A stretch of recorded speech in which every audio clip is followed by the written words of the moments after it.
Welcome to the Tuesday, February 7th meeting of the Science, Technology, and Energy Committee. As per our custom, we will open today's meeting by all rising and joining Representative Wendy Thomas as she leads us in the Pledge of Allegiance.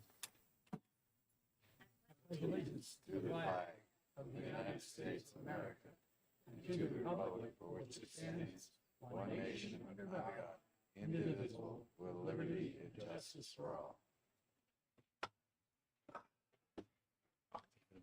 Thank you, Representative Wendy Thomas.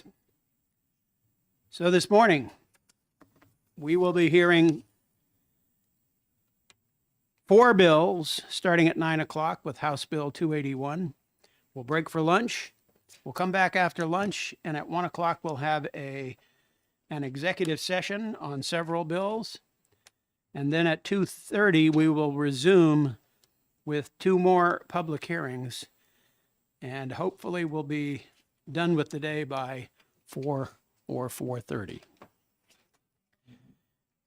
Now, as members of the House who have been reading the calendar are well aware, the Speaker has called a session for next Tuesday, February 14th, Valentine's Day.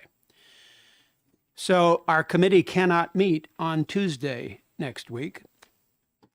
We have 2 options. We can meet on Thursday or we can meet on Friday. I'm currently in negotiation with Representative Hunt, the chair of the Commerce Committee, who shares this room with us, to find out which of those 2 days this room is available.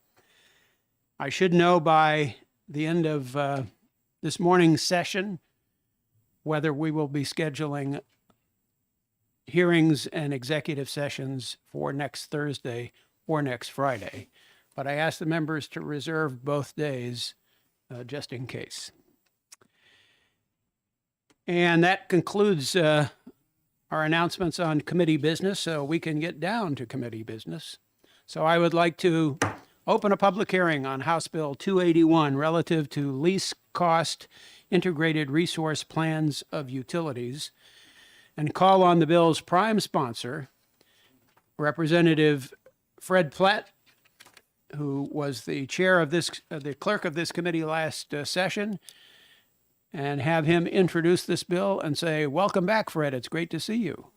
Thank you very much, Mr. Chair. It's great to see a lot of familiar faces, and I see some new ones out there. Hope you enjoy your stint in science, technology, and energy. I spent 2 terms, second term as clerk, and my life's been in the utilities industry through Public Service New Hampshire, several other places, wound up with Mass Attorney General and Office of Ratepayer Advocacy, similar to the job Don Kreese is doing as a consumer advocate. This bill is simple. I sat here the last 2 terms and said, why in the law is still an integrated resource planning requirement? Why does it still exist? Because the utilities have all spun off generation, Eversource here in New Hampshire being the last holdout, but that was several years ago, so they have no generation. That's a free market, essentially. I shouldn't say free, but a market regulated by ISO New England. And transmission is at a federal level. There's transmission planning at ISO New England, and everything goes to Federal Energy Regulatory Commission for approval. So what's left is distribution. And in my mind, I'll get some disagreement from the consumer advocate, which is fine. In my mind, distribution was quotidian, mundane, boring. It's just putting a system together to meet the load, and it isn't touched until enough load is created or generation at the end of the distribution. So things have to be expanded. And I ran this by the Department of Energy. They'll probably speak for themselves, but they were pleased with it. I didn't hear any pushback from utilities, but I expect that they're concerned about consumer advocates. We'll let the consumer advocate, Don Kreese, express his concerns, and I have offered to the consumer advocate that I am open to compromise. If something needs to get back in there to have the distribution utilities file their distribution plans, fine.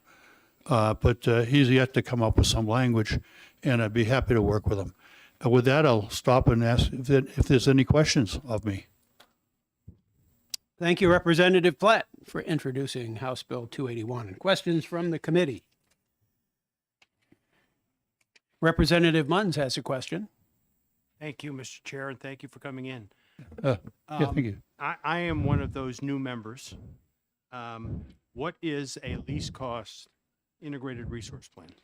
Back when utilities had generation, they could place the generation strategically to avoid transmission investment, and did that all the time. And by careful planning, minimize cost to ratepayers. And of course, they have to pass a prudence test when they invest. So they want to be prudent with the money. They try to do it at least cost, and that's least cost for ratepayers. And we used to do revenue requirements analyses all the time. And now that they don't own generation, they can't have that control of transmission. If a generator leaves and there's a gap there, they have to build a transmission to cover that gap with voltage support and so on. And so there's no choice. And so there's some costs associated with deregulation occurred by that. We have more transmission than they otherwise would have had. The distribution has always been, let's say you do what you need to do and nothing more. So that really wasn't a part of the picture. Recently, there's microgrids and stuff like that at a distribution level, and in that case, the commission can and should have a hearing on the microgrid and whether it'll pay for itself and so on. So that information should still be subject within the purview of the PUC, regardless of this legislation. I hope I answered the question. Further questions for Representative Plett? Seeing none, I want to thank you, Representative, for introducing this legislation and call forward next from the Department of Energy, Mr. Tom Franz.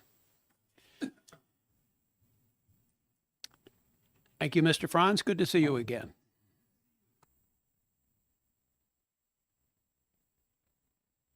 Please turn on the microphone. Good morning, Chairman Bowes and members of ST&E. For those who don't know me, I'm Tom Franz. I'm the Director of the Regulatory Support Division at the New Hampshire Department of Energy. I appear here today to state that the New Hampshire Department of Energy supports HB 281, and we appreciate the opportunity this morning to elaborate on why we support HB 281. New Hampshire has a long history of least cost planning going back to the late 1980s. I'm going to spend a little bit of time on the history and bring us up to today. I think that may be useful for some of you. Its history is tied to generation, and in particular to the nascent qualifying facilities industry at the time, QFs as they are known. And the QF industry itself was inextricably tied to the Seabrook Power Plant through the forecast of needs and the development of avoided cost, and the understanding that that was going to be a very expensive power plant and perhaps there were better options. So as the New Hampshire Public Utilities Commission stated in an important order back in the early days of least cost planning, it said, the objective of the integrated least cost resource plan is to satisfy future demand with optimal combination of supply side resources and demand side programs. Thus, the plan must provide a comprehensive and detailed assessment of all reasonably available demand side and supply side utility investment options to satisfy ratepayers' energy service needs at the lowest overall costs, consistent with the reliable supply of electricity. The PUC then went on to describe 7 areas that would require analysis and reports in order to meet those least cost integrated resource planning objectives. And of course, those 7 were the forecast of future demand, assessment of supply side options, assessment of demand side options, assessment of transmission, integration of demand and supply side options, a 2-year implementation plan, and of course, a calculation of the avoided costs and its forecast. The overarching theme then, and for the next decade, was supply side assessment and treating demand side options on an equivalent basis. That rationale changed when generation and purchase power contracts were divested as part of electric restructuring in the late 1990s. For PS&H Eversource, that was completed in 2018 and 17 in that period with the sale of the fossil hydro assets.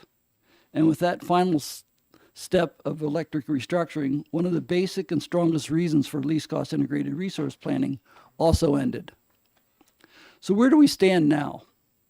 Transmission planning is, as Mr. Plett said, under the jurisdiction of the FERC, and ISO New England is authorized by FERC to operate the New England power grid, administer the markets, and conduct power system planning.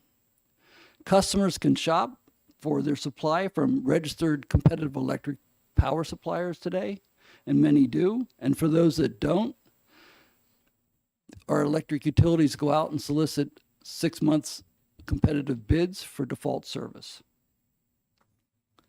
In short, though the least cost integrated planning statute has evolved over time, it is costly, resource intensive, and no longer necessary. Besides supply assessment, which I've just discussed, there are programs and proceedings for other aspects that are in the statute. For distributed energy resources, for renewable energy, load management, and of course energy efficiency. There are dockets at the PUC. There are lots of volumes of materials. The utilities file capital budgets, forecasts. Those are all reviewed. So the importance of a more reliable, resilient grid, which cannot be overstated, but it is currently being addressed through numerous other proceedings before the Public Utilities Commission. And perhaps most importantly, through distribution rate cases, where the Commission is tasked with looking at, and certainly the Department of Energy plays a strong role in this, looking at the utilities' decisions, their costs, their alternatives, what they evaluated, how they evaluated them, and then making a decision on what should go into customers' rates. For those reasons I've just discussed, the Department of Energy supports passage of HB 281. Should you decide, however, to keep the least cost integrated resource planning statutes, but modify the current structure and language, we will gladly offer our assistance if needed. Thank you.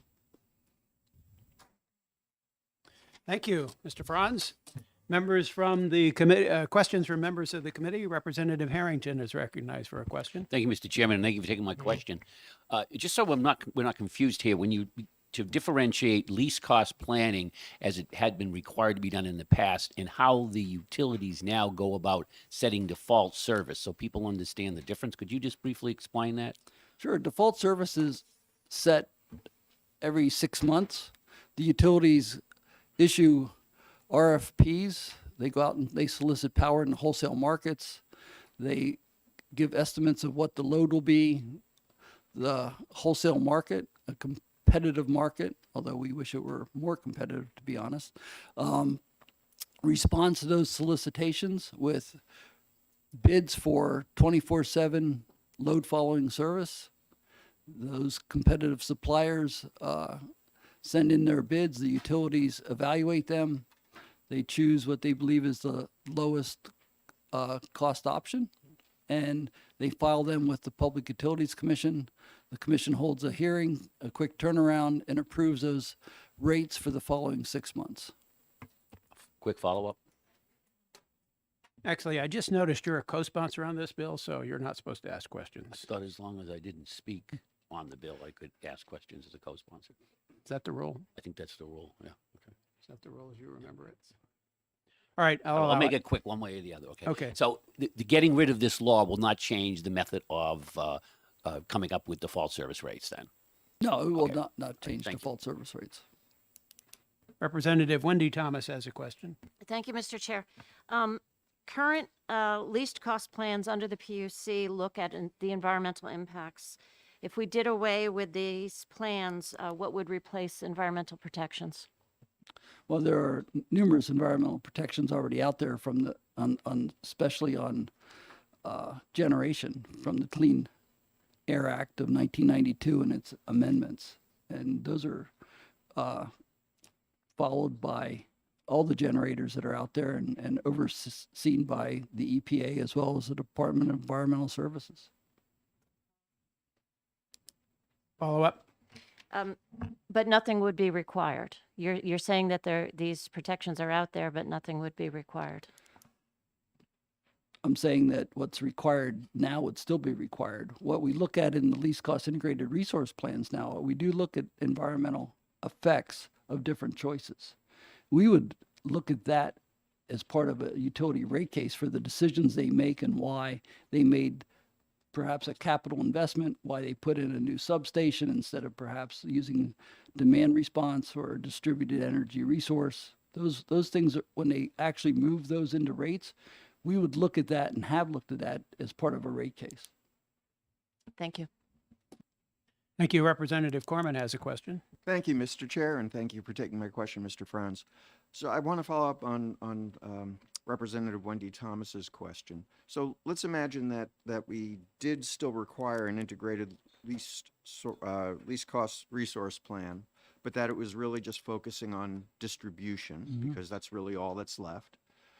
Would there be any call to have a section on environmental impacts? Are there environmental impacts that would be relevant? There are always environmental impacts that I believe are relevant. Any decision made has an environmental, economic, social impact.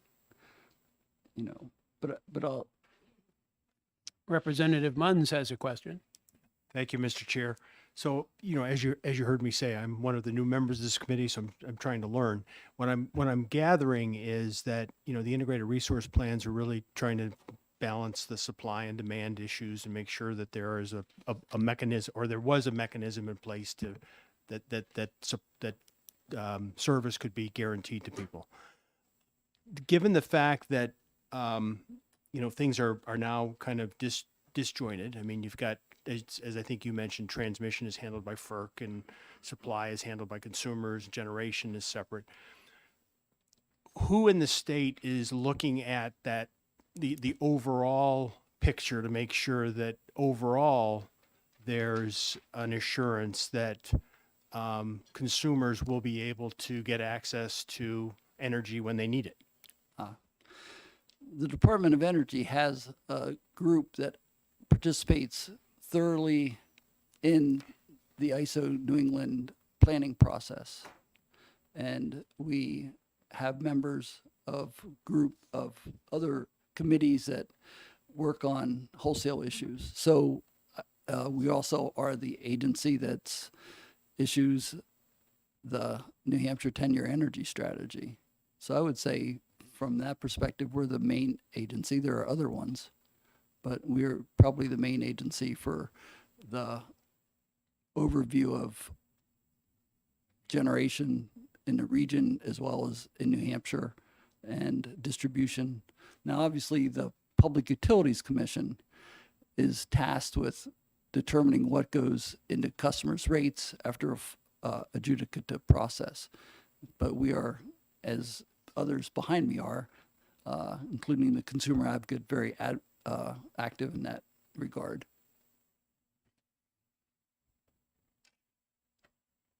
Further questions? Representative Cloutier has a question. Thank you, Chair. Thank you, Mr. Franz, for taking my question. The Department of Energy is new. This might be a PUC question, but from the Department of Energy, what this statute was doing with the plans, policies, and procedures, it was a workload, took staff, it was costs. From the Department of Energy again, what could you say on the savings to the state when this no longer has to be done by the PUC? Thank you. Well, any proceeding has an opportunity cost. Least cost integrated resource planning, those filings come in, they're about this high, and they end up being about twice that high. For those that are recording this, that's anywhere from a 4 to 6 inch pile of paper that goes maybe up to 12 inches by the time the proceeding's over. They require a lot of data and analysis. There's a lot of testimony filed on them. There's a lot of commitment of resources from a lot of different people, including from my group. And the dockets last much too long, in my opinion. We have dockets that are I believe the PUC is still looking at a 2020 least cost integrated resource plan of PSNH Eversource, a 2021 from Unitil. The Liberty one was, or the Unitil one was just filed. Liberty's is still open. So it requires a lot of resources, a lot of time, a lot of energy, and there are a lot of costs. And opportunity costs are real costs. Follow up? Thank you, Chair. So if this is repealed and we have piles of paperwork and submissions, if it's repealed, those will disappear. But what about the reasons? A lot of that information we can get and do get through other means. Either as part of a rate case when the utility comes to change its rates, part of we require and the PUC requires, it's rules the number of filings that utilities make concerning their capital budgets, forecasts, things of that nature. There's a lot of valuable information in the least cost integrated resource plan. I do not deny that. However, we get a lot of that anyway and could still get it. Okay, before we move on to the next questioner, I just want to confirm to the members that Representative Harrington is correct, that as long as you don't testify on a bill that you're a co-sponsor of, you can ask questions. So I apologize to Representative Reynolds yesterday. I told you you couldn't ask questions. I'd forgotten, we changed that rule.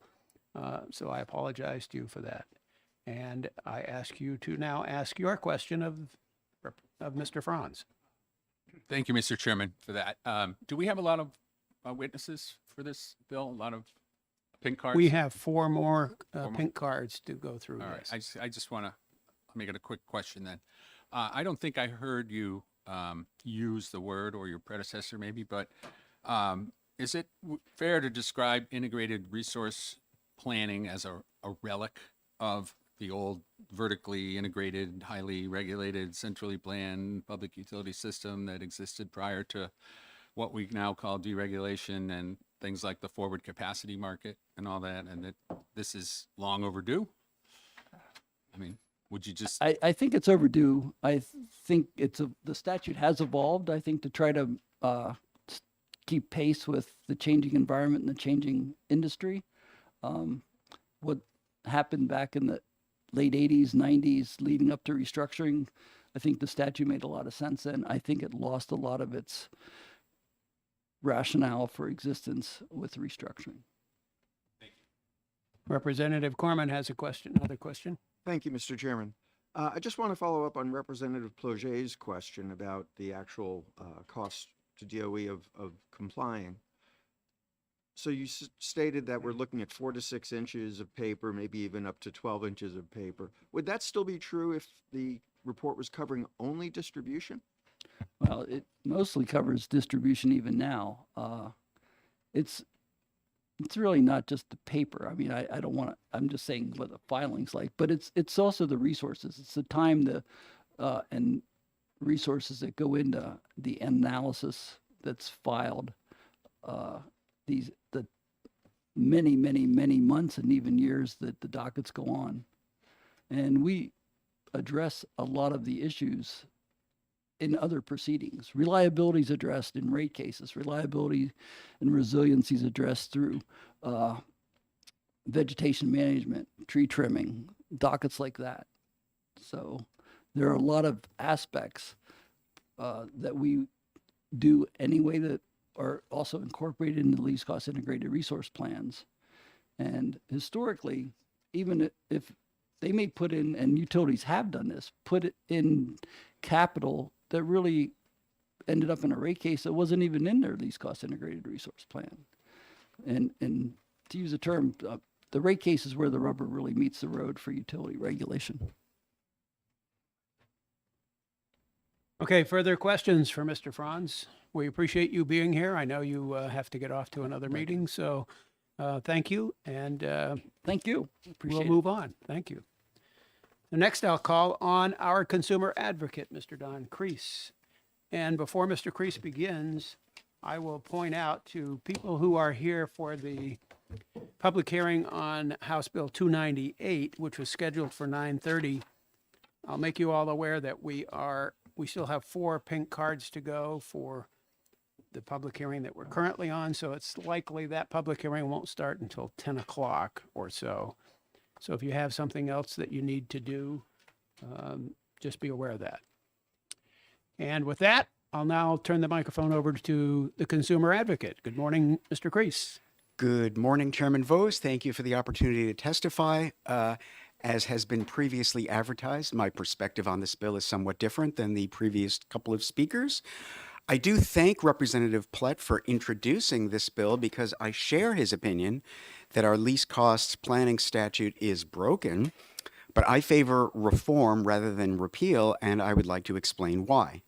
The premise of requiring utilities to conduct least cost planning remains sound, even in the era of restructuring. Considered in isolation, it is difficult to argue with whatever the next capital investment a utility intends to put into rates is, whether it's big or small. But without an eye on the big picture, there is a very real danger that the utility will overbuild and service will be more expensive than it needs to be. Utilities, I hope this isn't shocking to anybody, have every incentive to gold plate their systems, given the paradigm we use to set rates. Ratepayers deserve better than that. Someone keeping a vigilant eye on what total strategy the utility is deploying in both the near and the long term to assure safe and reliable service at the lowest possible cost. Without an integrated resource planning requirement, the only real regulatory oversight, as Mr. Franz just testified, occurs after the fact, after the utility has made capital investments that will automatically go into rates at the next ensuing rate case, if not sooner. By then, the scrutiny just comes too late. While it's true that an investment can be disallowed for purposes of rate recovery after the fact, in practical terms, that never happens. For example, beginning about a decade ago, a certain large utility, I won't mention its name, but its initials are E, deliberately opted to avoid investing in advanced metering infrastructure, AMI, by opting instead for less advanced AMR technology. That had the effect of pushing grid modernization farther into the future than ratepayers deserve. And by the way, all of that exists within the realm of distribution service. So the idea that distribution service and what utilities invest and don't invest in their distribution infrastructure is quodition, that's a really great word, and I'm really glad that Representative Plett used it, because usually I'm the guy that gets accused of using the $5 words. I just don't agree with that. There's nothing quodition about what investments utilities are making in their distribution system. Integrated resource planning, when done correctly and when subject to correct oversight, prevents that sort of thing from happening. Unfortunately, at least since I became consumer advocate almost exactly 7 years ago, the PUC has not been enforcing the least cost planning statute. The old PUC, by which I mean prior to the appointment of the current 3 commissioners, treated the least cost planning statute as if it were an opportunity to review each utility's planning process, as opposed to reviewing the actual outcomes of the planning process. More recently, the PUC has incorrectly, in my view, opted to focus only on capital investments instead of scrutinizing all available options, including those that don't involve buying new toys. And the PUC has treated integrated resource planning as if its purpose is simply to make service as inexpensive as possible, instead of what the law actually says it is. And this goes to Representative Thomas's question. Make it as inexpensive as possible while still advancing the policy goals in the statute as stated in RSA 378-37. 2 in particular that the PUC apparently doesn't like are maximizing the use of cost-effective energy efficiency and protecting health and safety of people as well as the physical environment. So when I spoke with Representative Plett about the bill, and this is consistent with the testimony he just gave you, he asked me this question: what information about each utility will be out of reach to you as consumer advocate if the IRP statute is repealed? And the answer more or less is nothing. But with all respect to my friend Representative Plett, he's asking the wrong question. The IRP statute is not a transparency regime like the right to know law. It's a statute that ensures, or at least it should ensure, that the public has a substantive role to play in planning the future of our electric and natural gas systems, as well as our electric and natural gas service. And by the way, although it has been neglected by the prior witnesses, the least cost planning statute applies not just to our electric distribution companies, but to our local natural gas distribution companies. What I have in mind is an integrated resource planning regime that offers investor-owned utilities a grand bargain of sorts. Open up, democratize, if you like that word, the planning process each utility uses in exchange for significantly less risk after the fact of prudence-related cost disallowances. So, just to summarize, I don't agree with the idea that's all that's left from the integrated resource planning perspective is distribution investments. I think there's plenty of room in New Hampshire law for the utilities to plan holistically and the PUC to review their plans holistically. I don't agree with the Department of Energy that least cost planning is costly, resource intensive, and no longer necessary. And I especially don't agree that the least cost planning plan requirement is just paperwork. The idea is that these plans are supposed to be what actually guides these utilities as they decide what to do, what investments to make, what programs to offer, what options to pursue. This is the heart of utility regulation in this state. It pairs nicely with rate regulation after the fact, integrated resource planning before the fact, and doing in the statute would do grievous harm to the regulatory regime that we use to assure that the interests of customers and the interests of shareholders are balanced against each other.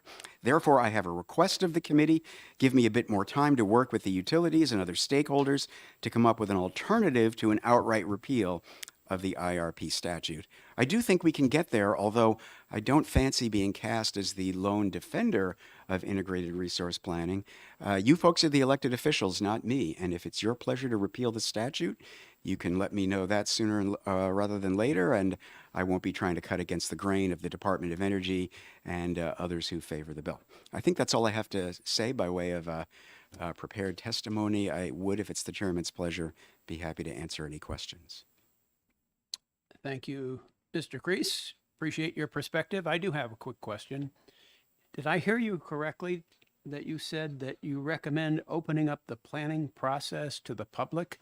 Wouldn't that add a tremendous amount of additional time and cost to that planning process? Well, somewhat like the way we handle energy efficiency, if you involve the public or stakeholders early in the process, it avoids the kind of protracted litigation that my friend Mr. France referred to before. So I would say not necessarily, but your question is a perceptive one in that it would require the utilities to think carefully about how best to involve the public in that process.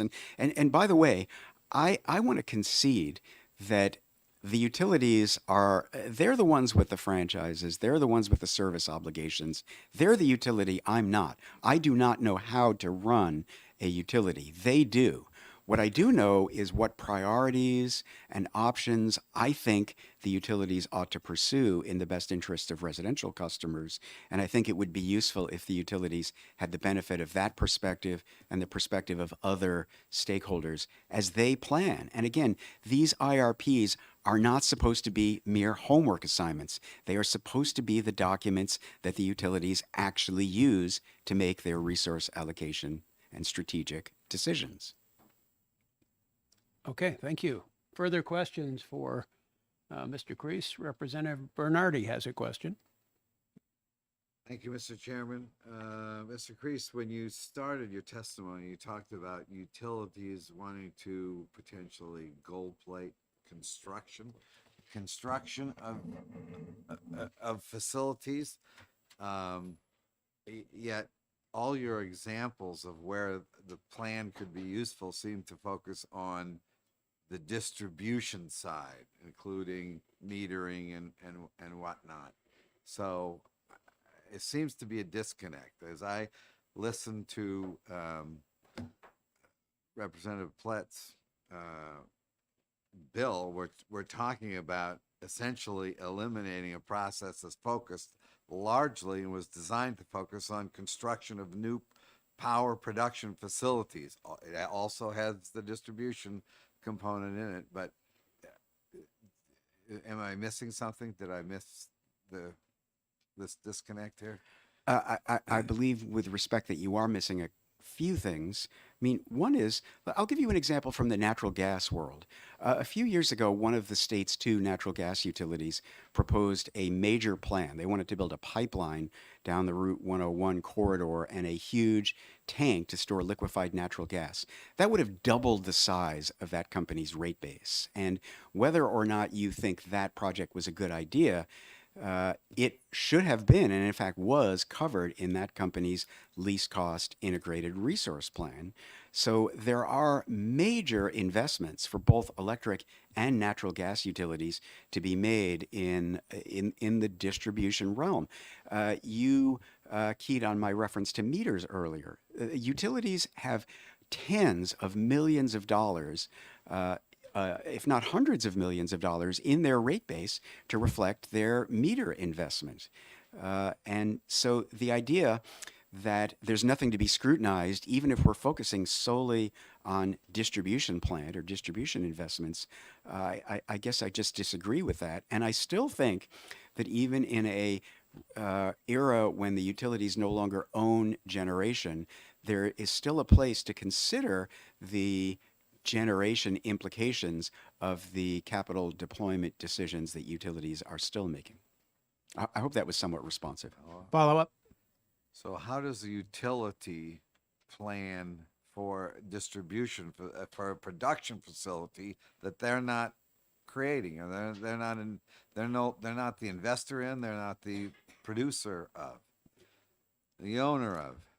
Well, just to state a couple of obvious examples, if utilities made major investments in energy efficiency, and by the way, right now they're not investing 1 cent in energy efficiency, that could have the effect of reducing the cost to consumers that they pay to the generation companies. There's a bill that you're hearing later this morning about microgrids, authorizing utilities, I think, and other entities to commit to microgrids. That, if deployed, has the effect of, it has an effect on how much electricity, how much generation the utilities have to purchase. So even though we have restructured the electric industry in a very, very significant way in the last 20 years. But it's still one system, and customers still deserve a system that is least cost from their perspective. And if the distribution utility and the utility regulator aren't looking at how can we do this in a least cost way, then nobody is. I guarantee you FERC isn't doing it. I absolutely guarantee you ISO New England isn't doing it. And so if the PUC isn't doing it and our local distribution companies aren't doing it, then nobody's doing it. Thank you. Since you mentioned it, Mr. Crease, I'm going to point out to those assembled in the room that House Bill 558, which you referred to in your answer to that last question about microgrids and electric grid resiliency, that public hearing will be open this morning, but immediately recessed at the request of the bill's sponsor. Representative Partial has a question. Thank you, Chair, and thank you for joining us today. I'm hoping you can help me parse this out a little bit because, to be frank, I am still struggling. But I think I tend to favor renewal rather than repeal. One of the clauses that would be repealed, if I may quote from the chapters, Chapter 37838, number 4. An assessment of distribution and transmission requirements is necessary, including an assessment of the benefits and costs of smart grid technologies and the institution or extension of electric utility programs designed to ensure a more reliable and resilient grid to prevent minimum outages. Now, I like all this. I like it a lot, and I would hate to see that repealed, and I don't know who else would be required. I know it's a stack of paper we're talking about, but I'm hoping that that stack of paper, they address these kind of things because I don't know where else they would address them. Can you help me out with this? Well, indeed, Representative Partial, I hope, and I think we all have a right to expect that our utilities are taking all of those questions and issues into account regardless. So the idea that the IRP statute, the Integrated Resource Planning statute, forces the utilities to do something they wouldn't otherwise do, I don't agree with that premise. I mean, the utilities should be doing those things anyway. What the IRP statute does is requires them to account for the extent to which they are doing that publicly and subjects it to PUC oversight. That, in my respectful opinion, is a good thing. Thank you. Representative Reynolds has a question. Thank you, Mr. Chairman, and thank you, Don. I've found your testimony and your responses here this morning to be very persuasive. But the question I have for you is you mentioned that what you want the committee to do rather than repeal is give you time to work with the utilities to talk about kind of a grand bargain where you would have reform to the IRP process in exchange for greater certainty in the rate making about investment recovery. But you earlier in your testimony said that disallowance of investments almost never happens or never happens. So it's kind of certainty. So do you really have any leverage, or would you want that leverage to be part of what we might put into the instructions to the, I don't know if we're talking about a joint committee or a commission, or just the process that you want to engage the utilities in? Well, I guess my premise is that it would be easier to prove that a utility has failed to faithfully execute its least cost planning responsibilities than it is to come in after the fact and say, hey, utility, you invested $40 million in AMR meters when you should have invested $41 million in AMI meters, and let's disallow that as as imprudent. I mean, it's a matter of what is practically possible given the realities that we confront. I personally, my office has very good relationships with the utilities, and so I have a lot of confidence in our ability to collaborate effectively with the utilities about their least cost planning. We collaborate with the utilities in a bunch of other realms already, and so I part of my advocacy is premised on the idea that whatever we do by way of improving the IRP statute would be complied with by the utilities in good faith, and I'm confident that they would. Okay, we have three more people who want to testify, including a representative of one of the utilities. So we're just going to take one more question here, Representative Harrington. Thank you, and thank you for taking my question. You had mentioned a couple of things. You said that you didn't, you weren't an expert in running a utility. The utilities were, and then you went on to talk about opening up the planning process. So it would seem as if you're talking about having either your office, the Department of Energy, or the general public sort of sitting in with the utility, working with them to develop the least cost plan, which to me doesn't go along with the idea that they're the utility experts and most people aren't. So could you kind of expound on that a little bit? Because I'm a little confused. Sure. Thank you for that question, Representative Harrington.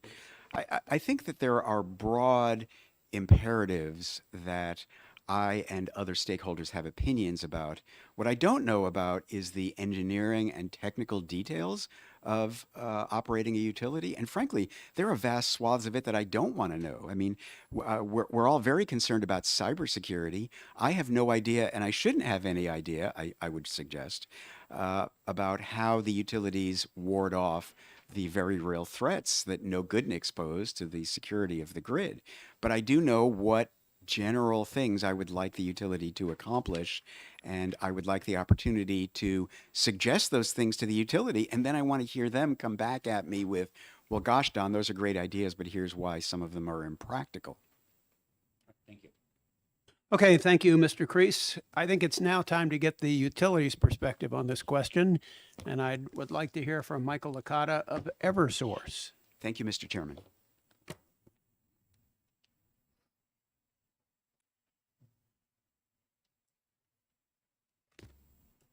Good morning, Mr. Licata, and welcome. Good morning. Michael Licata representing Eversource Energy, which, if memory serves, starts with the letter E. I very much appreciate the opportunity to testify before you today, and candidly, really appreciate the intent of the bill's sponsor as it pertains to the LCIRP statute, and by and large agree with a great deal of what was said by the individuals who have testified in support of this legislation. I think in many ways, the LCIRP statute is, I actually had written relic, Representative Reynolds.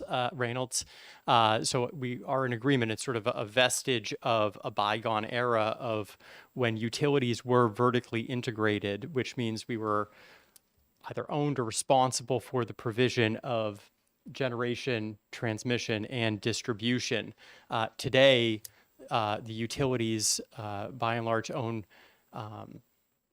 distribution, and that is the subject of state regulatory proceedings at the Public Utilities Commission. And so because you have this statute that contemplated the consideration and planning around other resources and their integration into one another, it can cause a great deal of confusion and inefficiency to try to define how the statute applies to the distribution system today. And just to give a few examples, I think, an assessment of supply options, as you've heard me testify and many other people testify, including Mr. France earlier today, Director France. Our supply side options are that we do 6-month load following RFPs from the marketplace, and that is how we procure default service.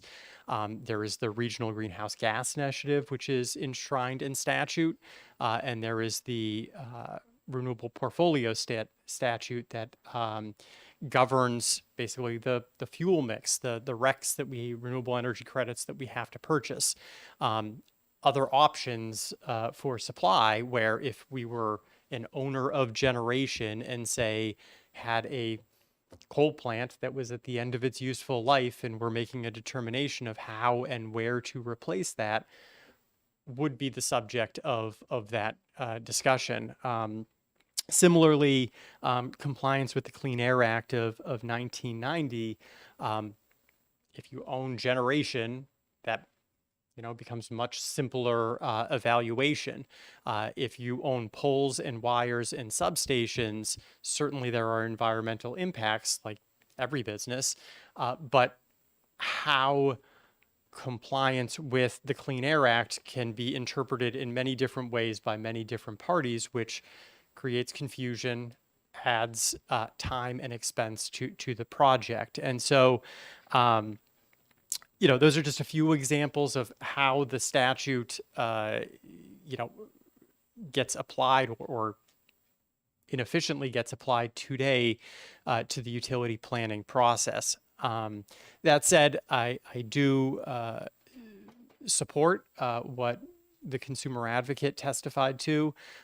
He did reach out to us after this legislation was filed and asked if we would be amenable to some conversations around reform to see if there was common ground to try to address some of these issues. We have engaged him and other stakeholders in that process. I think it's been a healthy exchange of ideas, and respectfully asked the committee to provide us and other stakeholders a bit more time to see if there's a pathway forward to make this statute work a bit better and make sure that there's understanding among the parties and entities that participate in these proceedings to avoid quite frankly, folks being on separate pages with what is intended by the statute. And with that, I'd be happy to answer any questions the committee may have. Thank you. Appreciate the utility perspective on this proposed legislation. I have a question for you. I did not hear the consumer advocate suggest in his testimony just what kind of reforms might be proposed, other than kind of a broad recommendation to open up the planning process to the public. Would the utilities feel comfortable with involving the public in a broad way in planning how they run their business? Yeah, I think, Representative, thank you for the question. And I think also Representative Harrington's question got at the heart of this, that there's a balance there, that, there are policy decisions in any planning process that are made that are informed by state policy and regulation. And I do think, and we have experience here in the state of New Hampshire with our energy efficiency planning. We have experience in other jurisdictions with grid modernization planning, where in the development of our, in this case, least cost integrated plan, to share our thinking and solicit input from a group of stakeholders, as the consumer advocate said, could be helpful to facilitate a more efficient proceeding in the future. So, you're not arguing over what is meant by some of the statutory requirements, that there's, agreement before you sort of get to an adjudicative proceeding. So I think that there's a balance there between obviously the utility owning and operating its system, but also I do think that there's an opportunity for stakeholder input. Well, as a follow-up, I would ask, let's get a little bit more specific. Do you think the public and stakeholders should be involved in the process to plan interconnection, for example, which is a pretty highly technical aspect of utility operation? I think the engineering design of interconnections to either new developments or distributed energy resources, that is a technical field, that is an operational field. So I think the evaluation of specific interconnections, is the purview of the utility to ensure a safe and reliable system.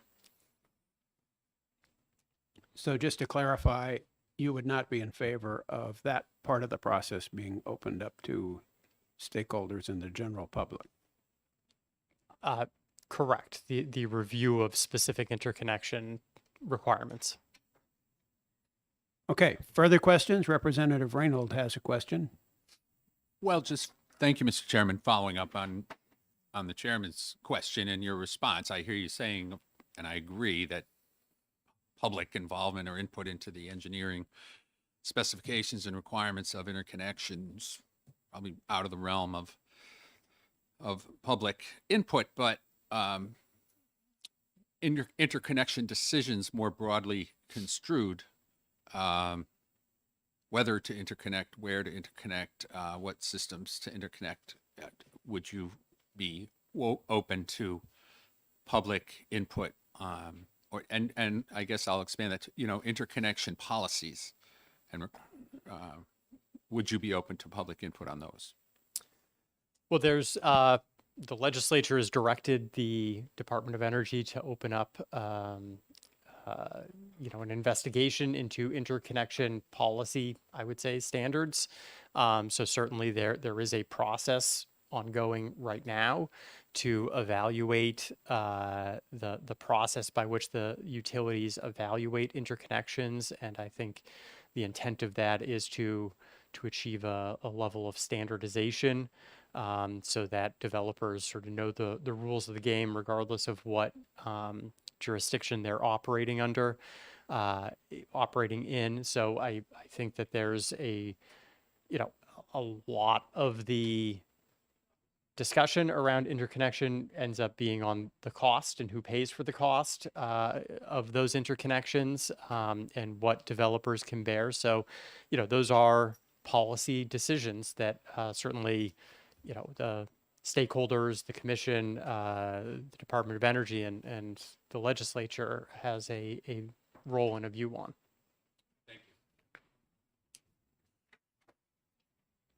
I'll take one more question from Representative Ploget. Thank you, Chair, and thank you, Mr. Licata. Real quick, I got the summary. This is a relic. Others have said there's utilities, E or something, that chose a different meter that the PCU didn't have an oversight on. So my question is, instead of reform, this was a question I was going to ask a previous testifier. I'll ask you. They might come up again to Yes, answer it I- if you like. And would repeal and replace be better? Because this, I'm afraid, is going to go back to we're not following it again. Just start fresh. Your view. Thank you. I- I think reform, I don't know if we want to call it repeal and replace, but I think it requires significant changes, whether that's striking and replacing all or significant amendment to. I think the point of the current system is not working as intended, and significant changes need to be made is our opinion. Okay, I think we're going to move on here. Thank you so much, Mr. Licata. I'm going to call on Nick Krakoff from the Conservation Law Foundation.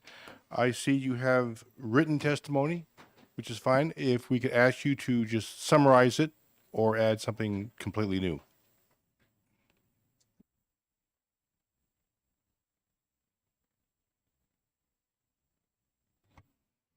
Good morning, committee members.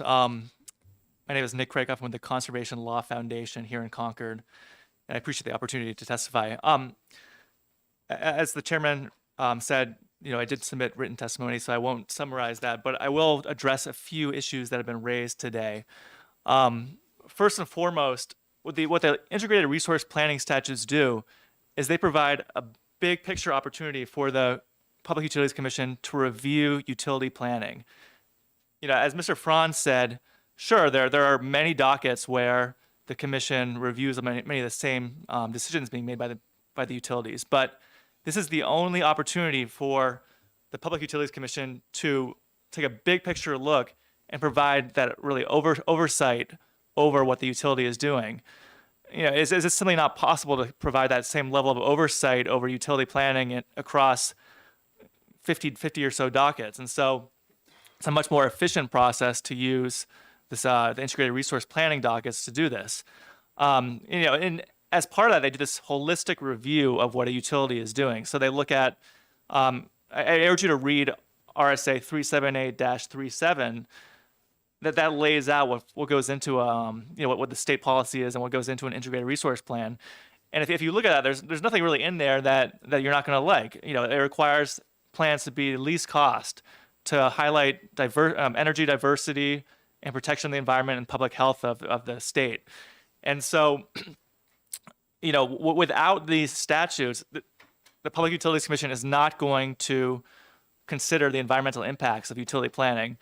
Again, Mr. Franz said, well, there's the Clean Air Act and there's environmental regulations by DES and whatnot, but there's no other opportunity for the Public Utilities Commission itself to review the environmental impacts of utility planning.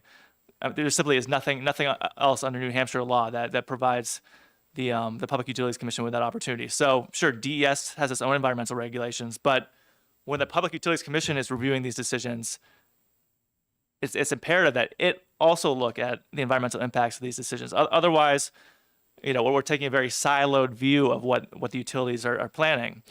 And so I urge you not to repeal this bill. I agree with Mr. Kreese and others that there are rooms for improvement and how the planning process takes place, but repeal would be a big mistake for New Hampshire. It would not provide the commission with the opportunity to do this holistic review of utility planning that takes into account whether a plan is least cost, whether it'll provide energy diversity benefits, and especially right now where a lot of folks, energy bills are very high. A lot of that is due to a lack of energy diversity in the state. And so energy diversity is very important. If we're not taking that holistic view, rates may go up. And finally, this is not a relic of the past. There's still a lot of, a lot of opportunity to employ these statutes for the public interest. And I work a lot on the natural gas side, which are also subject to the integrated resource planning. And as Mr. Kreese said, one of the gas utilities was proposing a $450 million pipeline. So it's imperative that we do this holistic review, that the commission do this holistic review to not only look at the costs, but those environmental impacts. And that's something that won't take place if these statutes are repealed. So I urge the committee to oppose the efforts to repeal the integrated resource planning statutes, and I'm happy to take any questions.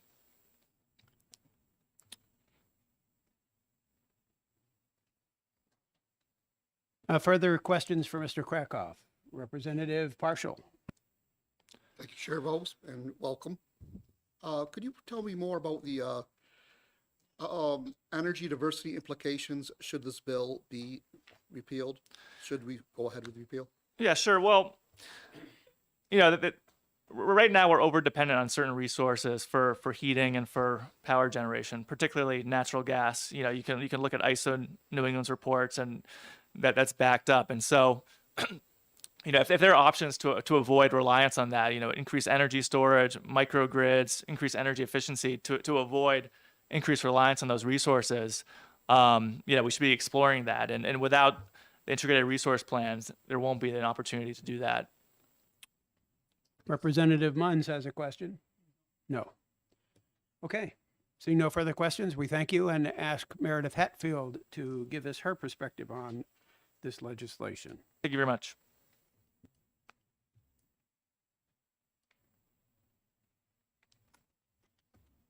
Thank you. Good morning, Chairman Vos, members of the committee. Meredith Hatfield for the Nature Conservancy.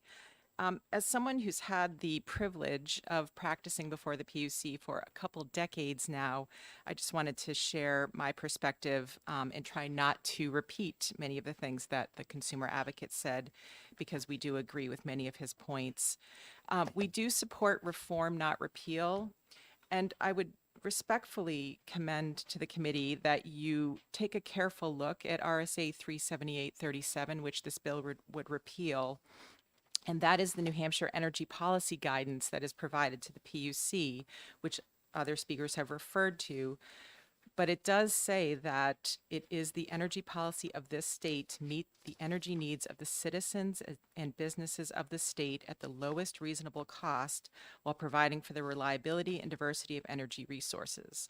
It goes on to discuss, as Mr. Kreese said, energy efficiency, demand-side resources, safety, health, and the future supplies of our resources. And as several other speakers have mentioned, there is no other opportunity currently to have that bigger picture conversation. So I would be happy to participate in discussions regarding how to improve the statute. I certainly think it can be improved. One idea I wanted to mention is that some states do a statewide IRP process, so that instead of having to do a separate process with each distribution utility, the utilities come together and file their own versions of an IRP, but stakeholders and the public are able to review them together, which I think might be more efficient. These proceedings are already open to the public, and I think that that's a really important aspect of requiring these plans, is that anyone who is interested, those who represent various consumers and developers and others, can participate, and I think that's a really important part of the process. And at a time when the state is seeking serious questions, answers to serious questions around pricing of energy, access to new resources, access to advanced metering, how we get customers to be able to take advantage of time varying rates, grid modernization, which I believe is still languishing in a docket that was started in 2015. We do have a lot of important questions before us, and these proceedings are the place to do that. I do think it definitely could be improved. I've been in many of these proceedings, and they can be frustrating. So certainly there's room for improvement. But I would respectfully submit that they are not a relic. That planning and stepping back from from only being in dockets where a utility is asking for rate recovery is actually a really important tool. And the IRP dockets are the place where you can do that. Thank you. Thank you for your perspective on this proposed legislation. Questions from the committee? Seeing none, I thank you. Oh, Representative McWilliams, I didn't see your hand. Thank you, Chair Vose, and thank you, Ms. Hatfield, for your testimony today. I would be interested to hear what you think reform would look like, if there is something that you would recommend. Thank you for the question. You know, I do think that while the statute, as Mr. Franz helpfully reviewed, has been around for a long time, and you know, was originally intended to look at the supply side. If you look at the filings today, there's, I think, typically a section where the utility says, you know, we deal with supply differently now because we're fully deregulated. So I do think we could go through the statute, perhaps remove the reference to the Clean Air Act, because that doesn't seem to be super relevant today. And I think there are other ways that we could modernize the requirements of the utilities, the things that they should be looking at, the data they should be providing. So I certainly think, and we could possibly look to other states and how they approach it. So I don't think it would be an extremely challenging effort, bless you, to go through and make the statute more useful for everyone. Thank you. Okay. One more question, Representative Munns. Thank you, Mr. Chair, and thank you for coming in. Just a quick follow-up to that question. What would the in your estimation, the time frame for being able to do that? I mean, is that something that could be done over the course of the summer? Is that something that, you know, is going to require, you know, maybe a little longer? Thank you, Representative Munns. I think what I heard from those who testified previously is a very strong willingness to come together right now and bring something back to you. So I would think that we would be able to do that in the short term. Thank you. Okay, thank you. We're going to move on. We have 3 more bills to hear before the lunch break. And so I'm going to close the public hearing on House Bill 281 and open a public hearing on House Bill 298. And I'm going to call the prime sponsor of the proposed legislation. We'll get the blue sheet information on this bill later. I'm going to call the prime sponsor of the proposed legislation, Representative Lucius Partial, to introduce the bill. And you owe me a pink card. You're right. Thank you.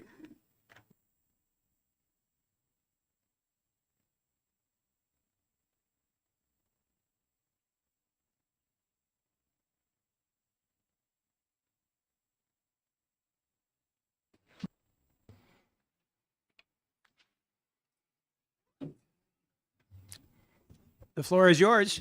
Thank you, Chair, and thank you, members of the committee. My impression is we will have more than a few people wishing to testify, and that most of us on this committee are familiar with what is at stake here, either through legislation brought last year or our discussions in caucus.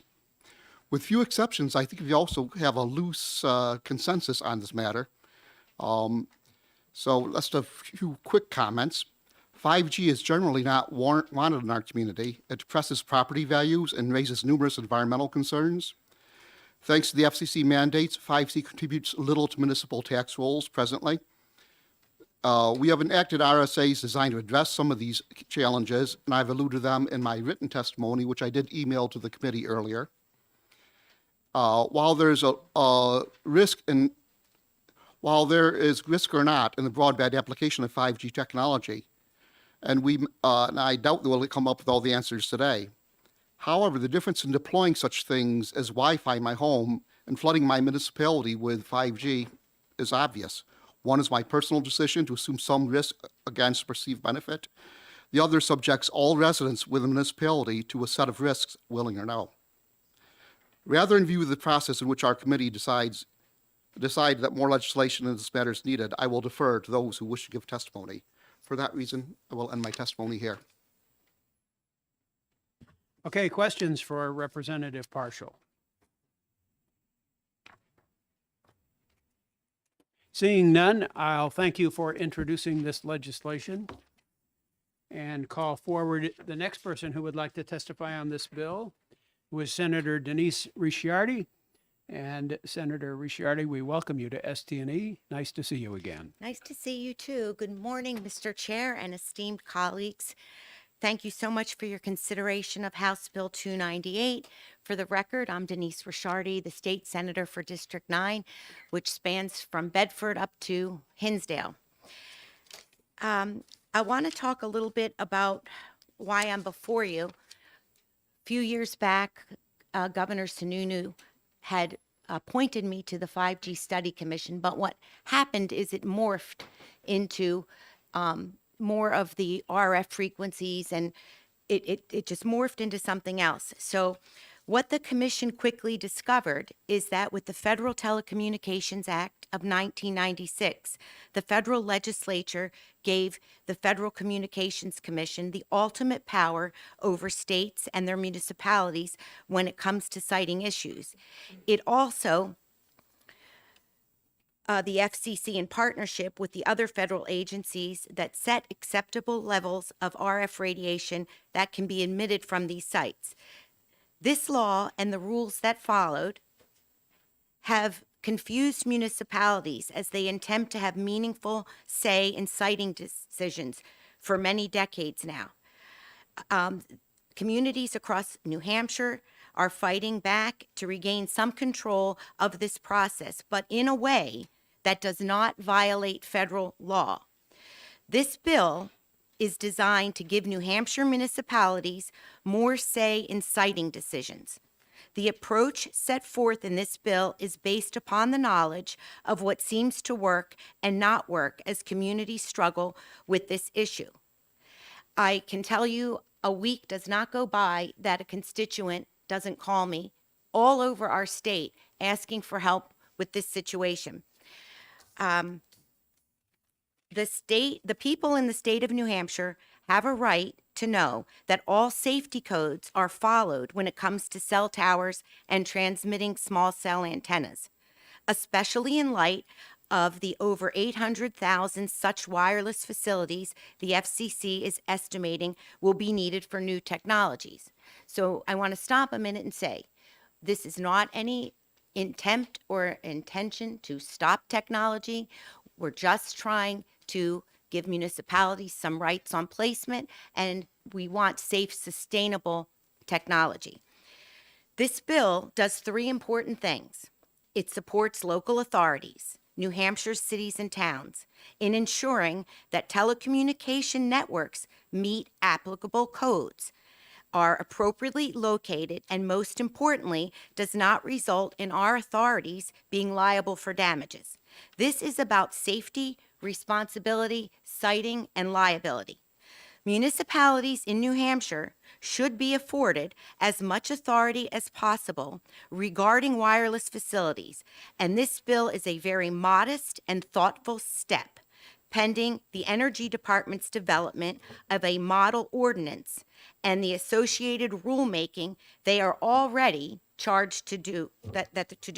So, for those of you who don't know, the fact that the Energy Department is to develop a model ordinance has recently come to my attention, 12-K8, Deployment of Personal Wireless Service Facilities. And under model ordinances and guidance states, the Director of the Department of Energy shall develop a set model municipal ordinances relative to the deployment of personal wireless communication facilities. Prior to development, the director shall hold one or more public hearings and solicit comments from interested parties. The Department of Energy shall provide a copy of the set of model ordinances to any New Hampshire municipality that requests it. I imagine most people think that over the course of the tower and wireless facility, applicants must show proof of meeting national, state, and local safety codes, including fire codes, but they do not. But in fact, K-11-2B says it does not prevent local authorities from enforcing building code. House Bill 298 requires that the wireless company demonstrate compliance in the application from a licensed engineer. That way, if there is no upfront proof, the local authority can give notice of deficiency and stop the shot clock. So this bill supplements and facilitates local authority on these codes. As we learned last session, for those of you who were here, in hearings on the proposed 1,640-foot setback for wireless facilities, well, some major wildfires out west were started by wireless and electrical equipment on poles. For example, in Malibu, California, a pole loaded with antennas of 3 wireless carriers snapped, ignited the grass, resulting in the Malibu Canyon fire, which burned over 6 square miles. The NASI hardening requirements provide the appropriate site conditions and characteristics for wireless sites to withstand things like severe storm, earthquakes, tornadoes, and other disasters. Second, House Bill 298, this bill ensures that a wireless facility will not significantly affect historical or environmentally sensitive areas. And this is fully within locality's authority to consider appropriate location.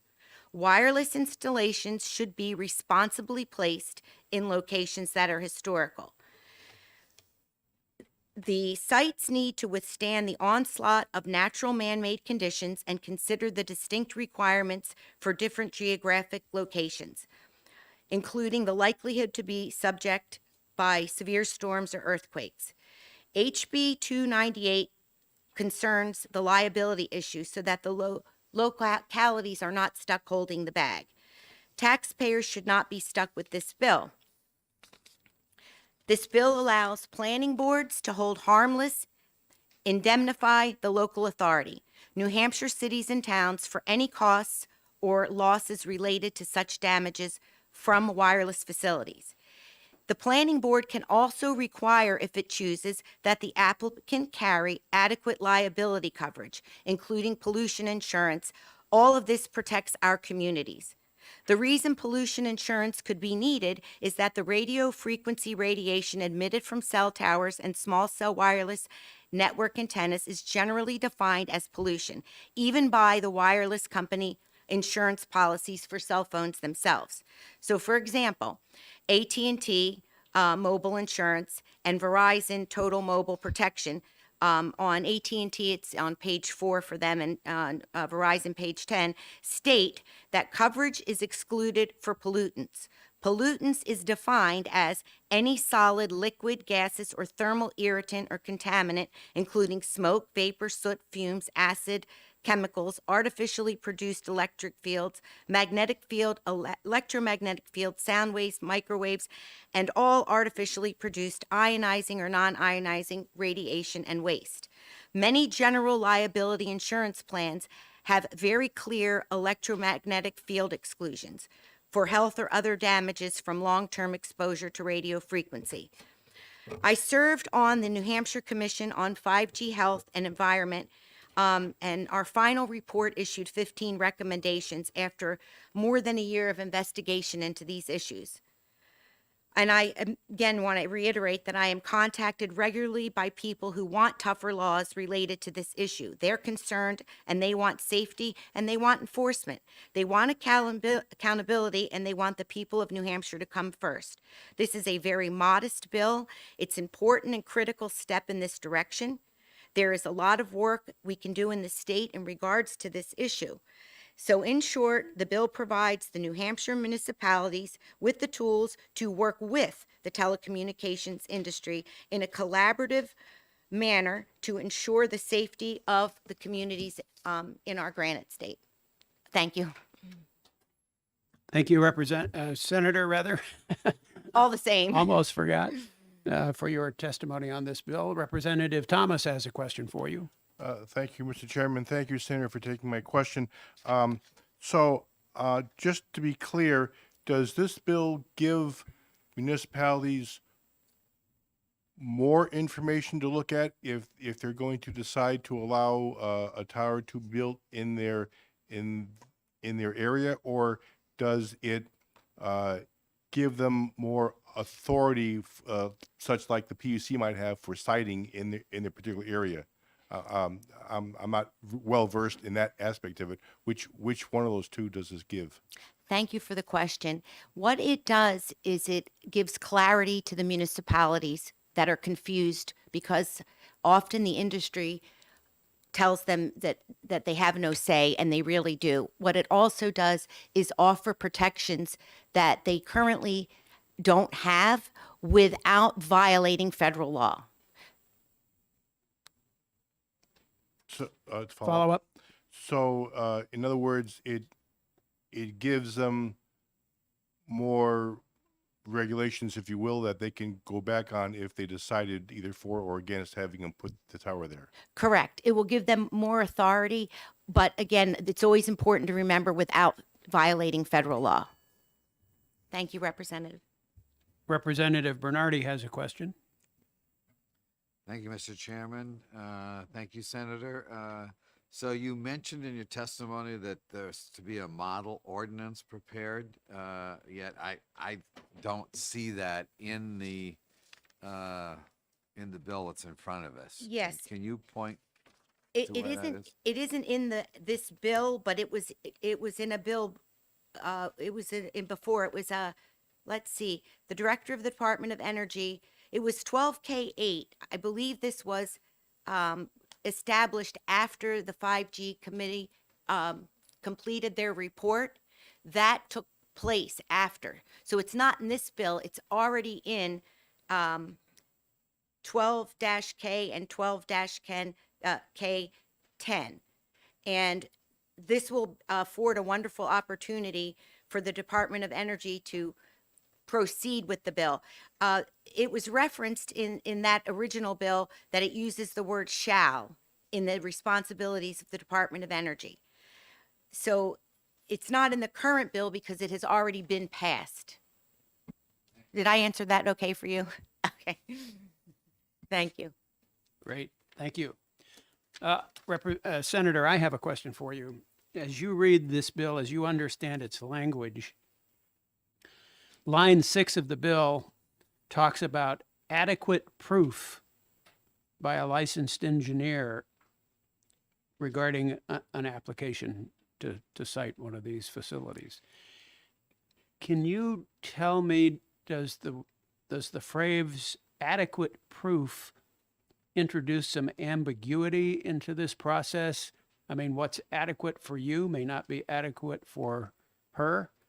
Is that a possibility? And should we consider a amendment to tighten up that language? Thank you for the question. We could do that, but to explain a little bit more, right now, when it comes to fire code, they don't have to use this engineer. So this bill is trying to say that we need an engineer, but I'm the sponsor of the bill.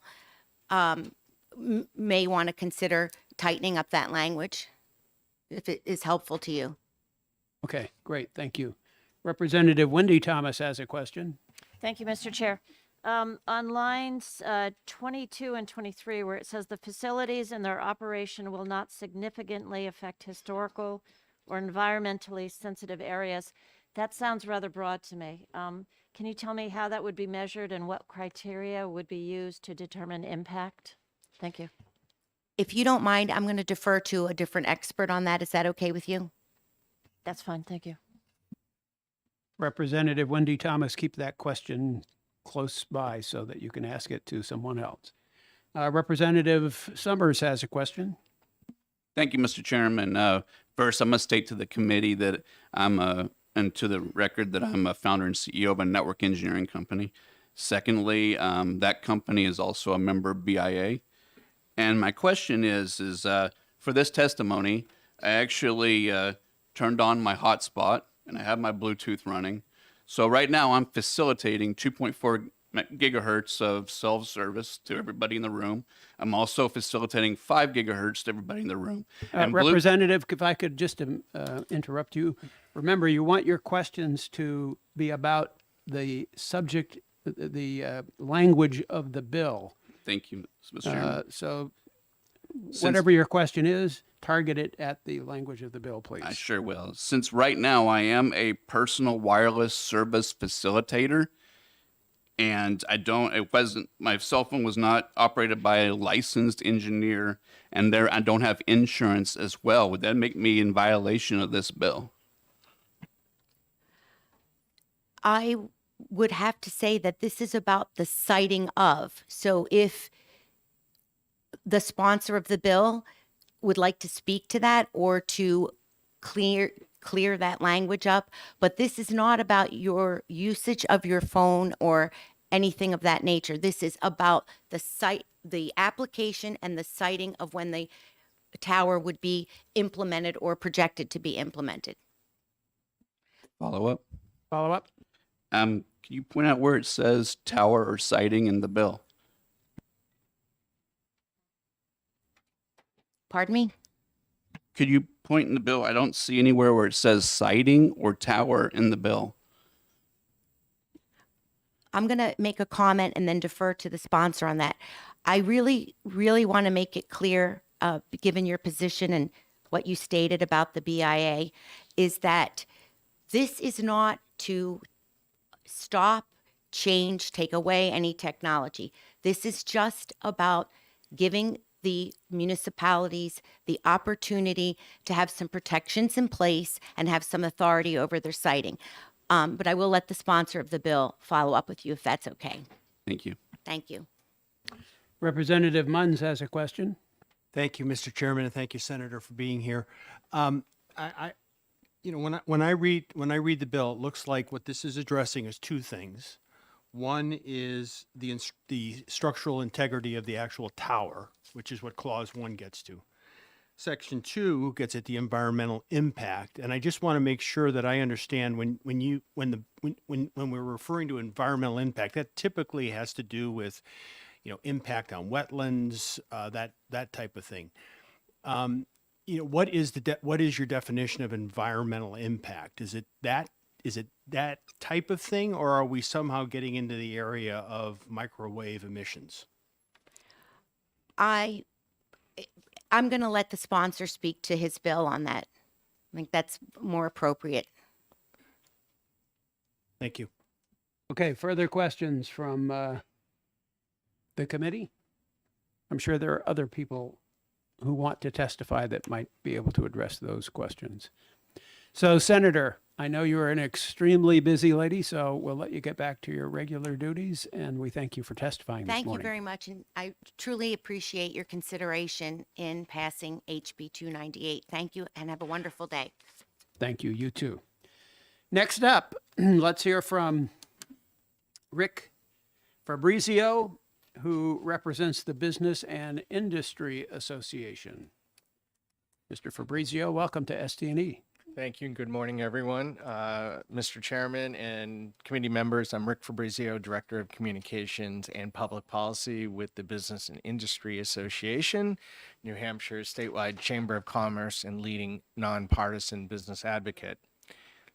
BIA opposes House Bill 298 because of its potential to block new transmitters in New Hampshire, and this is at odds with what state residents want and may run afoul of the Federal Telecommunications Act. A Harris poll of New Hampshire registered voters commissioned by CTIA found 78% of voters support mobile wireless upgrades in their communities, and 70% support installation of small cell antennas, which are essential for a 5G deployment. Legislation passed last year in New Hampshire ramps up the state's historic investment in broadband and cell coverage expansion to eliminate gaps to benefit individuals, communities, and the New Hampshire economy. HB 298 ignores that.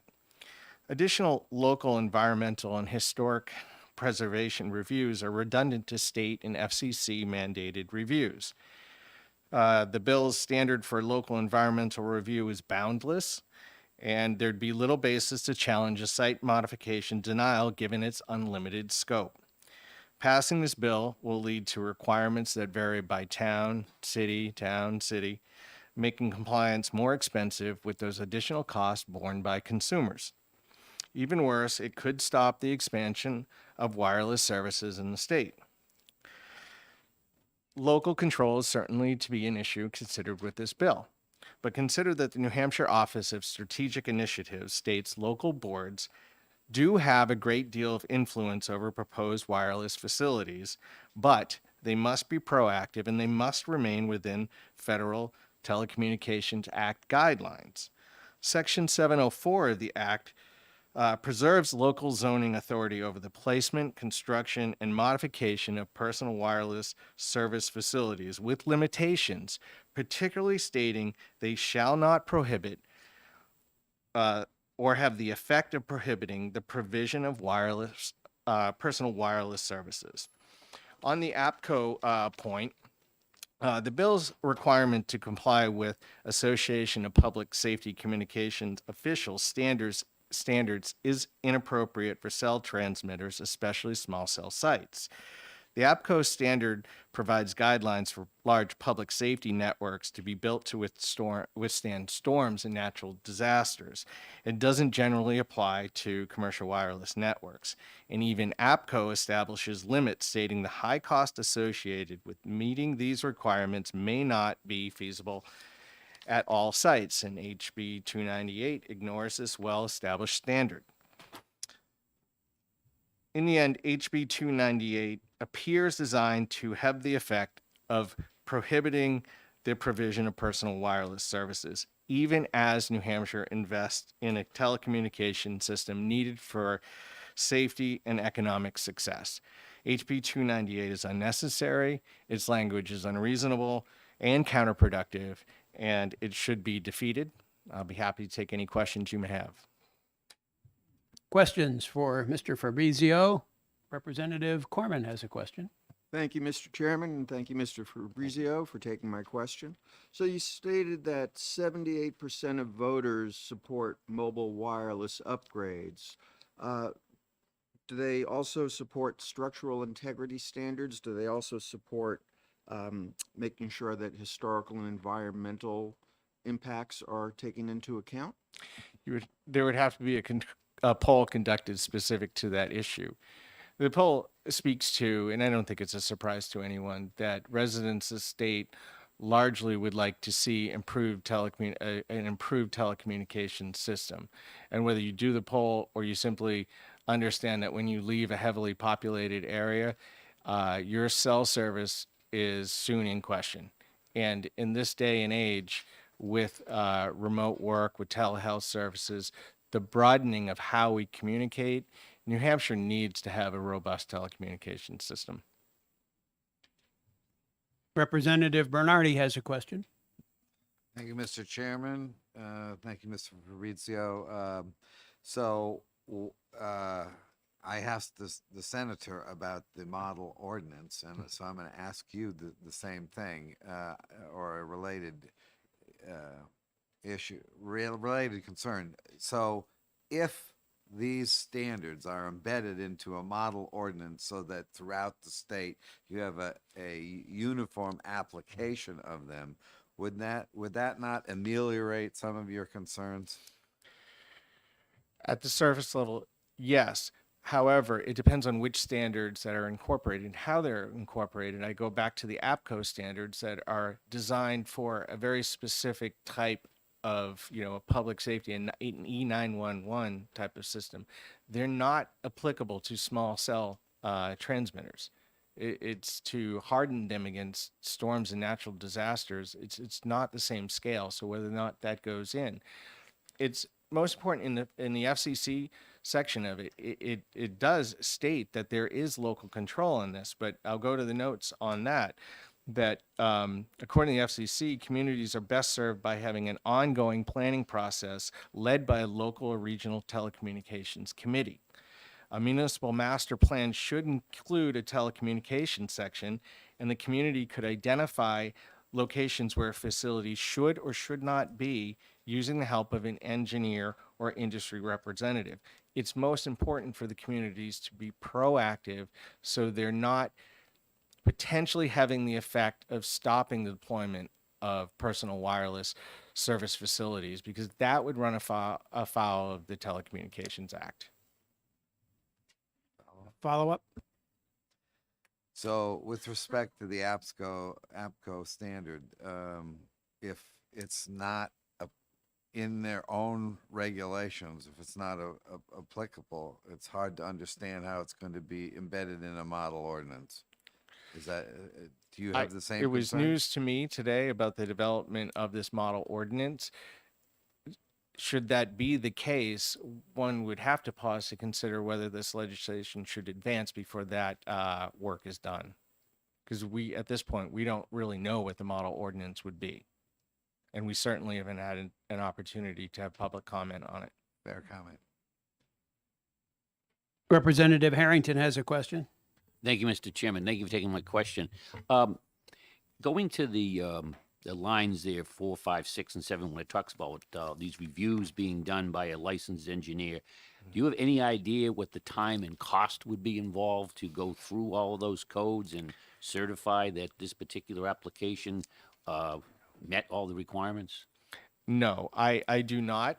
I do know that our members vested in this issue are concerned about with the duplicative reviews, with additional points of review, that compliance is going to be more expensive and more burdensome. It's going to cause delays, all of which is going to increase cost for installation, and all of those costs are going to be passed on to consumers.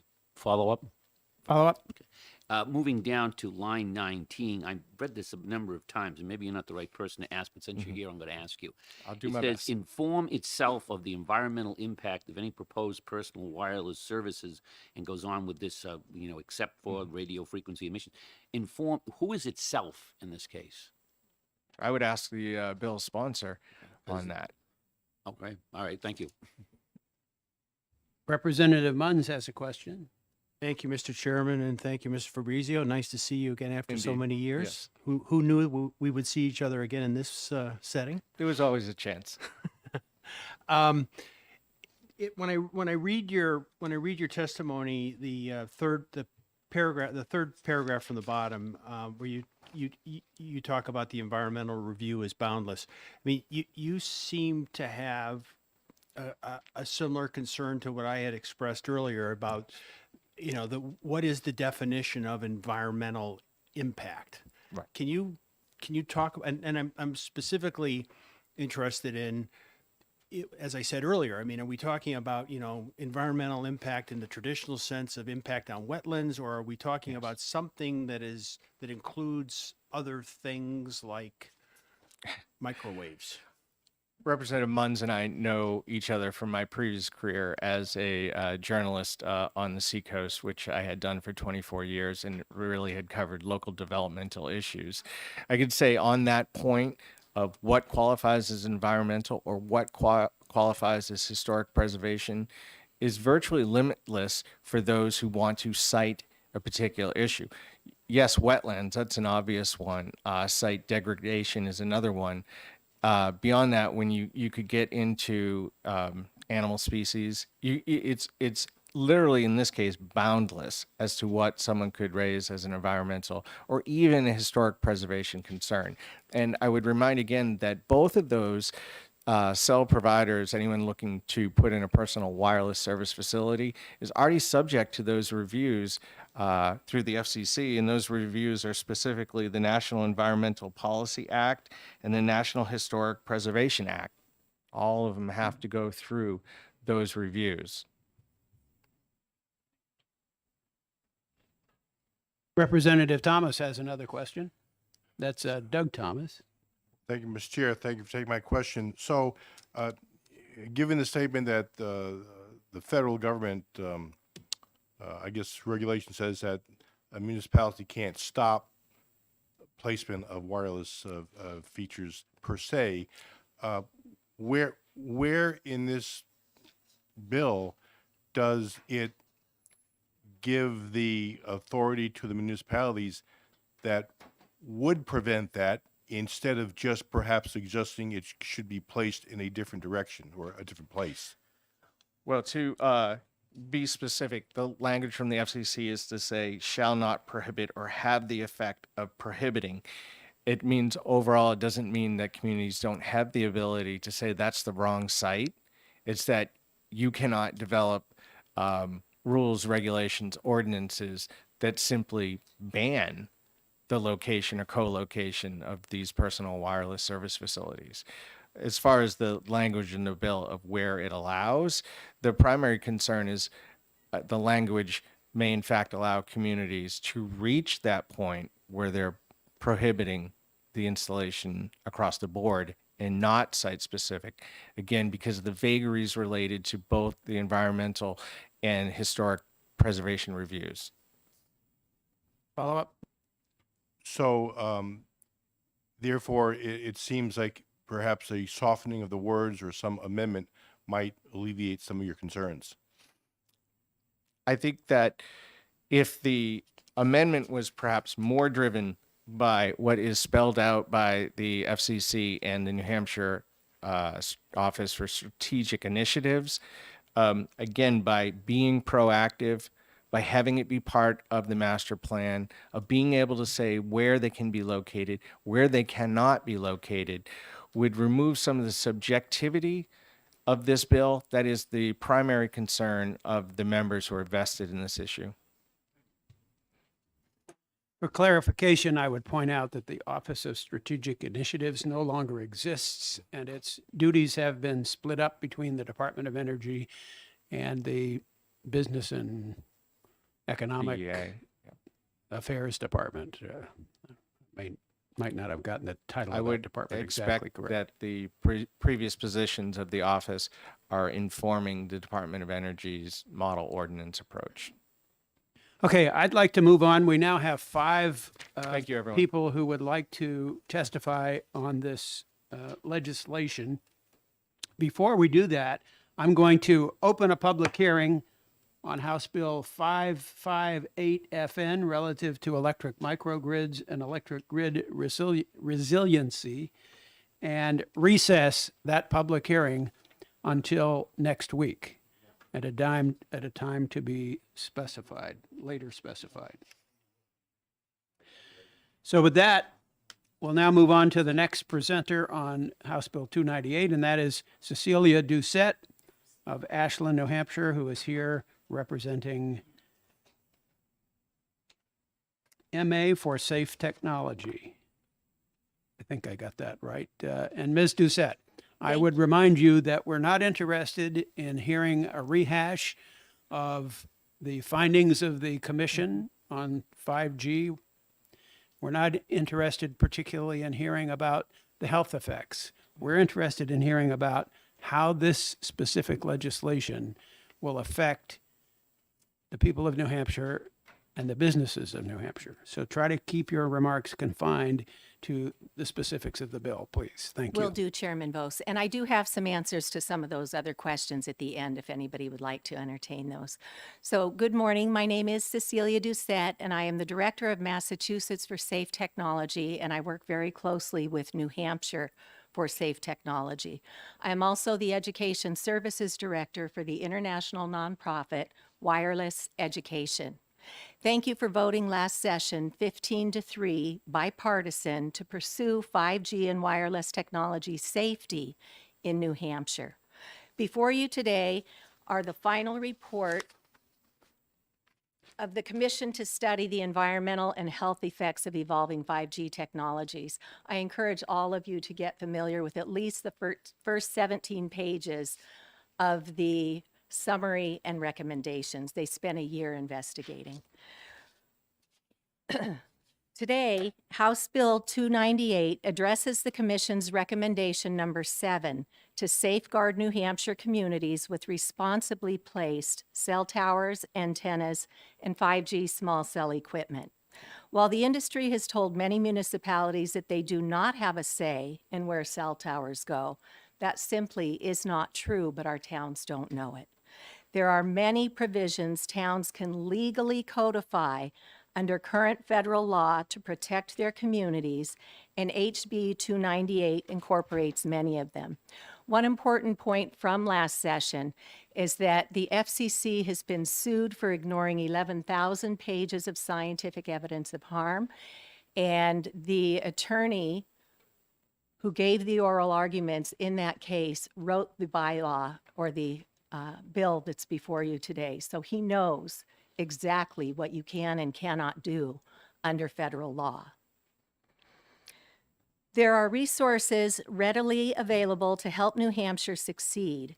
The nonprofit Americans for Responsible Technology has helped communities nationwide to adopt protective zoning, including Langley, Washington, Encinitas, California, and Ithaca, New York, and others. They have also developed this checklist. They have a smart planning provision for municipalities, and they also have a sample code that your Department of Energy could start with. Every town is welcome to use these now while the New Hampshire Department of Energy fulfills its mandate under Title I, Chapter 12-K, to develop a set of model ordinances, as Senator Ricciardi indicated. And in your paperwork there today, I've actually given you a copy of what the current statute is, so that you can look at it and you can read where the Department of Energy, under Sections 8 and 9, are mandated to provide sample ordinances to the towns that want them. Okay, I'll give you a moment to look at that.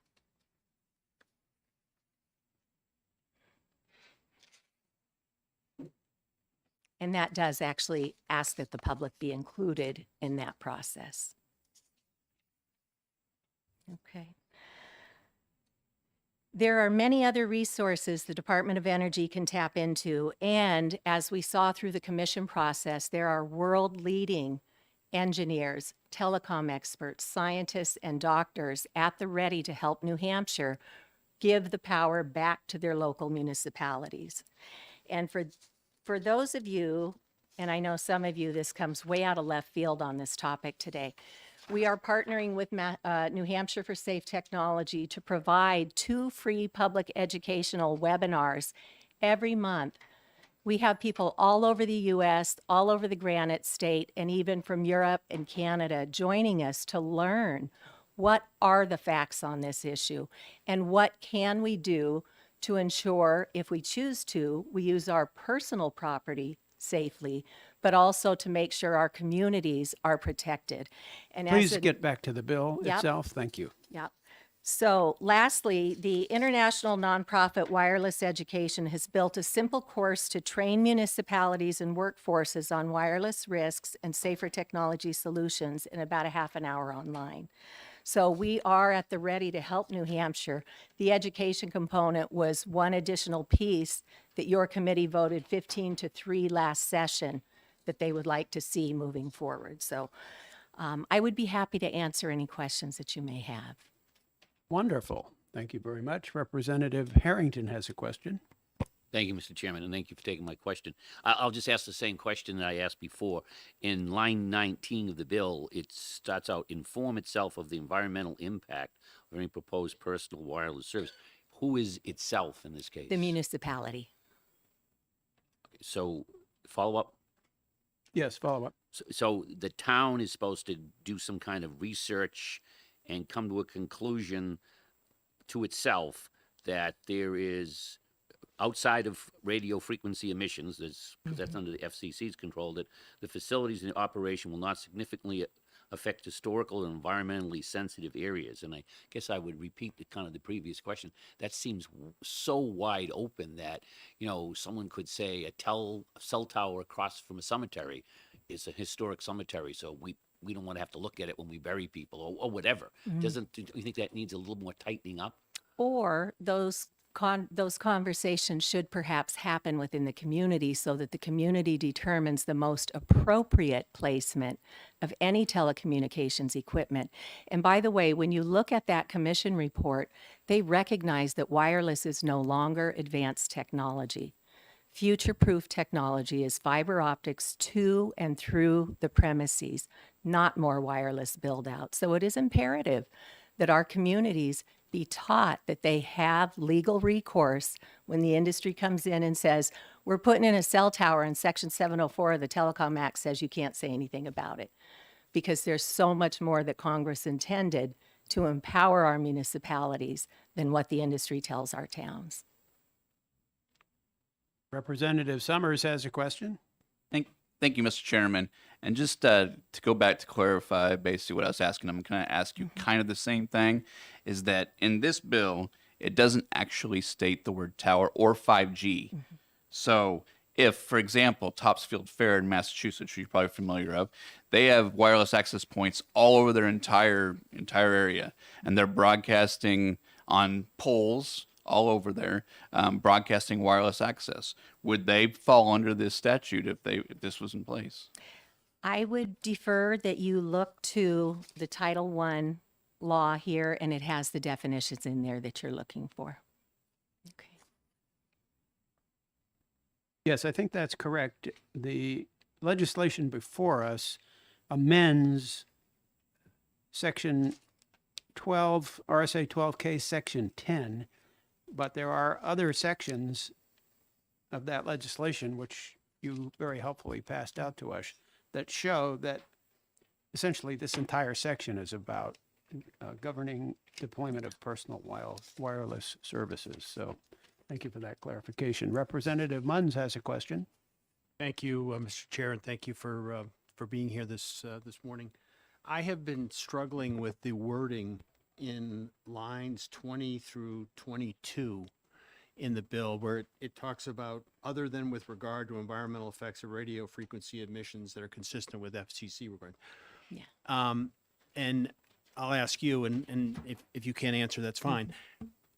My reading of that is that what it is saying, what this bill is saying, is that essentially that the local authority doesn't have the local entity does not have any authority over anything regarding radio frequency transmissions. Is that correct? That would be easy to see how you would think that. However, there are many, many provisions that legally you can do in your towns. The FCC, when they allowed the industry to heavily influence the writing of the Telecom Act of 1996, they did put in Section 704, that clause about basically, if you have any concerns about the environment, you're out of luck because you can't sue us.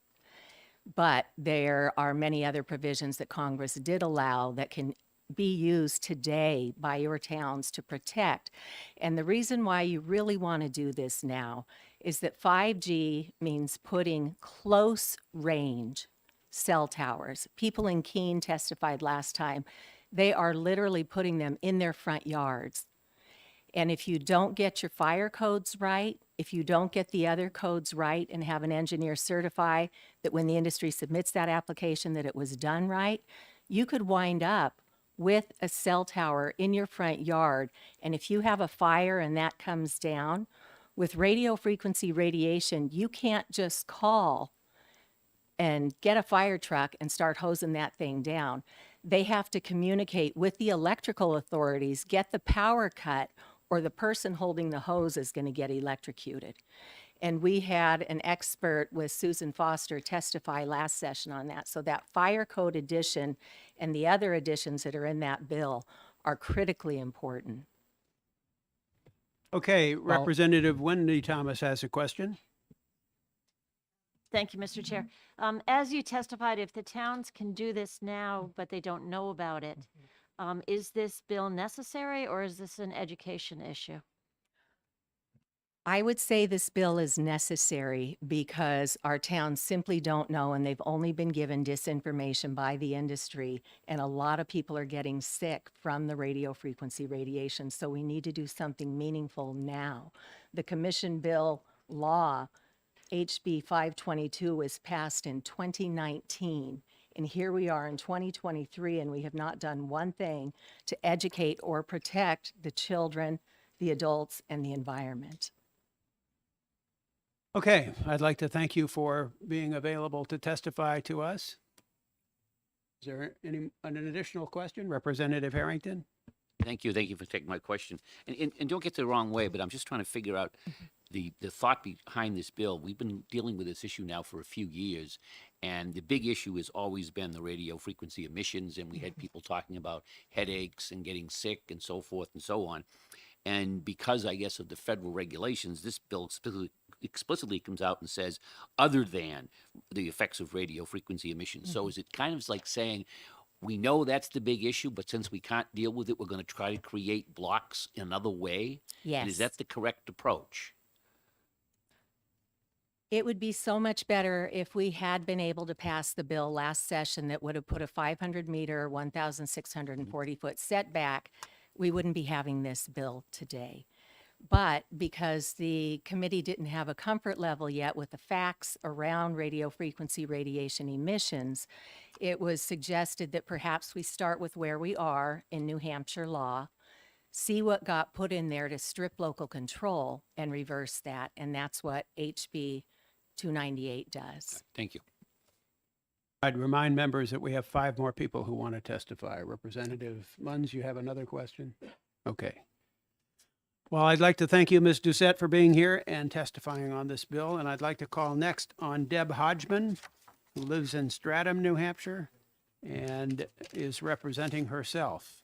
Ms. Hodgson. Good morning. Welcome. And thank you for hearing my nice to see you. testimony. My name is Deb Hodgson, and I'm a longtime resident of Stratham. I personally am aware of the importance of understanding the potential dangers from our current technology. I was fortunate in 2018 when my state rep Patrick Abrami and state senator Dr. Tom Sherman both listened to me and co-sponsored New Hampshire 522 in 2019. This bill was bipartisan, establishing a commission to study the potential effects of wireless technology, and New Hampshire was the very first in the nation to do so. In November 2020, the commission submitted its report, and the majority report had 15 recommendations. One of those relates to this exact bill, House Bill 298 in 2023.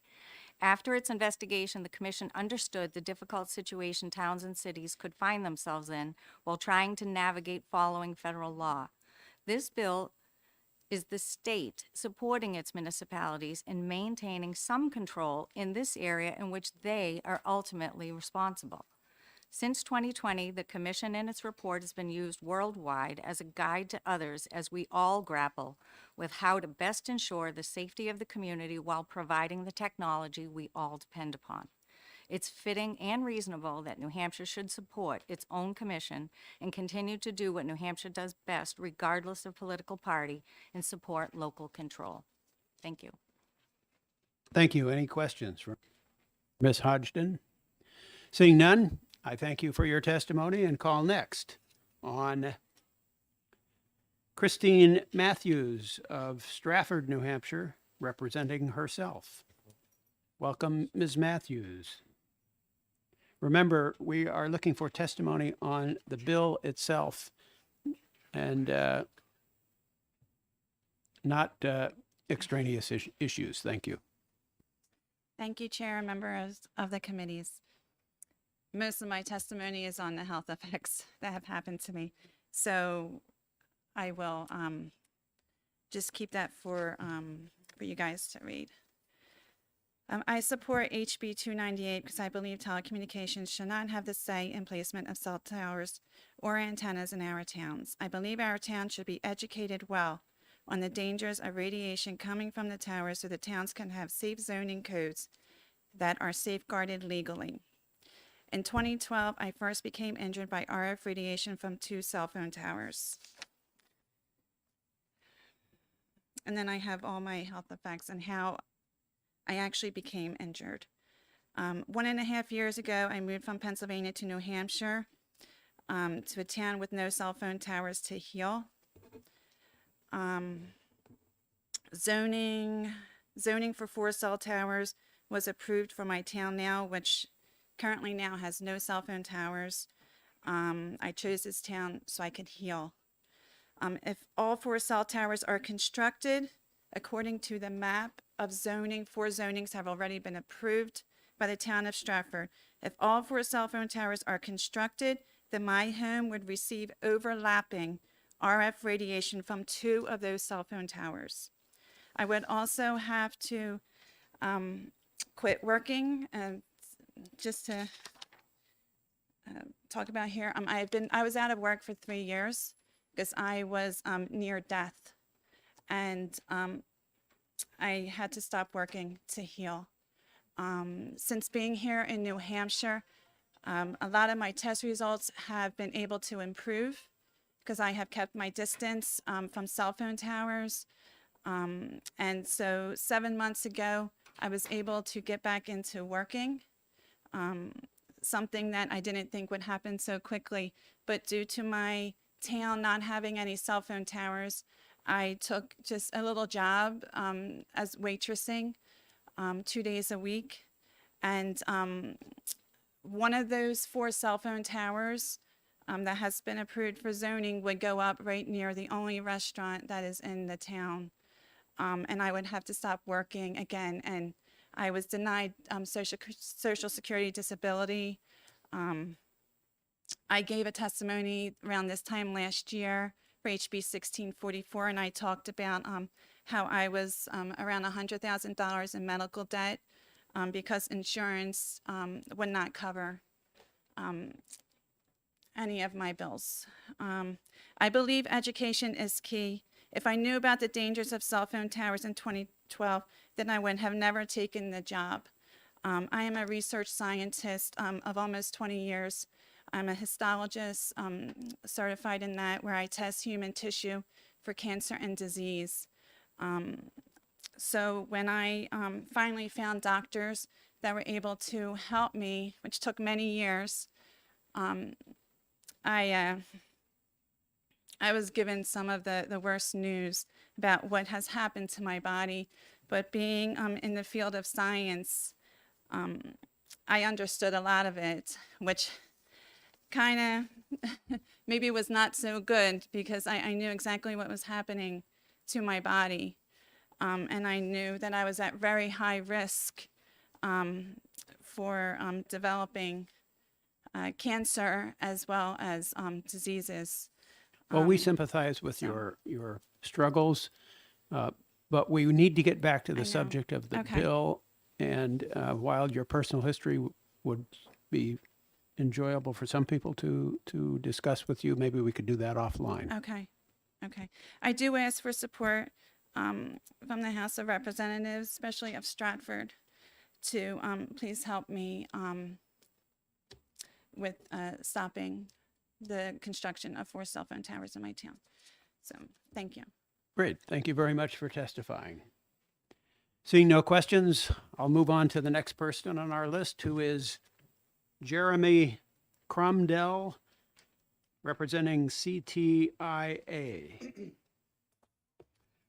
Thank you, Mr. Chair and Mr. Vice Chair. Mr. Fabrizio shared most of my testimony, and I know you guys are short on time, so I'm just going to share a few key points, if that's okay with all of you.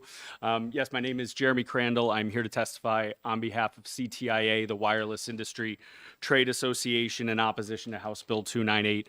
CTI and its members are strongly committed to improving connectivity in this state, considering that on average, residents have nearly 7 wireless devices in their home.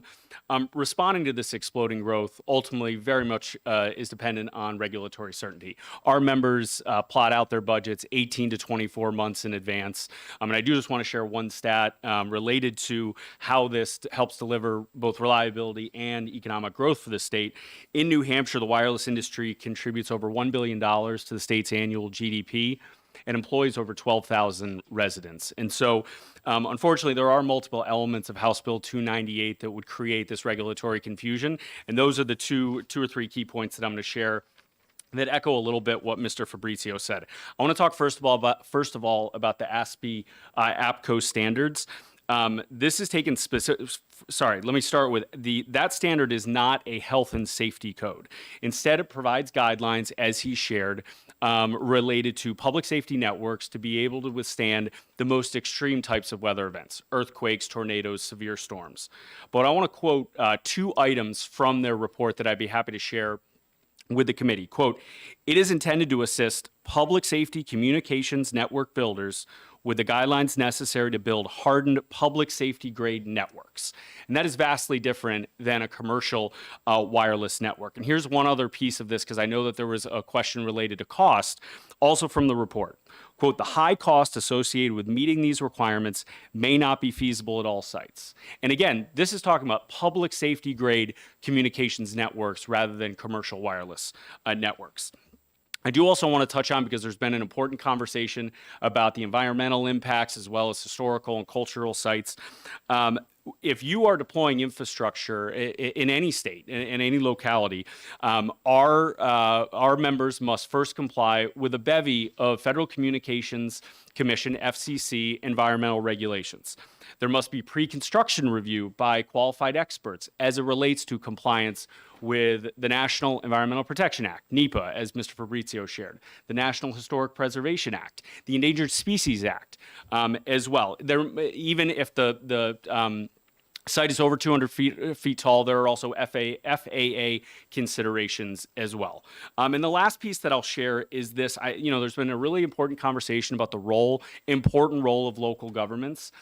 This is from an FCC 2020 order. Says localities could adopt, quote, generally applicable building, structural, electrical, and safety codes and other laws codifying objective standards reasonably related to health and safety. And so I just want to share that, because that role is very important. And nothing, from our standpoint of opposing this bill, it's not about taking the tools away from what localities and the state and the federal government already do as it relates to regulating wireless infrastructure. So I will pause there. I'm happy to take any questions, but we do oppose House Bill 298 for these reasons. Thank you. I appreciate your testimony, and I apologize for mispronouncing your name. But That's okay. I couldn't make out your handwriting there. So sorry about that. So I serve on a planning board in my town, and your written testimony talks about how this bill requires local zoning authorities to conduct environmental reviews with a process that is vague and boundless. Can you elaborate on what you mean by that? Yes, I'd be happy to, sir. So if you look at the bill, and I've got it in here, there's been some dialogue about how you define, quote, I'm looking at line 19, environmental impact. How would that be defined? How does this interplay with the already existing roles of various state agencies here in New Hampshire? How does that interplay with what the federal government already does? Would just echo what is already, along the lines of the questioning that you've already heard, that we do believe the way that Section A2 is written is very vague and boundless in terms of how those standards would be applied at the locality level. So you echo the question that Representative Munns asked earlier about the vagueness of the environmental Yes, sir. I standard. would share that. So my follow-up question would be that your written testimony also states that this bill would violate existing federal law, specifically the eligible facilities requests under Section 6409A of the Spectrum Act of 2012. I believe Senator Ricciardi testified that that has been tested in court and found not to be the case. Can you elaborate on why you believe this would be a violation of federal law? So, Mr. Chair, I did hear Senator Ricciardi say that. I will have to get back to you speaking to that specific case. I'm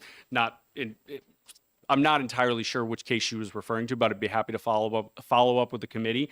But I will point back to, in my testimony, that quote about, hold on, I want to make sure I get it right, about what localities can adopt related to generally applicable building standards and da-da-da-da-da.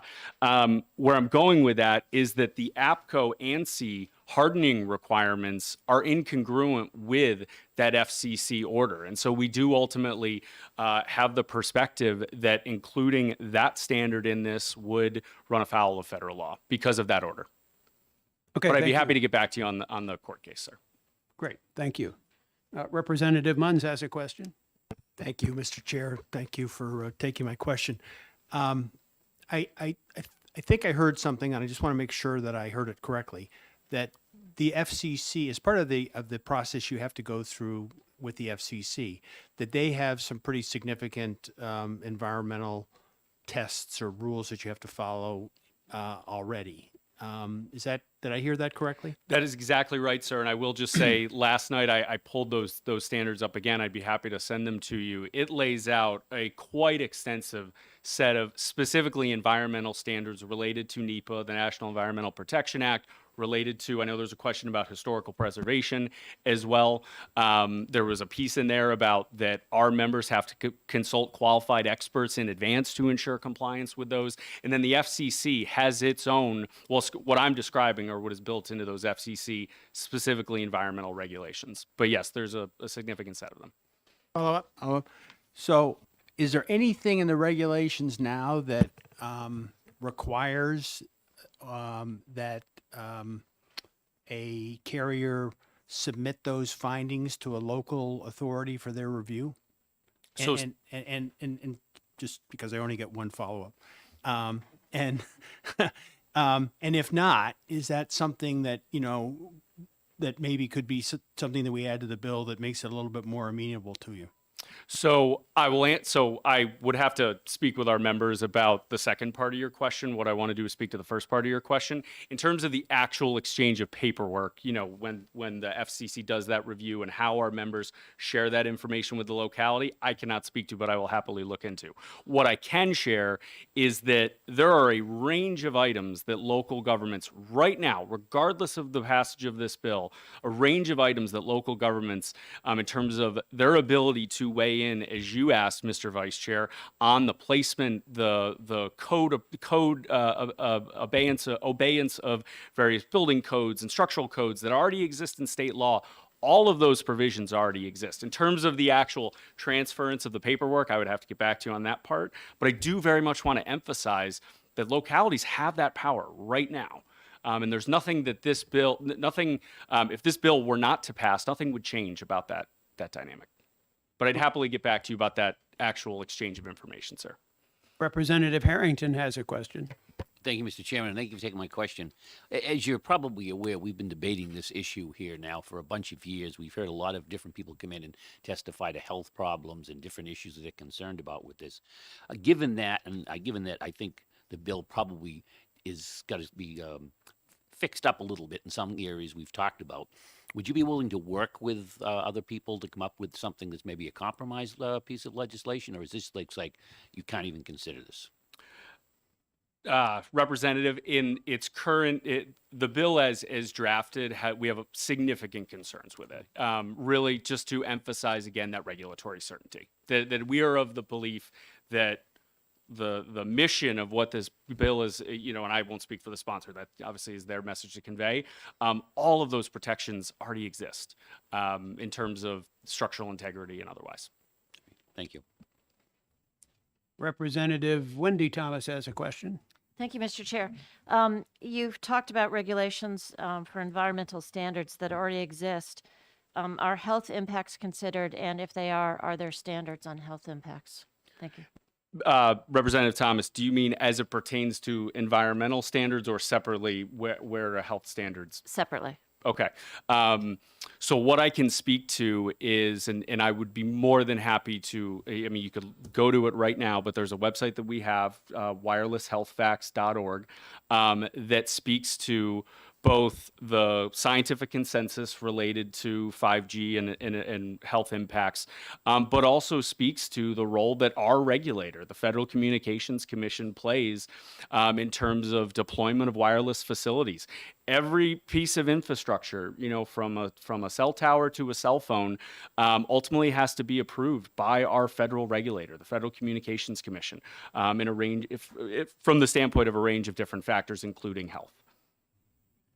Thank you. Representative Ploget has a question. Thank you, Chair. Thank you for taking my question. Going back to Representative Harrington's I have issues also. The APO, if that wasn't in there, if the Environment Pack wasn't in there, as a former planning board alternate, if someone gave me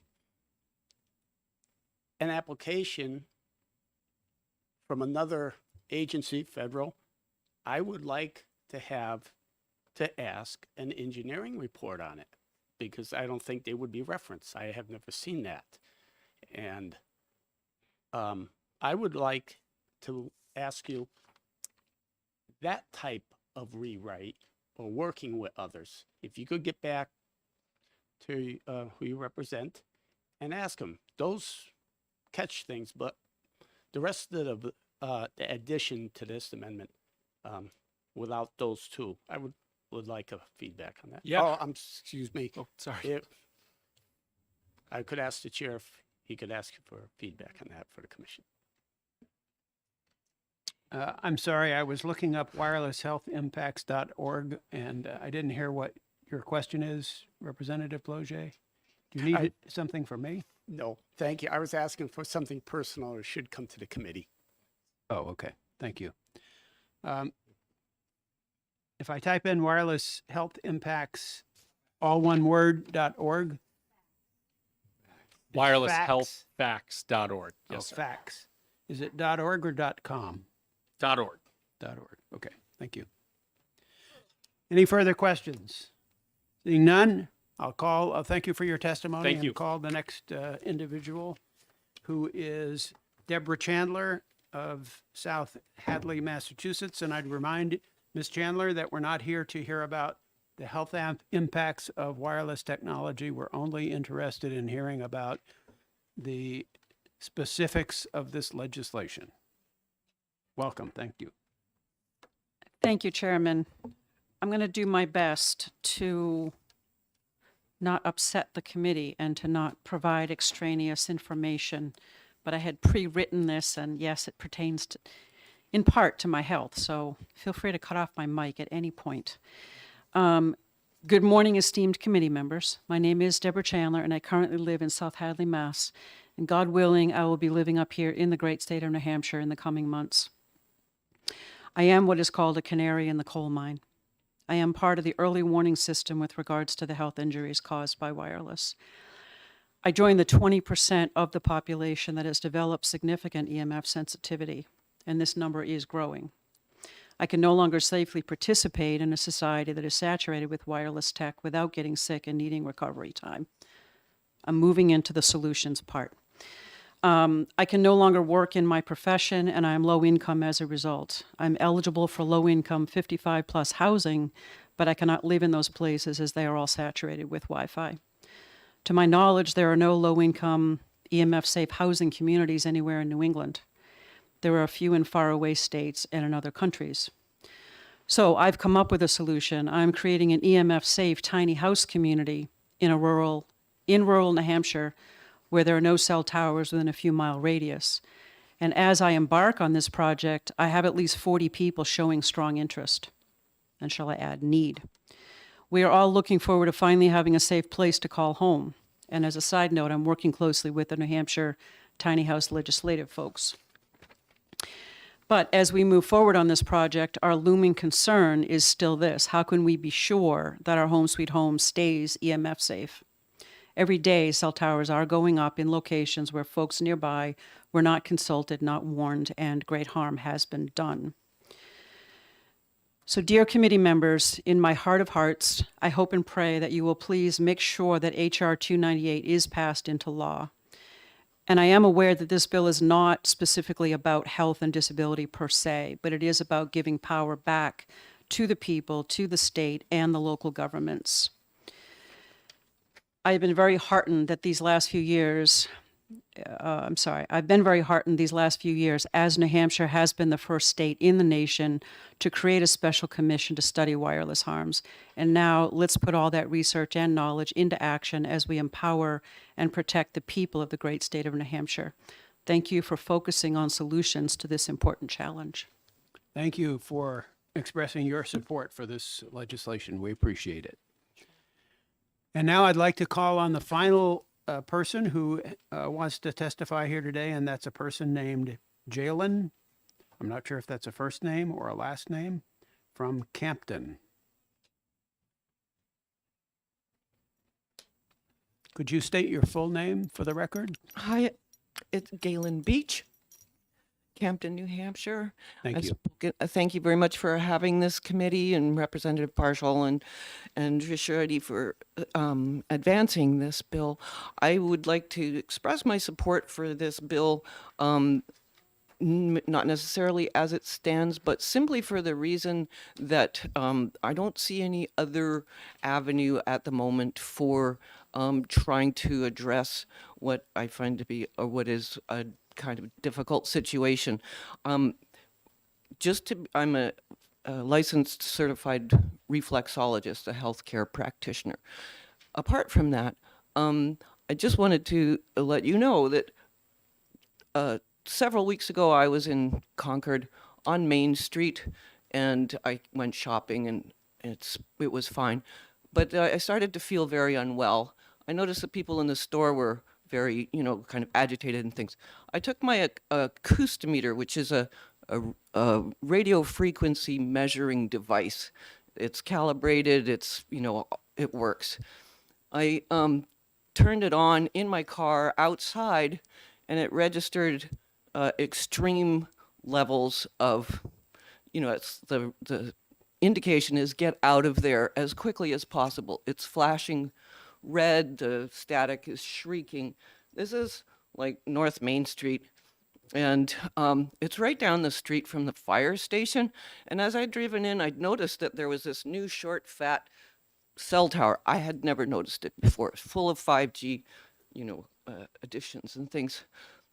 It's right over the fire station. I went in and I talked to these guys, and I said, is this new? Because I'm having a heart attack right now, and you guys are working in this extreme frequencies. 5G, the problem or the issue, I think, with 5G is not 5G, which is a marketing term, but excessive radio frequencies and excessive microwave frequencies emanating from our devices and our cell phones. And the arguments so far have been something like, well, WMUR radio station puts out, 100,000 that every day, all day. So what's the problem with just adding more?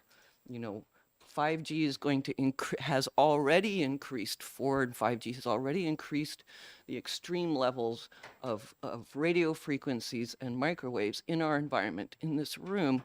When I come in here, I feel really crappy after a few minutes, but I come because I think it's urgent.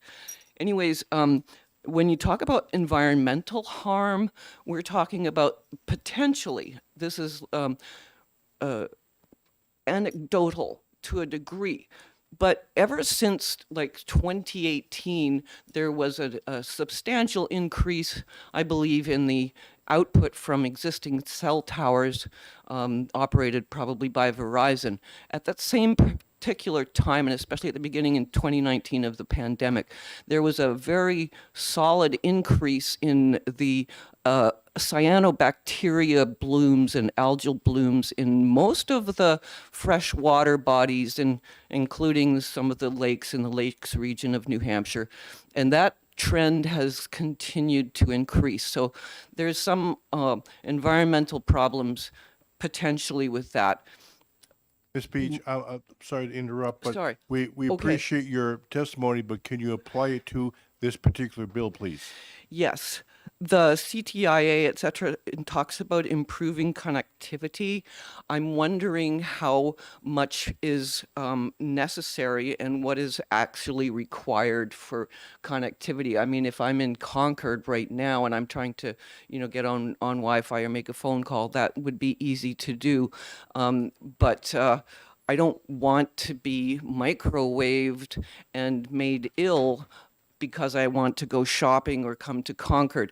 I'm just concerned that there's absolutely no regulation and no concern or consideration about regulating what are harmful biological problems. So the bill itself, at least localities, they may have the power to do stuff, but they don't know anything about 4 and 5G and the effects of it. They have not been educated. They've not been fully explained.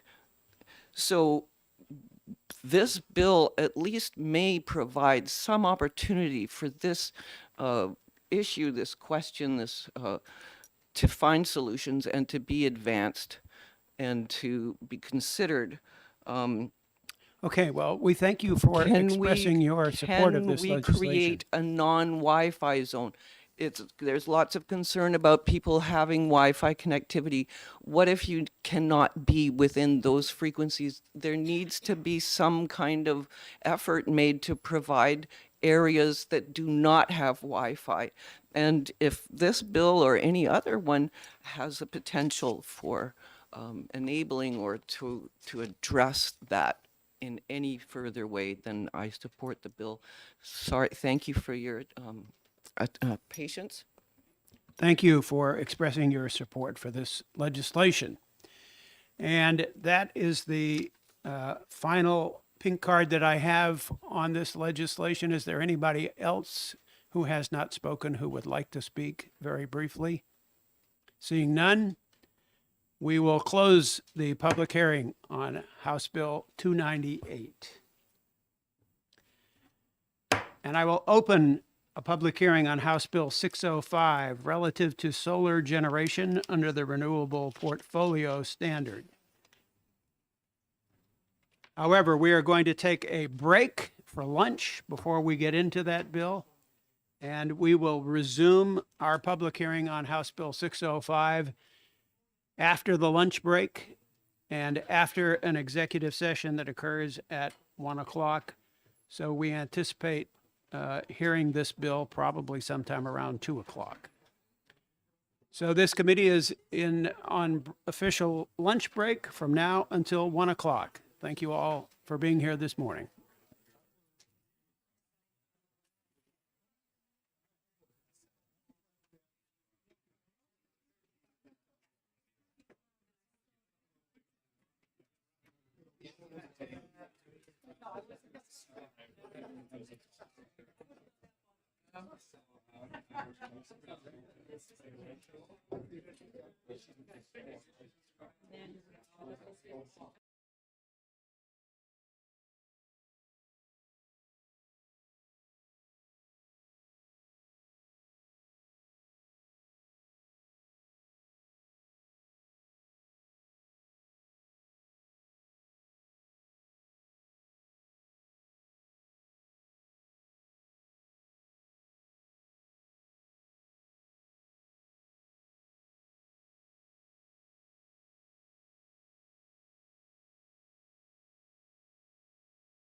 Everyone, it's now time to resume ST&E activity for the day, and our schedule calls for exec sessions at 1 o'clock this afternoon.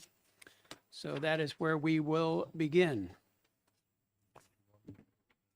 But before we begin, Representative Doug Thomas has an announcement he would like to make to the full committee. Just something from this morning, the clerk, for those of you that might possibly be getting the calendar in the mail, a hard copy, there have been problems with the UPS in delivering on time. So if anybody here has requested to get the calendar in your mail, he wants to know, the clerk wants to know what day you get it.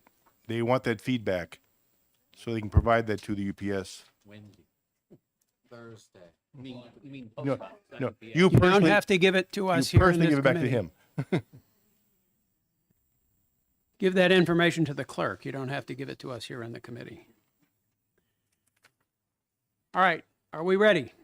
I'm going to open an exec session on House Bill 161, relative to customer generators of electricity as group hosts under net metering. And I'm going to recess that exec session. Why?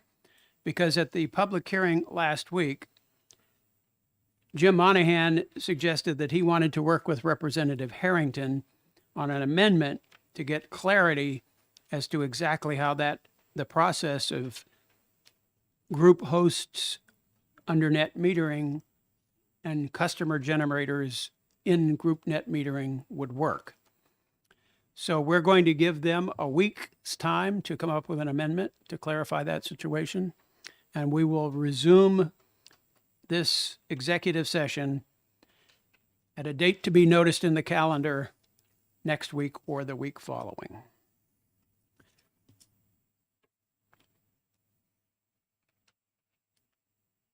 So since that exec session is recessed, I don't need to close it because it hasn't reached closure yet.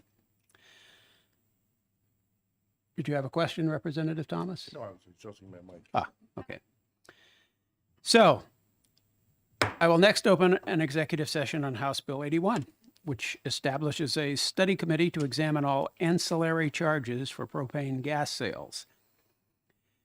And ditto with the previous bill, we're going to recess this exec session because next Wednesday, Representative Thomas, Doug Thomas, that is, has scheduled a subcommittee meeting to decide exactly how to handle this bill. Will we go forward with creating a study committee, or might there be some different legislation that might be worthy of consideration for that executive session? Representative Thomas. Thank you, Mr. Chair. And I just want to add that AmeriGas is going to bring two people here next Wednesday at 1 o'clock.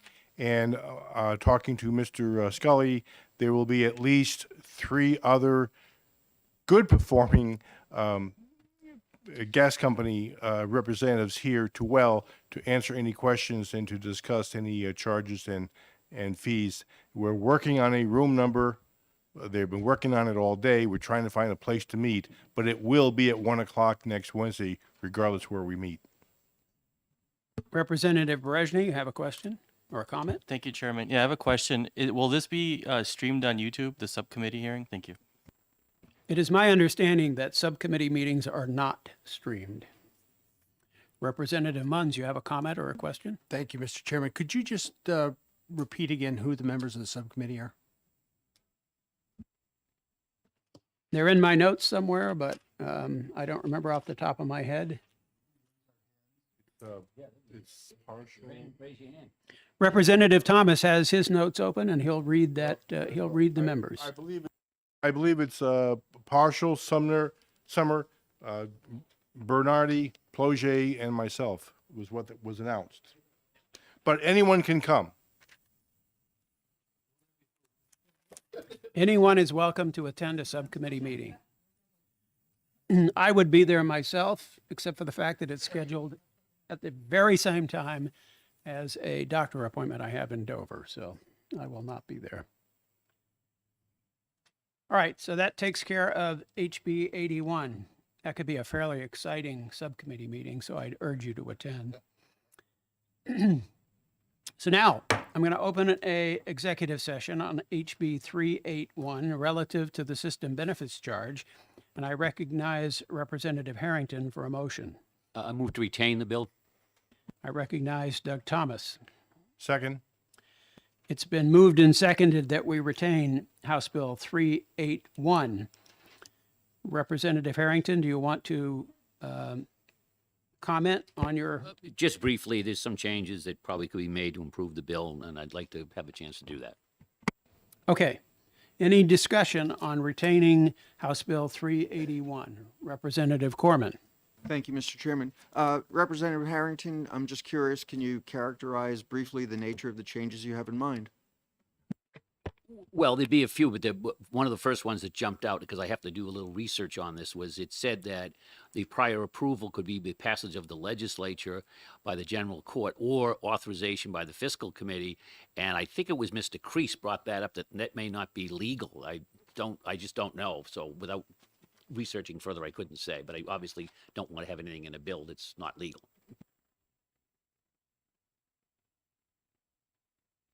Representative Wendy Thomas. Thank you, Mr. Chair. Just a clarification question in the amendment. Would it change any of the levels from, you're still talking about capping it at 2020 levels? That's for you, Representative I would Harrington? basically leave it the same unless same. we look, there's some reason to change it. Okay, You know, I'm thank you. open to looking at it, let me put it that way. Further discussion?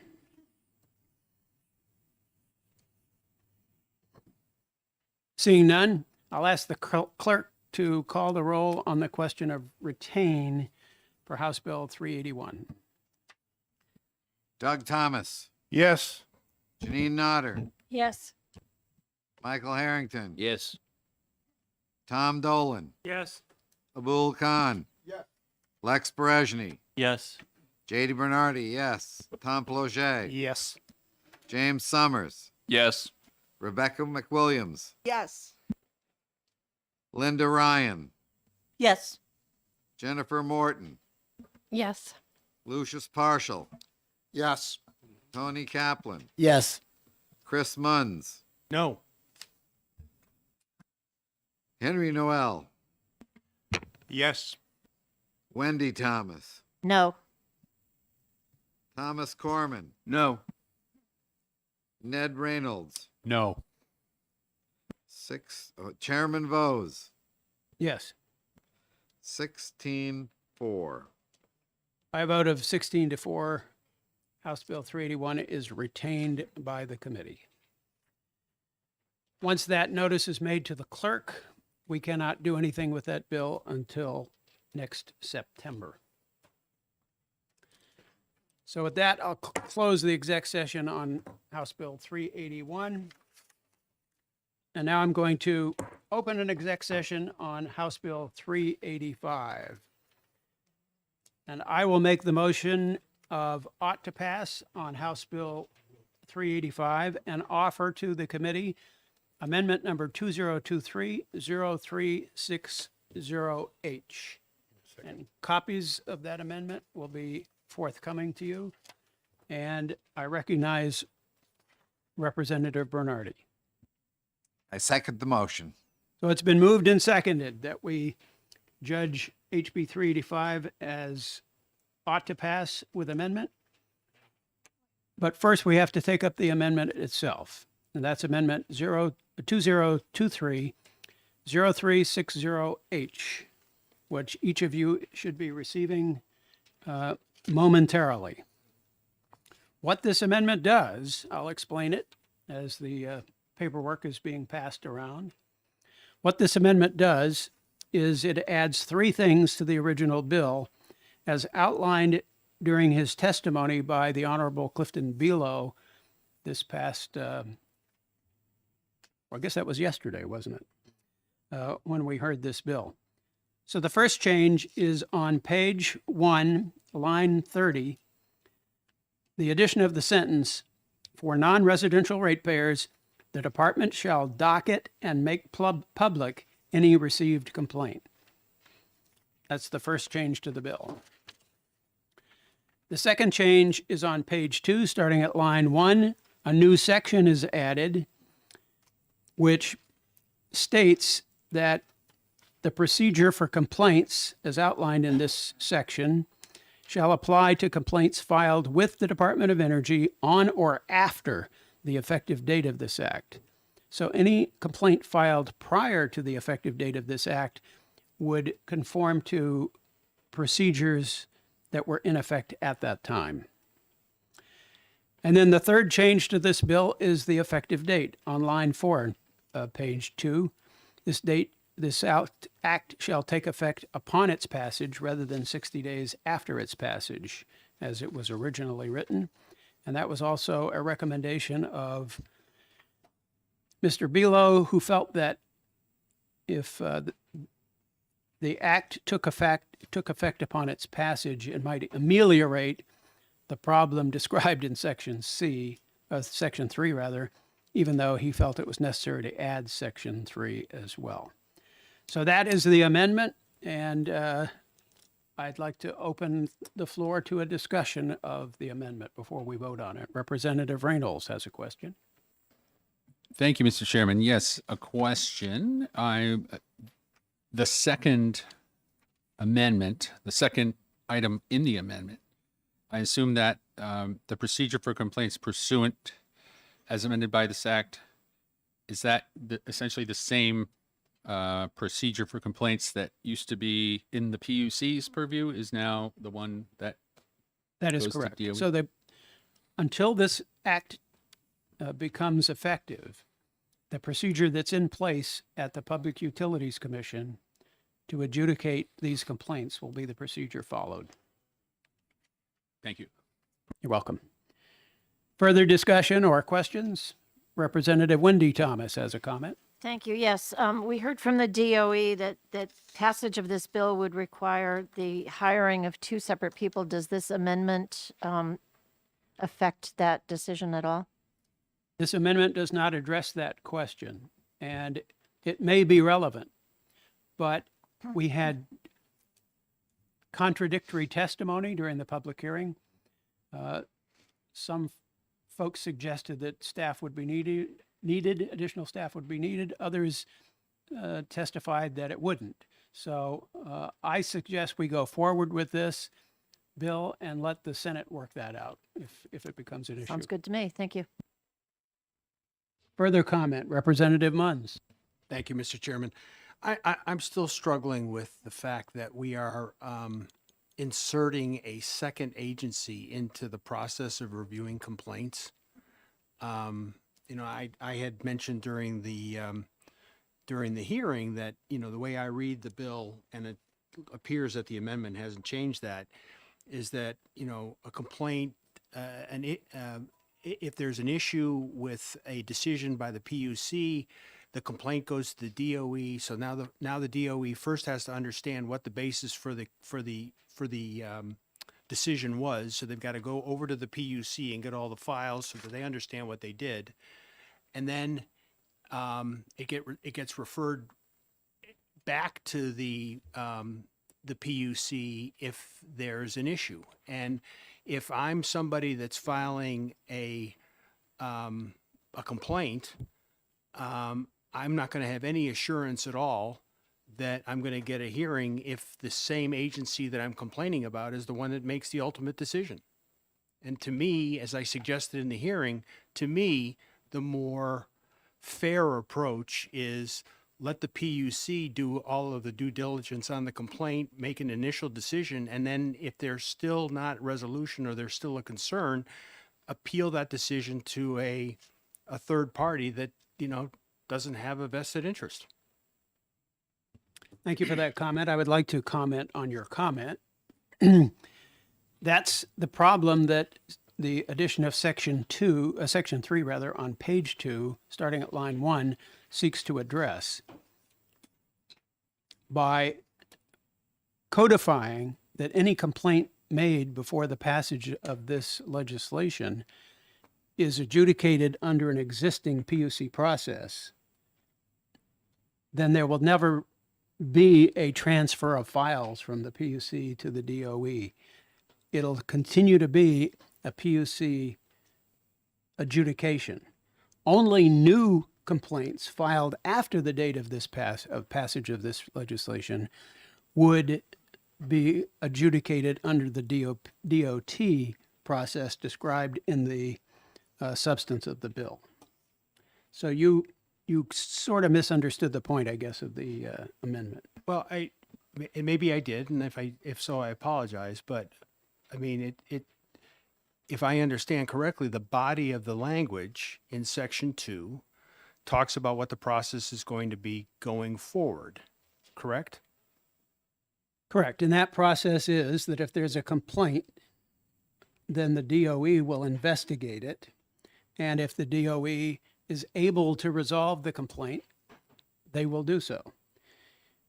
And if they can't resolve the complaint, if there's a disagreement between the DOE and the complainant over the DOE's resolution of the complaint, then the whole process can be taken to the PUC for an adjudicative process, which is a fact-based examination of the question. Okay. I don't think I misunderstood then, because that's my concern, that it's going from the PUC to the DOE and then back to the PUC. Well, maybe if we used an analogy, it could help you understand. Let's say someone commits a crime.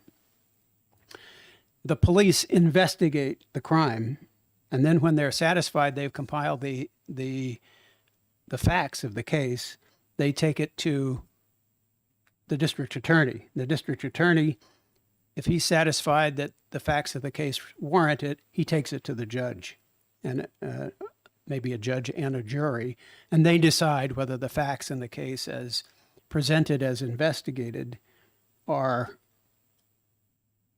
warrant a conviction or an acquittal. The situation here would be similar. A complaint gets filed, it's kind of like a crime, and the DOE is like the police. They investigate the crime, and maybe they can resolve it because it's not really a crime, it's a complaint. Maybe they can resolve it, but if they can't, then they take it to the judge, which is the PUC. But the judge is also the criminal. In your analogy. No, the judge is not the criminal. The complaint is filed by a municipality or a community aggregator or a utility. Those are the complainants. And it's not the PUC who files the complaint. It's a utility, a municipality, a community aggregator. They're the ones who are alleging that some kind of an offense has happened, and then the DOE investigates and tries to resolve it. And if they can't, then the PUC becomes the ultimate arbitrator. But the only reason the complainant is filing a complaint is because they believe that the PUC did something wrong, a crime, in your analogy. So No. Okay. They believe that the PUC's rules have been violated by another party. It has nothing to do with the PUC itself. Representative Harrington, you had a comment? Yeah, this is sort of like the bigger change we did when we switched from just the PUC and created the Department of Energy. And it's not just here, this same idea of process where whoever has a complaint or an issue would take it to the Department of Energy. They have the staff to perform the investigation. And if they can come to resolution with the parties, they come to resolution there. If one of the parties doesn't feel as though they got a fair shake or don't like what the resolution was, they can petition that to go to the PUC. And as the chairman said, that would be a formal adjudicative process. And then they would make a final ruling. And the PUC would be basing that on whether they thought the rules were violated or not. So it doesn't start with the PUC, go to the DOE, then back to the PUC. It goes directly to DOE. It's very similar to the fact if you're just a utility customer and you have a problem with, since I'm looking at it, Eversource, and you would call the DOE and you would file a complaint. And if you couldn't work that issue out, eventually it could be brought up to the commission and they would have an adjudicative process and hearings and make a decision on that. And as the same with any decision out of the PUC, there's only one body that you can appeal that to, and that's the Supreme Court. But, Mr. Chair. Go ahead, Representative. But all of this would be avoided if the staff that was doing this when it was part of the PUC was returned to the PUC. If I may, yes, but that's not the case. They're not there anymore. That was the whole purpose for the reorganization. One of the purposes in the creation of the Department of Energy. And I just follow up on that by pointing out that if you listen to the testimony of the Honorable Cliff Below, he filed a complaint on a similar issue with the PUC in 2017 and still hasn't gotten a resolution. And part of the reason for that is because when the PUC and the DOE were separated, the staffing went from the PUC to the DOE for doing compliance regulatory investigations. Representative Wendy Thomas has a comment. Thank you, Mr. Chair. I just want to remind people that during testimony, we heard that there are on average 2 to 3 complaints a year. And there was some discussion about whether or not this was a solution looking for a problem. Further comments on this question? Representative Partial. Yes, thank you, Chair. I'm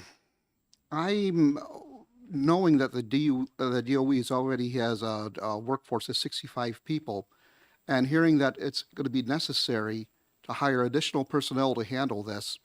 I know we're sensitive to hiring additional personnel because of our recent Green Bank bill. We were concerned about having hired another additional personnel for that. My question would be, could you explain why that additional personnel is not already present in the DOE if they were transferred from the PUC? There are personnel in the DOE in the compliance division that do exactly this kind of work. So the follow up this, if I can. Follow up? Yeah, so the speculation that we would need to hire additional personnel could be very well unfounded. This is what the DOE testified. Yes, we additional heard personnel. testimony both ways. We heard testimony that said they may need new staff, and we heard testimony that said it's unlikely that they would need new staff. Okay, thank you.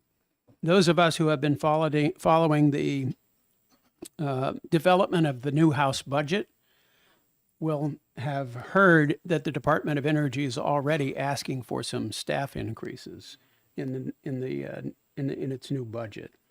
So it's at least possible that adequate staffing will be there for the relatively small number of complaints that are likely to occur.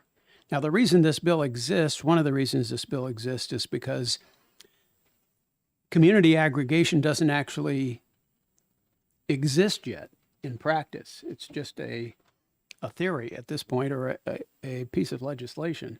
And so it's not really known how many complaints may eventually arise, but it's not likely that any significant number of complaints will arise in the next year.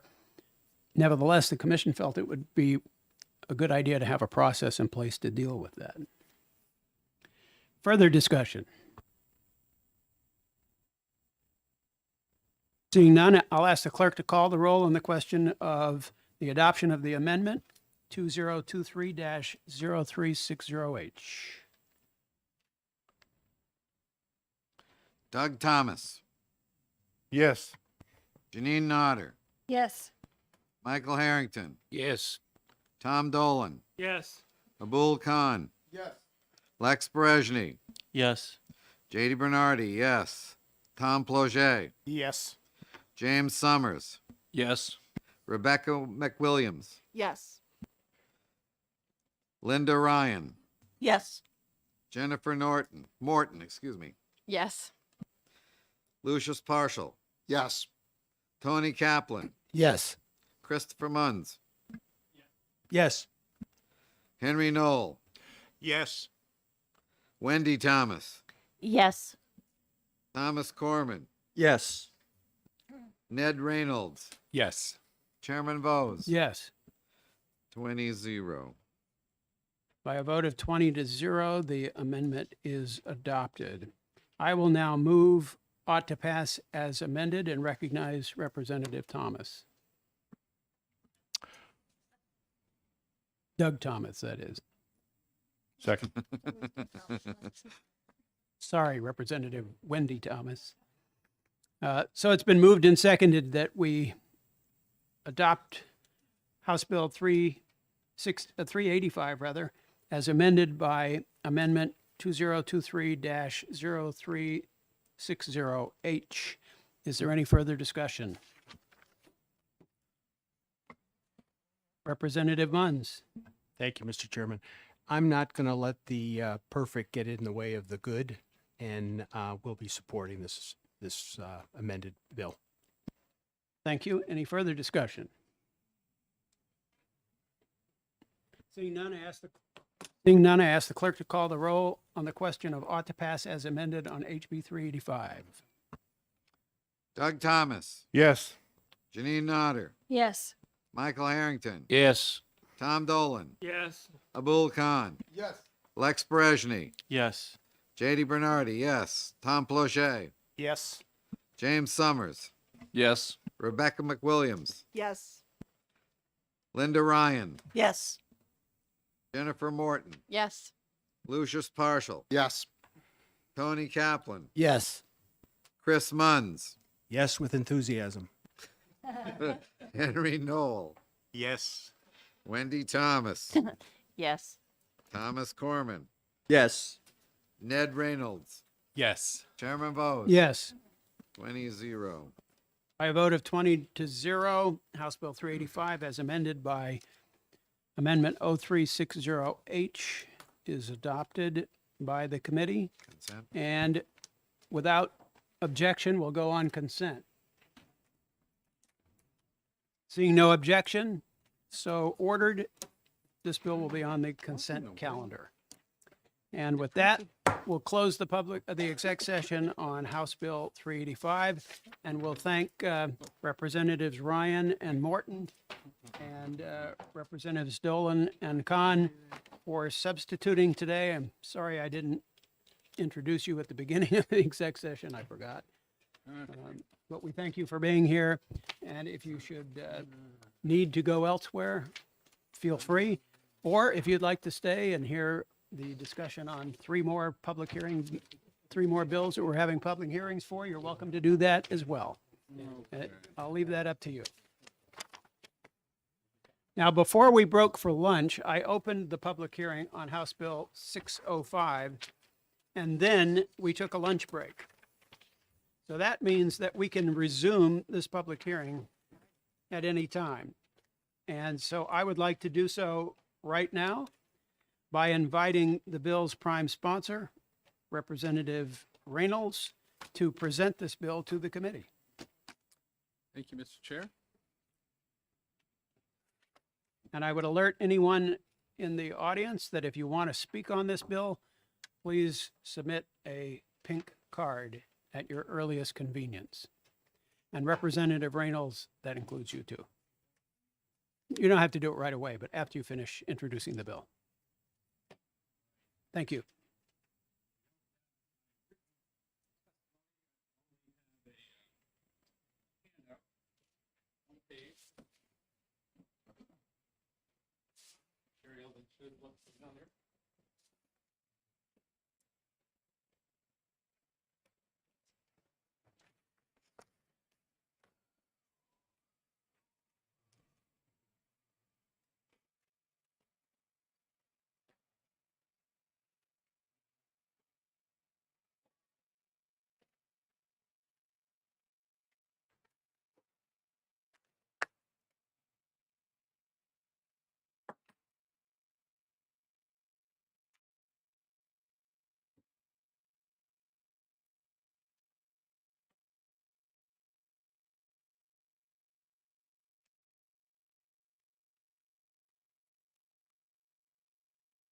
Whenever you're ready.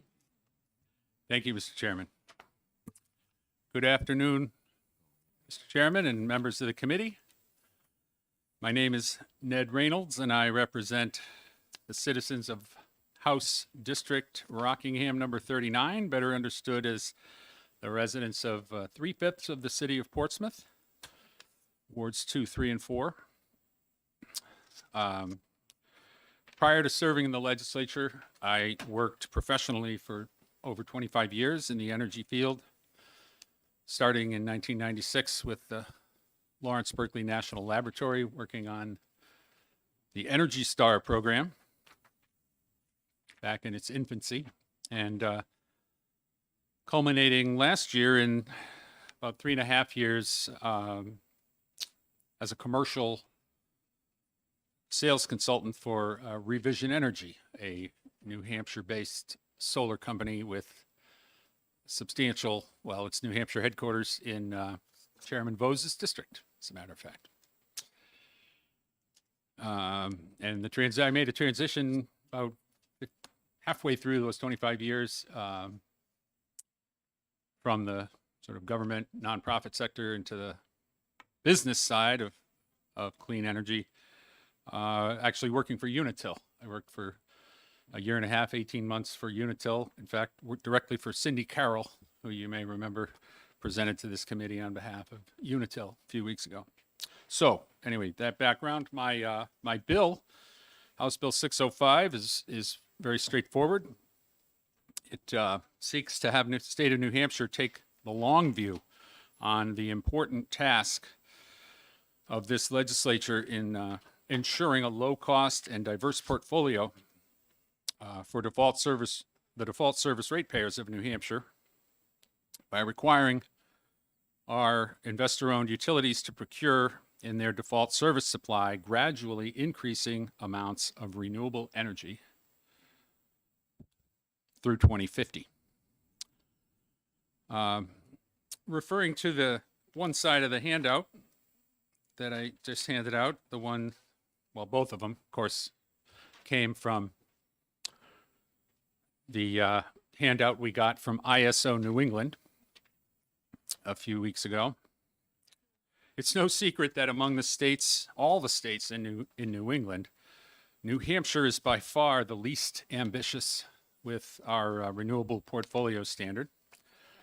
And in times past, it could reasonably be claimed that New Hampshire did this so as to protect its ratepayers from bearing the costs of forcing utilities to buy renewable energy, which was often more expensive.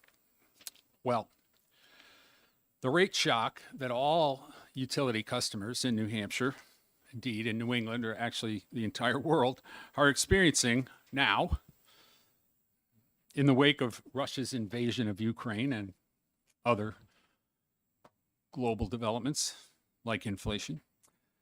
And the rapid jump in global fossil fuel prices means that those days are indeed in the past. If I could get all the members of this committee to really and truly grasp one thing, it would be this. All of us, all New Hampshire residents and businesses, are price takers of those fossil fuels on the global market.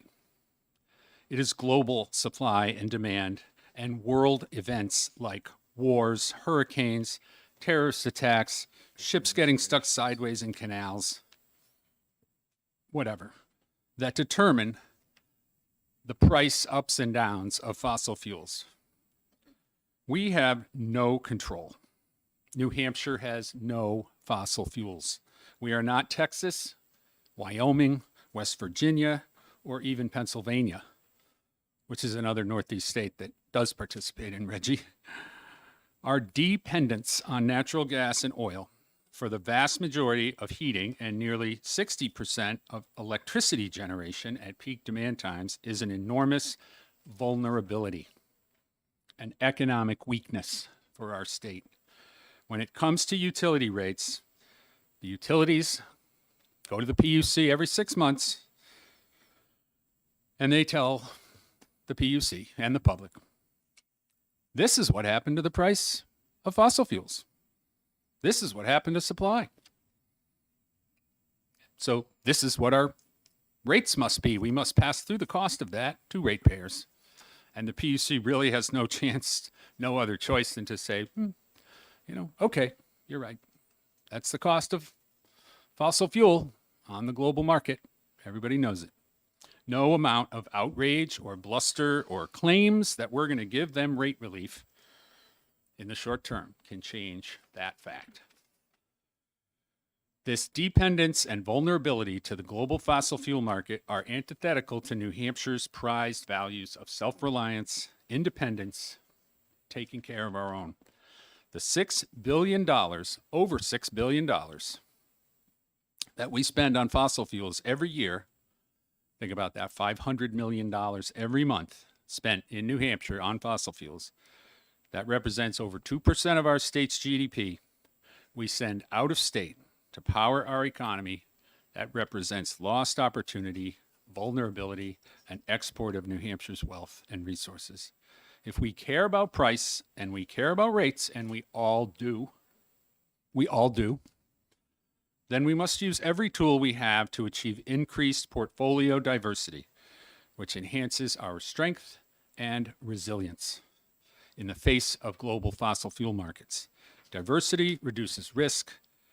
It reduces demand, especially at peak times when spot prices on the regional market are highest, and thus it lowers rates. It exerts downward pressure on rates. It is policymakers' responsibility, our responsibility. Our constituents expect us to have foresight and the willingness to understand the emerging energy landscape, the capabilities and advantages offered by new technology, and make policies that look over the horizon to where we need to be 5, 10, 20, 30 years from now, and begin to turn the massive ship that is our energy system. Renewable energy has the singular virtue of having zero fuel costs. Let me repeat that. The fuel cost of renewable energy is zero and will always be zero. Many on this committee have expressed deep skepticism about renewable energy, the value of renewable energy, because it's not always available. That is, only when the sun is shining or the wind is blowing. And of course, that statement is correct, though it's rapidly being rendered incorrect by the emergence of energy storage technologies, including but not limited to batteries.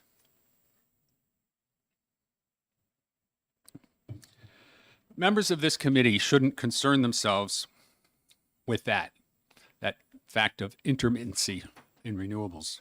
Because as we've heard in testimony, everyone, we, our utilities, and the regional grid operator all understand that, the fact of intermittency of renewables. It's accounted for by assigning them a low capacity factor in the regional forward capacity market, so their value is discounted. But we've also heard repeated testimony that the way the regional power market operates, power is always dispatched economically. That is, from the cheapest to the most expensive. Renewable energy, which has zero fuel costs, is very cheap when it's available. When it's available, it should be used. And when it's used, it reduces demand for electricity from power plants powered by what is by far the largest source of non-renewable fuel, currently has very high fuel costs, which is natural gas.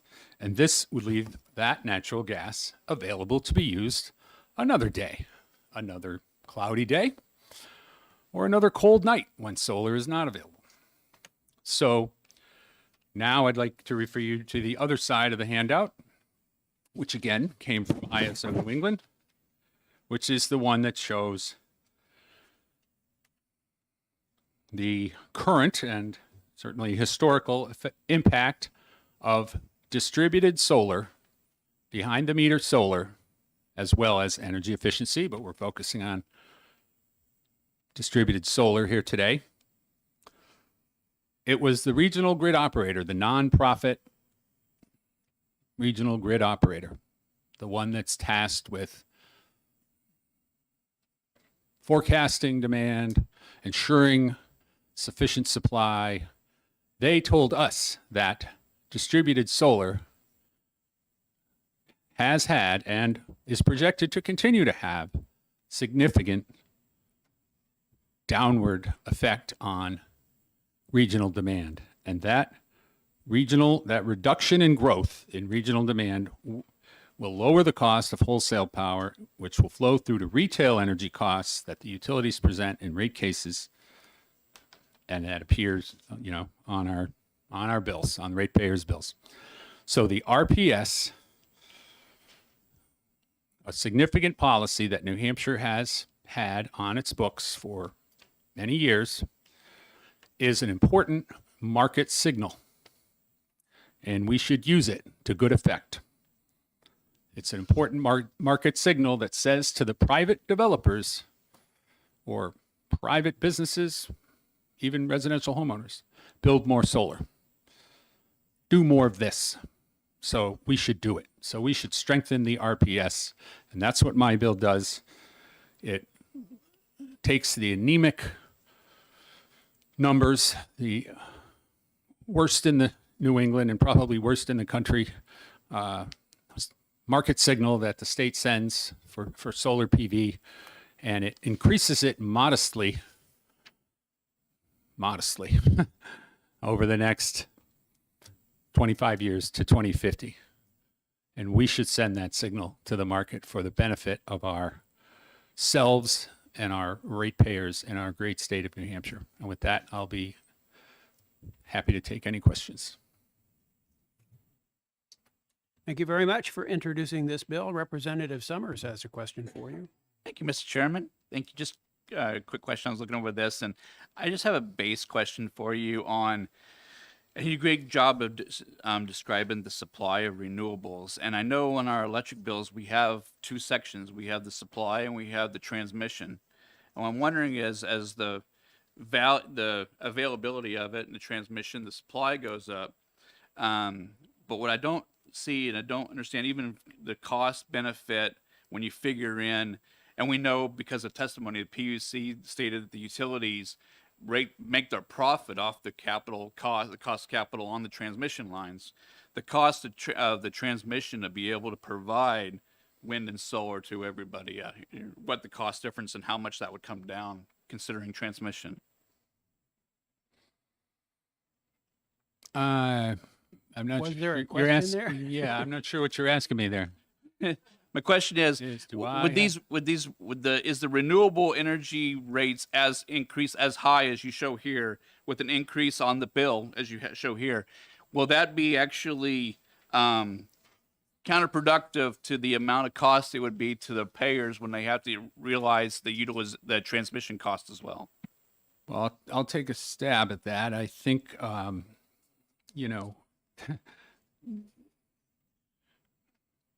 the cost of what our investor-owned utilities, whatever Source, Liberty, Unitil all do, the co-op, they now, as we know, run distribution systems, local distribution systems, and other private owners own and operate the regional, larger, high voltage transmission system, and all of them. Those costs are what are submitted to the PUC to go into rates, upgrade the distribution system. No matter where the supply is coming from, we have to have a distribution system, and it has to be maintained and upgraded and made resilient. So I do not feel that requiring more solar would add increased transmission or distribution costs. In fact, there's substantial evidence that adding distributed solar throughout the system reduces the need for expensive transmission upgrades because you're not having to bring large amounts of bulk power from far away. Rather, you are having small amounts of distributed generation put onto the grid throughout the grid. And where there are upgrades to local distribution systems required. For example, a project I worked on at Revision Energy before I left, the town of Exeter contemplating a 1.8 megawatt solar array on their landfill. one of your most important steps is to submit an interconnection application to Eversource and say, can the grid handle 1.8 megawatts of input right here? And the utility studies that, and they come back and they say, yes, but with these upgrades. And they'll give a list of, hey, we need this big giant, it's called a recloser. It's like a utility grade circuit breaker. You have to install one of these, and you might need to upgrade this, and those costs will actually be put onto the private cost of the solar development. So additional distributed solar actually results in additional private investment in the local distribution grid, which benefits everyone. And so that's why there's some discussion, another topic, but at the PUC about maybe socializing those costs more, because they do benefit everyone when they're done. Representative Kaplan has a question. Thank you, Mr. Chair, and thank you, Representative Reynolds, for testifying so eloquently on your bill. You're talking a lot about the costs relative to distribution and transmission. I wonder if you, as someone who's worked in the field professionally, I wonder if you have any notion of the knock-on benefits that would come from employment figures, say, or small businesses' profits due to increased solar penetration on the New Hampshire grid. Thank you for the question, Representative Kaplan. I certainly do, because that's what my role used to be in commercial solar sales. Again, given, as I said, that the fuel cost of solar is zero, all the cost of solar, almost all the cost, you have to maintain a system, there's a little cost to that, but almost all the cost of a solar system is capital upfront. Buy the system. And when you do that, you can calculate, the engineering says if you build this solar system, it's going to produce this many kilowatt hours of energy per year for the next 40 years.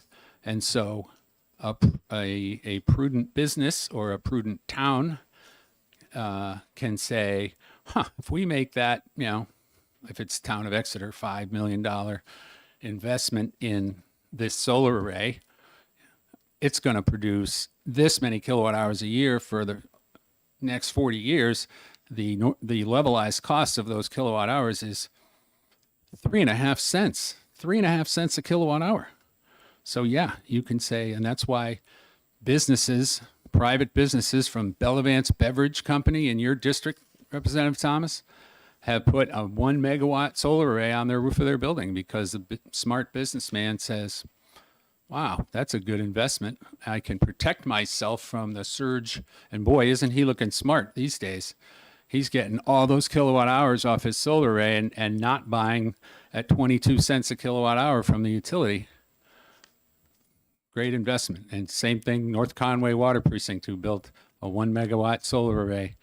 Boy, are they looking good to their ratepayers, because they're running that plant on levelized cost solar power, so much cheaper than what's on the market today. Okay. Thank you for answering that question. Representative Berezny has a question. Thank you, Chairman, and thank you for taking my question. This is a two-part question. Of the 4 classes, which one has the lowest capacity factor? So my bill refers to only class 2 solar PV. So then my next question would be, why only increase class 2, which is a lower capacity factor than all the others, and not increase one of the other ones that has a higher capacity factor? I was only interested in increasing the RPS for solar. That's my bill. I frankly, I don't think we're going to see a lot more development of new hydro. So I don't, it's not reasonable to increase the percentage of hydro, because that's we're not going to really build any more of that. So my bill just focuses on solar, because it's very doable, and it's 100% private investment that does it, unless of course it's towns or counties that do it on behalf of taxpayers. So my bill just focuses on class 2. Representative Wendy Thomas has a question, or did you have a follow-up? No. Wendy Thomas, go ahead, Thank please. you, Mr. Chair. I'm just interested in lines 20 page 2, line 2. How did you come up with those numbers? Are they accepted numbers? Are they from another state? They're just, I thought that those levels were reasonable. They're aspirational. I definitely took the view that what exists must be possible. If you look at even those numbers, you'll see that they're lower than every other state in New England already has. And so I certainly didn't want to propose for New Hampshire something that was wildly aspirational or that people could say that's hardly achievable. But you can look left, right, and you can look in every direction and see states that already have solar renewable portfolio standards that are stronger than the numbers that I've proposed for the state of New Hampshire. I also did this with the certainty that, of course, I'm putting into law numbers that would, again, it's aspirational, set goals for New Hampshire through 2050. If we get to 2030 and I don't know, it's kind of looks like we topped out or think more isn't achievable, it certainly would be within the power of another legislature to say, oh, maybe that number you have for 2040 or 2050 isn't reasonable, we'll roll that back. But in this case, I'm trying to, as I said, we're trying to turn the giant ship and choose a destination for 30 years from now, 28 years from now, 27. And so I thought those were very reasonable numbers. Follow up. So what would happen if we don't make the numbers in each year? Is there a penalty or anything?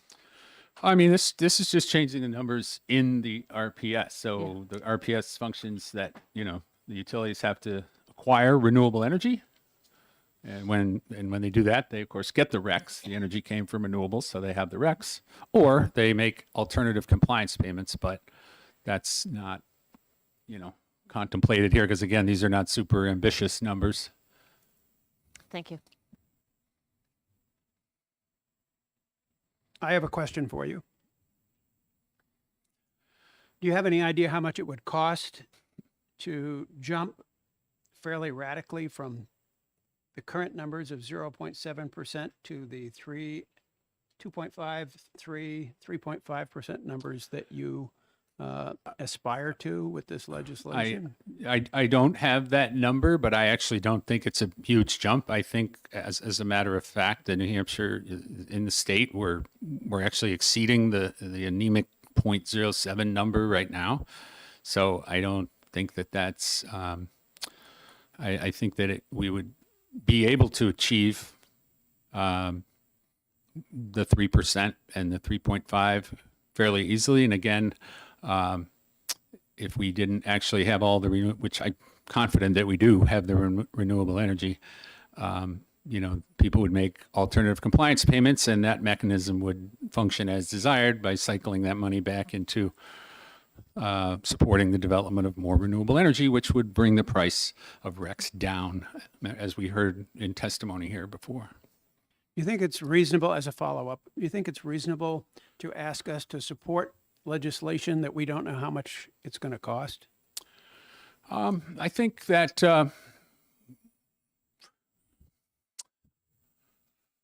I'm just gonna say this. I think we do a lot of things that we don't know how much they cost from a totally different sphere. I'm going to pull the example of the educational choice bill last year that was passed, where the projected cost was some low number, and it's turned out that it has cost the state way more than it was projected. I mean, this is, again, aspirational, but I believe easily achievable. We need to aspire to more, basically. When John F. Kennedy told the country we were going to go to the moon in 1960, nobody knew how much it was going to cost. People doubted it was even possible, but we did it. We know how to do this. This is easy, actually. So I'm not worried about that it's going to be an onerous cost. Given what I said about the zero fuel costs, it's just really all about sparking the investment, sending that market signal to get more solar into the market, and I actually believe it will be substantial benefit to the ratepayers of New Hampshire.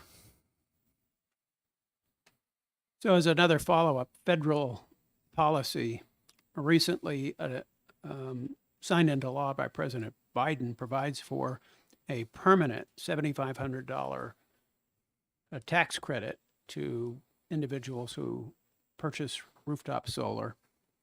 It also made permanent investment tax credits for commercial enterprises that invest in solar.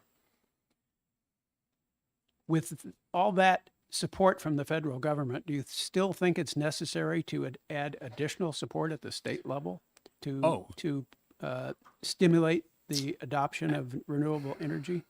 Absolutely. And in fact, I think that those facts you just cited, all those, first of all, the investment tax credit for business investment in solar and residential has existed for a long time.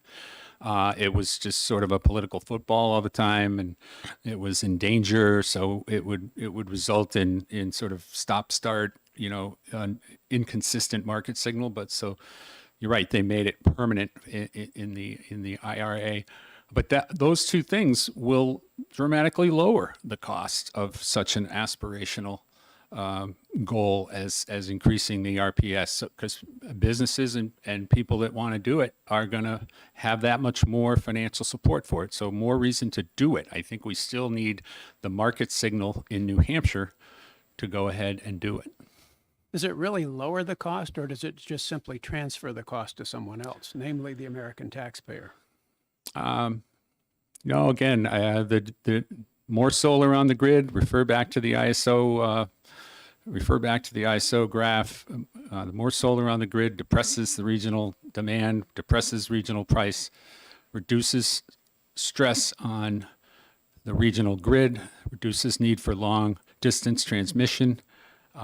It's a big benefit. And I haven't even said one word yet about the environmental benefits of more solar, which are very real, and which people who have suffer from COPD or asthma, the cost of our dependence on fossil fuels for power generation, especially at peak times, very real costs. So I'm not even talking about those costs, but they are very significant and very real. So I believe that there's significant savings associated with this. In your testimony, you also said that we should not concern ourselves with intermittency. But isn't intermittency a huge risk for reliability? I said that because I said the regional market structures already account for intermittency. I said, as policymakers, we ought not to write off renewables because they're intermittent. Everyone understands that they're intermittent, and the market accounts for that by discounting them in the forward capacity market. That's why the capacity factor. But it's already built in. We say that we want to have the market work, then let the market work. We have market structures that account for the intermittency, and solar is used when it's available. If the markets were working, wouldn't people be motivated to purchase solar without incentives such as these? No, not necessarily. Its quality and its the service it provides and its price? Not necessarily. The market, the energy market that we have, is an evolution of something that was invented over a century ago. It's a government-sanctioned, highly regulated monopoly by necessity and for public good. But the structures in that market are still tilted toward, fossil fuel supply. It's easier to get large fossil fuel supply than it is to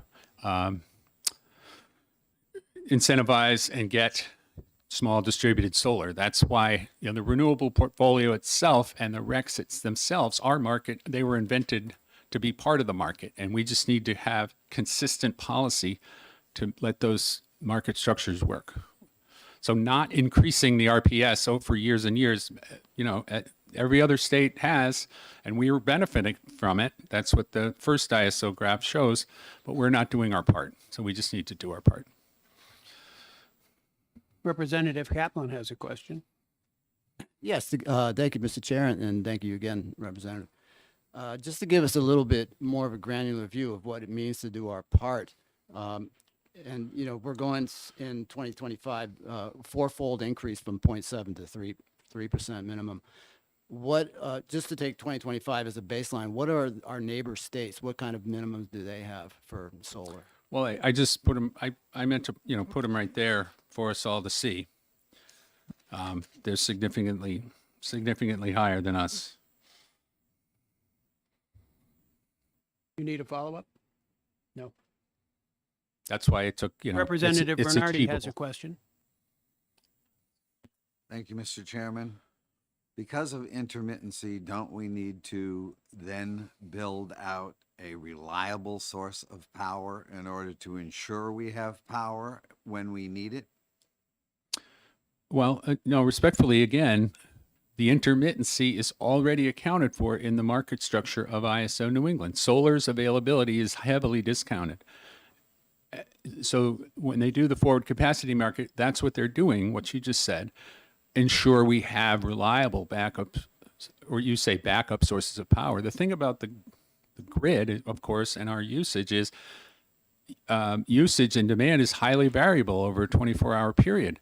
So solar becomes available, obviously, during the day. That's when we can dial back the fossil fuel-fired power plants. And so I'm not against natural gas-fired power plants. We need them both, but we need more solar.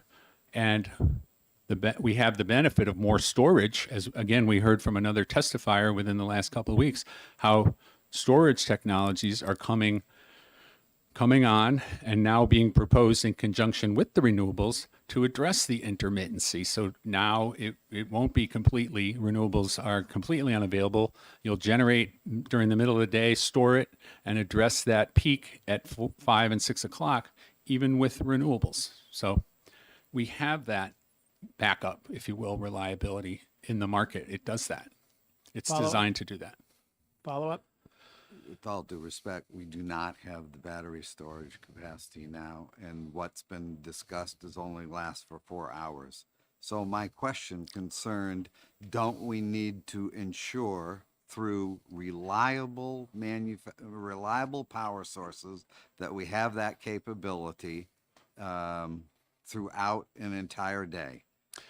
We New Hampshire legislators don't need to. The ISO New England and the Power Generators Association of New England are ensuring that for us.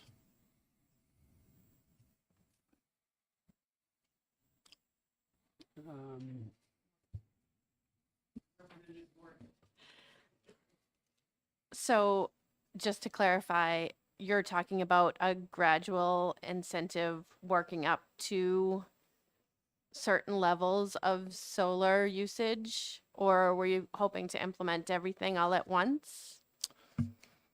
No, the bill is all about increasing the New Hampshire's renewable portfolio standard very gradually from 2024 to 2050, as the numbers show. So it's gradual increase in solar generation capacity.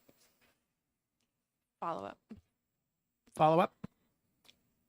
So there would be a mixture of, if I'm understanding right, using both the fossil fuels that we have already at hand, as well as the onboarding of more and more solar energy at the same time, kind of a transition from one to the other? Yes, absolutely. That's what we have now is a portfolio of sources, and the regional grid operator manages that. And so it's just about gradually increasing the amount of solar. Thanks to the other states' policies, that's what ISO New England showed us that is expected to happen. So like I say, it's just about getting New Hampshire to do even close to what the other states are already planning to have happen. Additional questions, Representative Corman. Thank you, Mr. Chairman. So I'm thinking about Chairman Vosa's comments about a free market. And, clearly this is some intrusion or let's say influence on the market for solar. Sure. Are you aware of government influence on the market for fossil fuels and government support for creating those? Just, in terms of having a level playing field. Well, sure. I would say that that's the default of our system we have now. In my opening remarks, I sort of colloquially described the rate setting process at the PUC as every 6 months the utilities come and they say, this is the price of fossil fuels, and therefore these are the rates we need to charge. And because the system is so highly dependent on fossil fuels, the PUC says, ouch, in this case, that really hurt, but okay. They can't say no. So that's where we get, it's okay for Eversource's rates to be 22.5 cents a kilowatt hour because the fossil fuel, which price is set on the global market, passed through to us. Okay, thank you. We have one more person who wants to testify on this bill, so I'm going to thank you for introducing it, Thank you, Mr. Chairman. answering all our questions, and ask Griffin Roberge from the Department of Energy to give us his perspective on this legislation.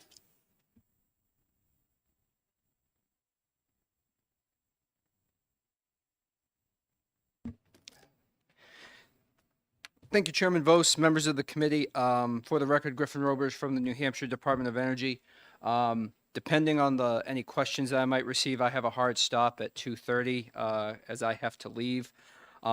Regarding the other two bills this afternoon, House Bill 616 and 622, the department will not be here to testify on those bills. However, we have provided letters of testimony to the committee through the online portal. If anybody has any questions, obviously feel free to reach out anytime. Circling back to House Bill 605, the department is neutral as it is introduced here. The bill, as has been discussed, makes two primary changes to Class 2 under the Renewable Portfolio Standard. It makes an immediate increase to Class 2's obligation for electricity providers from the current 0.70% to 2.5% in 2024. And then it gradually increases the Class 2 obligations at increasing increments up to 25% by 2050, as detailed on page 1, line 20, onto page 2, line 2. Electricity providers under this bill will need to purchase an increased amount of Class 2 renewable energy credits, or RECs, to satisfy the increased Class 2 obligations. It is assumed that some of the obligation will be met by electricity providers making alternative compliance payments, or ACPs, to the Renewable Energy Fund. Currently, the rate for Class 2 ACPs is $59.12. And the ACP is indexed to half of the consumer price index and is adjusted every year. Given that RECs operate in a regional REC market, it's difficult to assume what portion of an electricity provider's obligation will be met by either purchasing RECs or making ACPs in the future. Overall, the increase in Class 2 requirements will result likely in an indeterminable increase in RPS compliance costs, again, either through electricity providers purchasing renewable energy credits, RECs, or making alternative compliance payments. And again, as I think we all know, those costs are recovered by electricity providers, ratepayers as well. DOE did provide a revised fiscal note dated January 12, and we outline in that fiscal note some of the bill's maximum impacts to electric rates. I would reiterate to the committee that these figures are assumptions, and actual bill impacts are hard to predict given the REC market fluctuations year to year. And with that, I'm certainly willing to answer any questions that the committee might have. Representative Munns? Thank you, Mr. Chairman, and thank you again for being here. Thank you. I wanted to follow up on the the fiscal note and, you know, the numbers that are included in there, because they're, you know, they are very large, and Yep. you acknowledge. Sorry. One of the things that, that's missing, and I wonder if that data is available, is we're only showing a little piece of the puzzle when we show that there's potential additional ACP costs of $46 million, because there's also there is an impact on rates, but there's also hopefully a impact on a positive impact on rates as well. And we never get that analysis. Is that type of analysis available? Does the Department of Energy have that? There has to be some correlation between increased expenditures in renewables and what the impact is. And granted, I've only been on this committee for a couple weeks now, but we never see that. We never see what the impact is. Sure. Thank you for the question. So regarding the figures in the fiscal note, it is, as I mentioned, it is an assumption that the level of electricity, the total sale of electricity from electricity providers remains constant at 2021 levels, that inflation increases 2% a year, and it's assumed that the entire increased obligation is met through ACPs. As you know, we've discussed, ACPs is the higher cost of maintaining RPS compliance for electricity providers. So these figures represent, as we noted in the last paragraph of the fiscal note, indicate the maximum potential increase to statewide electricity costs. Regarding the positive impact of RPS investments, there certainly is an argument to be made that that these types of investments reduce not only regional transmission costs, but a state's allocation of transmission costs. I can take a deeper dive within the department to see if we might be able to work up a number for the committee to have as a reference point, but it's not necessarily something that we develop ourselves every year in reporting and that type of thing. Because REC prices fluctuate so much within the market, it's difficult to predict where they might be in the future. ACPs are set in statute, so they're relatively static, so we can make some assumptions there. But circling back to your point as to the benefits of the RPS, as I think you and I have discussed, it is difficult to quantify that holistically for all of the projects, because that requires some depth of an economic analysis, which we as a department do not necessarily have. But I can certainly see what resources we might have from ISO in terms of maybe reducing transmission costs. But I believe, tell me if I'm wrong, I believe that Representative Reynolds might have provided information with his testimony. Follow up. Follow up. I guess I would just caution sharing numbers like this when it only includes a part of the story. Yep. And it's misleading. No, and and you know, and if the department doesn't have that kind of analytical capability, I would suggest that as part of the budgeting process, you look to get that, because, you know, without that, it's very difficult to make good, sound policy decisions. Thank you. I would remind the committee to please make references to the bill and for clarity type questions.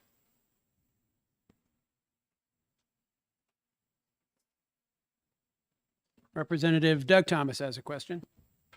I just have one really quick question regarding this bill here. A simple answer. Is there anything in New Hampshire state regulations that prevent solar from being put on anyone's roof at all? Any regulation that prevents it now? Something, an outright regulation on that? No. Maybe there might be an indirect one or something like that, maybe like an environmental impact, but on the whole, no. Follow up. So can I assume then that that a person can go and purchase a solar panel and put it on his roof now, even without this bill, correct? That's correct. Thank you. Representative Munns has a question. Since I'm the numbers guy, I'll ask another numbers question. Hopefully simple.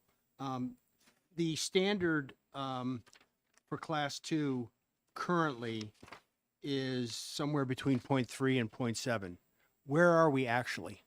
Thank you for the question. 0.7% is where we currently stand. And that's expected to where it will remain up to 2025 and beyond Follow up? under current statute. Follow up. I just want to make sure that I was clear. I mean, what is the actual performance? Not this, not what, Oh, not the not goal. oh, you're talking about, I Right. thought you were talking about Yep. the obligation. I'm Yep. sorry. Yeah, I mean, I'm sorry, the actual performance, I'm sorry? Well, there's a standard of between 0.7. So Yeah. where are we in terms of how where we actually are in terms Oh, of I'm sorry. against that standard? We measure that each compliance year, which tends to map out tends to follow the state's fiscal year. So a lot of that data is reconciled at the end of the fiscal year to find out how electricity suppliers have met their obligation. So I couldn't provide that information right now, but for a previous compliance year, much of that data is in the Renewable Energy Fund annual report that I provide the That's committee. the report I was Yes. looking for. Thank you. Did you need me to provide that to the committee? No, I got Okay. it. Okay, Thank you. that's it. Representative Partial, you had a question? Okay. All right, seeing no further questions for Mr. Roberge, we'll let him get off on his way to Washington, D.C. Thank Thank you for you. being here, and I hope you make it to the airport on time. Next up, we'll invite Jennifer Smith from Pembroke to give her perspective on this bill. Sorry about that. Thank you, Chairman Voss and members of the committee. I feel moved to speak because I just begin to feel like we have this argument going on about whether this couldn't just be done through free markets. I am not an economist. I'm a physician, retired physician with a public health degree. I also own 20 kilowatts of solar on 2 roofs. And I didn't do that because I thought that I was going to make a killing doing that. I did it because of what are known as externalities. And externalities are never valued in the free market unless they're forced on people by government. And that is, in fact, why so many places are pushing hard on clean energy. And I think that's appropriate. And my father was an economist. Unfortunately, he died at 65 while working on how do you value externalities for the environment. It's still a very unresolved question. There is, in fact, a docket that is ongoing about valuing the contributions of the energy in terms of just the standard economic models, because it's not a free market. We all know that. It's a highly regulated monopoly. So let's be real about that. The ACP payments, and to Representative Munn's point, I get $20 for my renewable energy certificates. The ACP payments are, I believe, still $55. I don't think we're getting a lot from the ACP payments, so that's kind of a bogus number to say what were the maximum amounts of ACPs that would be resulted that our utilities would have to pay. They're paying a whole lot less for the RECs.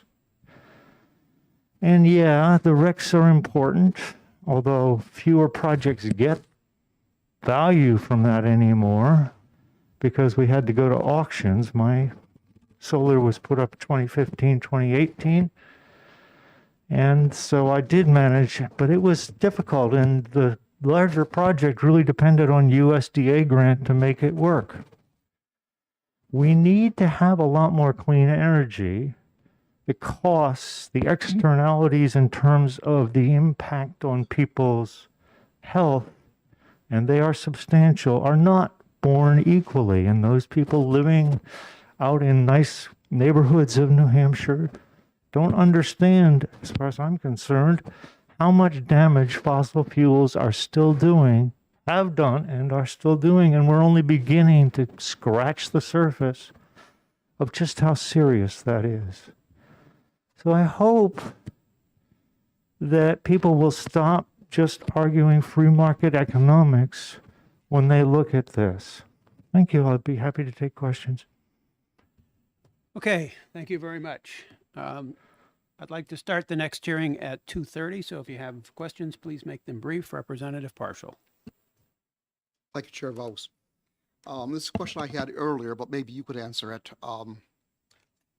Understanding that in the past, our natural gas prices were at a lower level, making solar less competitive to invest in. But if we had done so and joined with our New England neighbors at that time, do you think that would have an effect on today's energy prices? Yeah, I think it probably would, because there would be a lot more in our state, and therefore the distribution costs would be down, because those little places out there having solar on them reduces distribution costs for everybody. Because my neighbors use the electricity I'm producing between the late afternoon and the early evening. I did. Oh, somebody else. Thank you Sorry. for that answer. Thank you. Okay, thank you. Seeing no more questions for Ms. Smith, I thank you for being here. And with that, we'll close the public hearing on House Bill 605. Representative Ploget, could you give us a synopsis of the blue sheets of all the bills we've heard so far today? That would be HB 281, 298, 558, and 605. 558 was recessed, so you don't have to give us that one, but the other three. Thank you, Chair. House Bill 281, the blue sheet, none in support, 2 oppose. Online, 2 in support, 70 oppose. House Bill 298, the blue sheet, 2 are in support, 3 oppose. Online, 145 in support, 2 oppose. House Bill 605, the blue sheet, 4 were in support, none opposed. Online, 78 in support, 3 opposed. Thank you. Thank you, Representative Ploget. We'll take a 3-minute break and start the next public hearing at 2:30.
Okay, everyone, I'm going to open a public hearing on House Bill 616-FN relative to the administration of the New Hampshire's Renewable Portfolio Standard and introduce the sponsor of the bill, Representative Mark McLean from Manchester.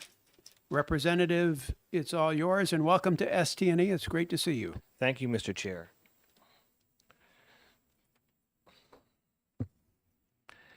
Mr. Chair, honorable members of the Science, Tech, and Energy Committee, my name is Representative Mark McLean, representing Hillsborough District 15, which is Manchester.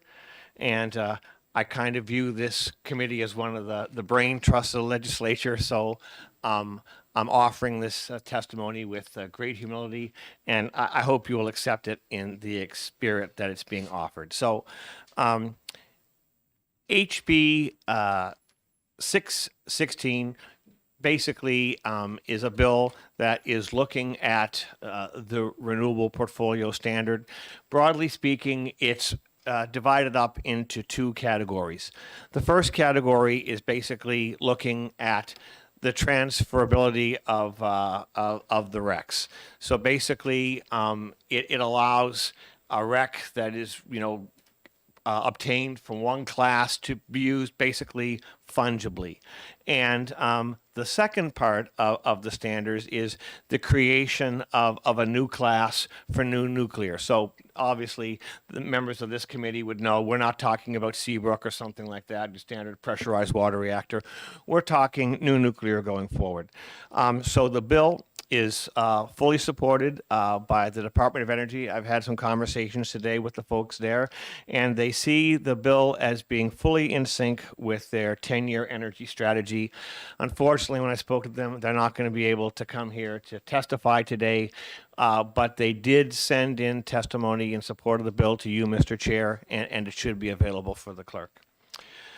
So I'd like to go, first of all, and just look at part one of the bill, which is basically, the renewable energy certificates and basically being able to transfer them from one area to the other. And so what was the thinking behind that? So my thinking was, I think if I go back and put myself in the mind of the creators of the Renewable Portfolio Standard, I think what they were trying to do at that point in time was create kind of a New Hampshire primary of renewables. So basically you're creating many different classes where all the different renewables can come in. They have a swim lane that kind of protects them a little bit and gives them a chance to show their stuff, show everybody in the state, what their strengths are and kind of make their case. And that's been the status quo for a few decades now. But I think now, having given everybody a chance to get out there and show what they're made of, it's time to kind of move beyond the primary stage with the Renewable Portfolio Standard and get into the general election, as it were, and to really start to understand what are those renewables that are the best fit for New Hampshire. I don't think that renewables are ready yet to compete with petroleum-based energy. If they were, then we wouldn't need the Renewable Portfolio Standard. So I think as they're getting better and better and better and more cost-effective, there may be and hopefully will be a time when that comes to be. But they're not there yet. But I do think we are now at a point in time where the renewables are ready to compete with each other. And so the thinking with this bill is that viable options have to be given the room to grow. And even if that means you're going to have to squeeze out some of the less viable options, and maybe some of those less viable options are going to have to be sacrificed so that those that are a better fit for New Hampshire are going to be allowed to grow. Basically, a REC is a REC in this legislation. So under this bill, if one renewable crosses into another swim lane, so be it. One thing of note, though, is that when I was originally looking to put in this bill, I was thinking, is it time to just go beyond the class system altogether and let's just have a classless renewable portfolio standard. And so in the iterations that I had with the folks down at OLS, they really counseled against that, and I kind of came around to their mode of thinking. And I think really at this point, we still want to preserve the definitions that we have within the classes. And one of the examples that they brought back to me is, well, you don't want to go and have somebody burning tires, for example, and that's biomass. So that is why the bill uses the approach of retaining the classes, retaining the definitions, but just allowing for that transferability between the classes. The second part of the legislation basically creates a new class, Class 5, for new nukes. This would be fourth generation molten salt reactors, things of that nature. And my thinking behind that is, if, for example, I look at a country like Switzerland. Switzerland is a country that really has been on the forefront of pursuing renewables in its attempt to go after climate change. And as they've expanded their renewables more and more and more, they've started to say, okay, we really want to be incorporating some of these renewables into the base load as well. But the problem they run into, obviously, at this point, is that while the renewables themselves are renewable, be it solar, wind, whatever, the battery storage that is needed to basically store that energy, that's not renewable, and you're basing that on non-renewable minerals and things like that. So because of that, the Swiss have adopted a strategy going towards what they call a 2,000 watt society. Basically, they're saying, we don't think renewables are going to be enough. We're going to have conservation as well. And so the 2,000 watt, they've kind of structured their society to incentivize that use. Unfortunately, they've been going at this for quite some time, and the energy use is actually flatlined. It's still hanging around 6,000 watts. And in fact, Switzerland hasn't been a 2,000 watt society really since the 60s. So this has led them on to think, well, what are some of the other ways we could look at storage? And they're looking at hydrogen, synthetic hydrocarbons, things of that nature. But none of those are as efficient as the battery storage. So what HB 616 seems to do is basically take a more Alexandrian approach. The average person in the United States uses 12,000 watts, not 6,000 watts. So I don't think really that's a long-term viable approach. So another way that you might encourage some growth in the base load is to bring on new nuclear. I think new nuclear has many attractive elements when it comes to providing base load power. It's clean. It's also sustainable. I don't think it's sustainable in the way of wind or something like that, but when you compare it to petroleum and other resources, there's enough thorium on the planet to basically last for tens, if not hundreds of thousands of years. So when you look at it, relatively speaking, it is, as far as our society is concerned, a de facto a sustainable source. And there's already a commission established to study new nuclear. So this bill might be an arrow that the commission may choose to keep in its quiver as it goes forward. As I mentioned before, the bill is supported by the Department of Energy as a more cost-effective way to promote renewables in kind of desegments that sector. And so I hope that you will consider it. I think it offers a path forward to the expansion of those renewables that are most in sync with New Hampshire's needs, and I hope you'll give it your full consideration. And that's my testimony. Thank you, Mr. Chair. Thank you, Representative, for introducing this proposed legislation. Questions from the committee. Representative Kaplan has a question. Thank you, Mr. Chair, and thank you for coming in to testify on your bill. I think nuclear presents a sort of a puzzle because it's a viable baseline power source for us going forward. However, I question the placement of it in a renewable portfolio standard because I don't think it is actually renewable? I mean, it might be a zero carbon source, but the fact that it's still producing waste that was going to be around for hundreds, thousands of years, I think invalidates its categorical definition as a renewable source, and that's sort of Is there why a question there? yeah, sorry.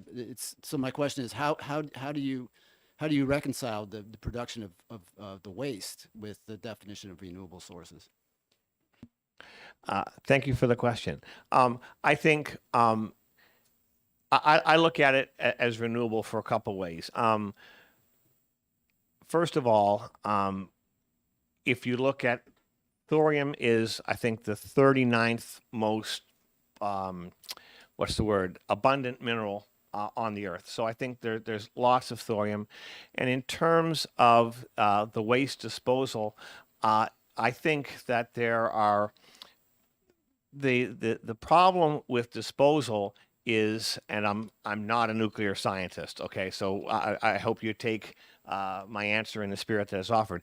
But I think that the challenges with disposal of nuclear are more political than they are technical. I think, there has been talk in the past of storage with Yucca Mountain. You could store the waste in kind of a titanium matrix, which would basically preserve it and not allow it to get into water or things like that. And ultimately, if you look at the half-life, something that's very radioactive also has a very short half-life.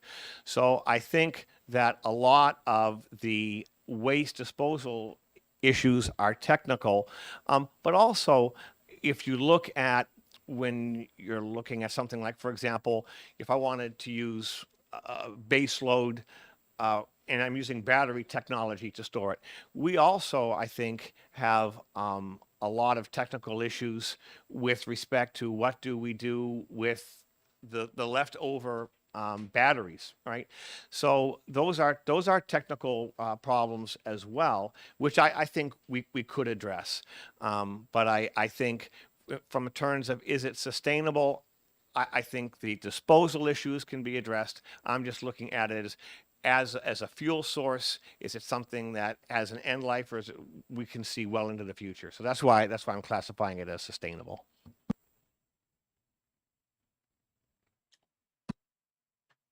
Representative Munns has a question. Thank you, Mr. Chairman. Thank you, Representative, for over here coming in.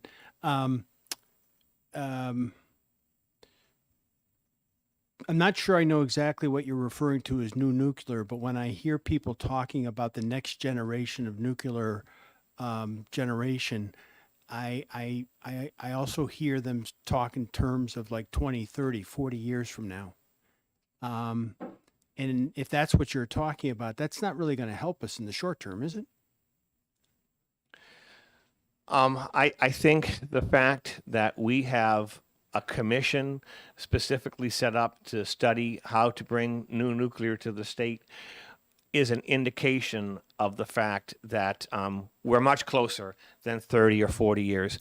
I think that there are, and again, I'm not a nuclear engineer, and so I want to qualify my answer, but I think these are using a more abundant source. And again, I think the largest issue with respect to these reactors has just been the fact that if you're using, for example, a molten salt is going to be highly corrosive. And so you have to develop alloys and things that are going to be able to protect the reactor vessel itself.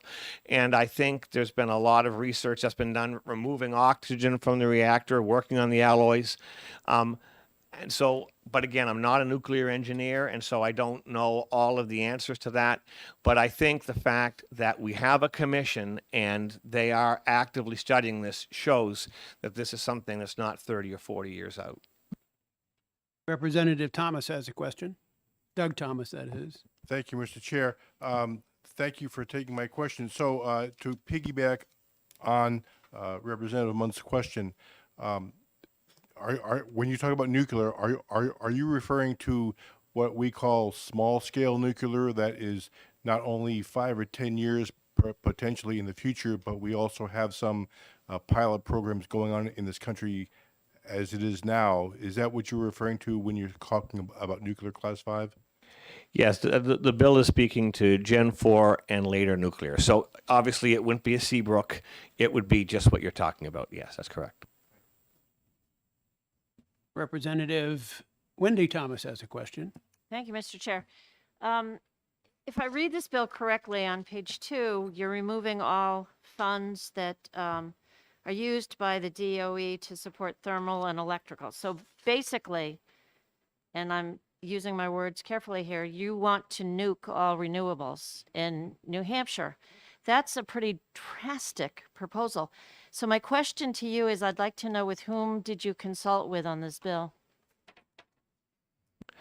I consulted with OLS primarily, but I don't, the renewable, the alternate compliance payments, they still go into the, what's it called? They still go into the Renewable Energy Fund, which is a non-lapsing fund. So I think that money is still going to be going in there. Follow up? But yet that part is stricken out on page 2.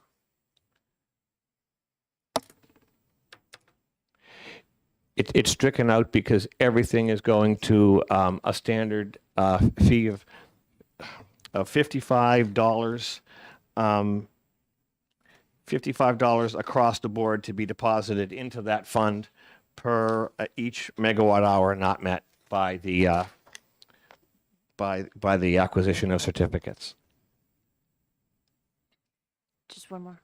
So Representative, I think if I understand your question correctly, you're assuming that this language completely removes renewable energy incentives, but that's not the case. What this legislation does is it eliminates the different classes, puts all renewables in one class where they compete against each other for the sale of RECs, All right. including the addition of this new class 5. That makes it clear, yeah. Is okay. that That clarifies it, yes. the source of your confusion? Thank you. Okay, thank you. Representative Summers has a question. Thank you, Mr. Chairman. Thank you for taking my question.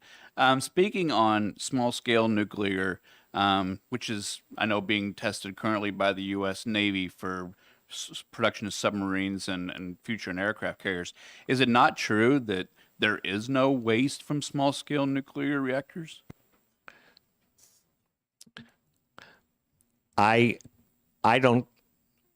not a nuclear engineer, as I said, but I think that there is still some waste. I think they're very efficient because of the way the moderator is structured, but I don't think that there is no waste. I do know that you can use spent fuel, depending upon how the reactor is configured. You can use spent fuel, say, from Seabrook as a source feed for these reactors. Representative Kaplan has another question. Yeah, it's similar to my first question in terms of the nuclear fitting into the renewable portfolio standard. You know, from the way there is a question here, so just bear with me. But the way I see it, the renewables all have lots of things in common besides their being renewable. In the fact that they're intermittent, the fact that they're distributed. The nuclear, even though they're small, they really fit more the model of, you know, the traditional electrical generation power stations, centrally located, you know. So wouldn't the placement of these new nuclear generating sources distort the renewable portfolio standard and displace, to a certain extent, the quote-unquote traditional renewable sources? I think that as you go forward, if you want to reduce your carbon emissions, then you're going to have some kind of base load element. And I think that this will work in tandem with those other forms of renewables. And so I actually believe it is well placed within the RPS. To follow up on Representative Kaplan's question, one of the purposes of the renewable portfolio standard is to incentivize the development of new generation sources. By putting nuclear, small-scale nuclear into the RPS, you'd be adding an incentive to generate, to create new sources of electricity. So doesn't that make it logical as a place to put this class 5? That was absolutely my thinking. I just don't think, if I look at the example of the Swiss going to rely on conservation to reduce your base load is just, you're going to need to find a way to incentivize new technologies that provide base load to complement your other renewables. And this is a sustainable, clean source that allows you to do that. And so the intention is to incentivize. Yes, Mr. Chair. Representative Reynolds, you're the prime sponsor of this bill, so no, you're not. Sorry. I'm sorry. Representative Reynolds is recognized. Thank you, Mr. Chairman. I have a good question that's a follow-up on actually Representative Munt's question. But before I ask it, I just want to assure Representative Summers and everyone else that I live across the river from the Portsmouth Naval Shipyard, where, of course, they bring in nuclear submarines and repair them. And I assure you that the reactors on those subs do have nuclear waste, which they take off of the subs and remove via train in the middle of the night. And the Navy doesn't like to talk about it. And as local politicians, we're not supposed to talk about it, but there's certainly waste. And believe me, I'm excited for the day that that technology could be modularized and there could be small nuclear reactors. Let's get back to the bill, please. So the question is, following up, Representative Munz was rather general. Can you give us sort of a year that you think, what is the date on which one of these new modular reactors might bid its capacity into the forward capacity market or bid its output to provide the energy to a community power plant? What year? Are we talking 2030? Are we talking 2035 or 2040 based on your whatever you've read or studied? What year? I mean, I'm just going to go. I think you're looking within the decade. Before 2030. Within the decade. So, 5-10 years, I think you're looking within the decade. But I'm not a subject expert, so I don't think I can get more specific than that. The NRC has licensed small scale reactors already, so it's just a matter of bringing it to market at this point. Representative Partial appears to have a question. Yes, knowing that there are 2 experimental molten salt stations in existence now, there's nothing I'd like to see more than see these, it's a 2-part question actually, see these incentivized, but do you feel that perhaps it may be too soon to have this written into law when there's not one commercially viable station out there? I think that this is a very promising technology. And I think that I would like to see New Hampshire on the front end of that technology rather than on the back end of that technology. I think that we could potentially, if there's an opportunity for us to be a leader in this area, why not go for it? And I think this would incentivize that. Follow up. And do you feel that market forces being what they are, if this is as promising as we all hope it actually is, do you feel that they need this type of incentive to move it forward, or will market forces, a free market, act as incentive enough to produce these types of plants? I think that it's a new technology, and as with all nuclear, there's going to be capital costs, and so I think when you're bringing in a new technology, this is a great way to incentivize it. It's not like this is something that is an already existing technology where I could just go and let the market forces come in.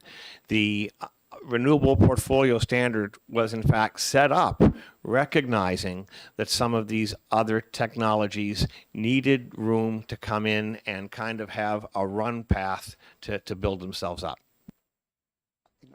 I know it's the third question. May I? Representative Munns has a question. Thank you, Mr. Chair. Just to make sure I'm clear, the new class of nuclear, class 5, is it that we're talking about? That would be included in the overall renewable portfolio standard, right? So in 2025, the standard would be 25.2%. That would include nuclear as well? Yes, that would include that as well. Okay, thank you. Okay, seeing no further questions for the prime sponsor, I want to thank Representative McLean for introducing this legislation. We have 3 more people who would like to testify on this bill between now and 3:30. So, or actually between now and 3 o'clock, which is 3 minutes. So I'll call on Heidi Kroll from the Granite State Hydropower Association. And welcome back to ST&E, Ms. Kroll. Nice to see you. Thank you very much, Mr. Chairman and members of the committee. I will be brief, recognizing the time. My name is Heidi Kroll. I work at Gallagher, Callahan, and Gartrell, and I'm here today representing the Granite State Hydropower Association, which is a voluntary association of New Hampshire's very small-scale hydro facilities of 5 megawatts or less. We have about 55 megawatts in total across the membership in about 35 or so cities and towns throughout the state. We are strongly opposed to House Bill 616, and we would encourage this committee to find it inexpedient to legislate. As far as I'm aware, there is no other RPS program, certainly in New England, which New Hampshire is part of the New England market, that has eliminated all of its classes and added nuclear to the program. So our feeling is that this would represent a significant departure from the purpose of the New Hampshire RPS law, which is to support diverse, locally distributed, small-scale existing and new renewables. If we were to allow nuclear in, our concern is, among many others, is that this would essentially swamp much of the RPS program, which would in turn cause a lot of harm for New Hampshire's in-state, small-scale, existing and potentially new renewables coming down the road. Our current law was carefully designed to ensure that we promote and benefit from a diverse portfolio of renewable facilities in terms of their fuel source, their technology, their age, and their size. And that's how the 4 classes came about. I was actually around during the years leading up to all the work that went into crafting the RPS. There were several years of very careful study with this committee and its counterpart in the Senate. And I did go back and pull the original bill, which created the RPS law. This was passed in 2007, if I'm remembering correctly, and I just wanted to read this piece here. One guiding principle that was used that was coming out of the State Energy Policy Commission, which had been established in 2006. One principle is, and this was in the findings that led up to, you won't find them in the statutes, but they're in the bill. It says, one principle is to increase the state's fuel diversity by reducing the fossil fuel component of the state's energy mix and promoting use of renewable energy resources to buffer against global instability. And I think that's seems to really still hold true today. 2 other points I'll quickly make before I wrap it up. Investors in small-scale renewable facilities here in New Hampshire look for stability in terms of policy. They're making long-term investments, whether it's reinvestment in existing facilities or it's investment in new facilities. So the stability of policies, expectations is very important. And I guess, stability and policy consistency. So with that, I'm happy to answer any questions. That concludes my testimony. Thank you. Nice job. 2 minutes and 45 seconds. Representative Corman has a question. Thank you, Mr. Chair, and thank you for taking my question. So you said that you're concerned that allowing nuclear into the RPS standards would swamp much of the program. Do you have any estimate for how much of the RPS would be satisfied by nuclear compared with all the other classes that we currently have?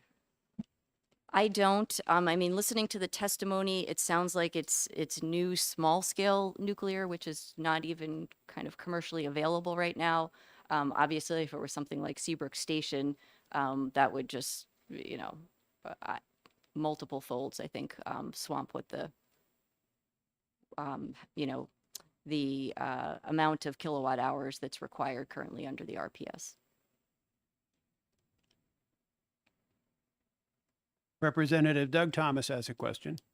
Thank you, Mr. Chair. Thank you for taking my question.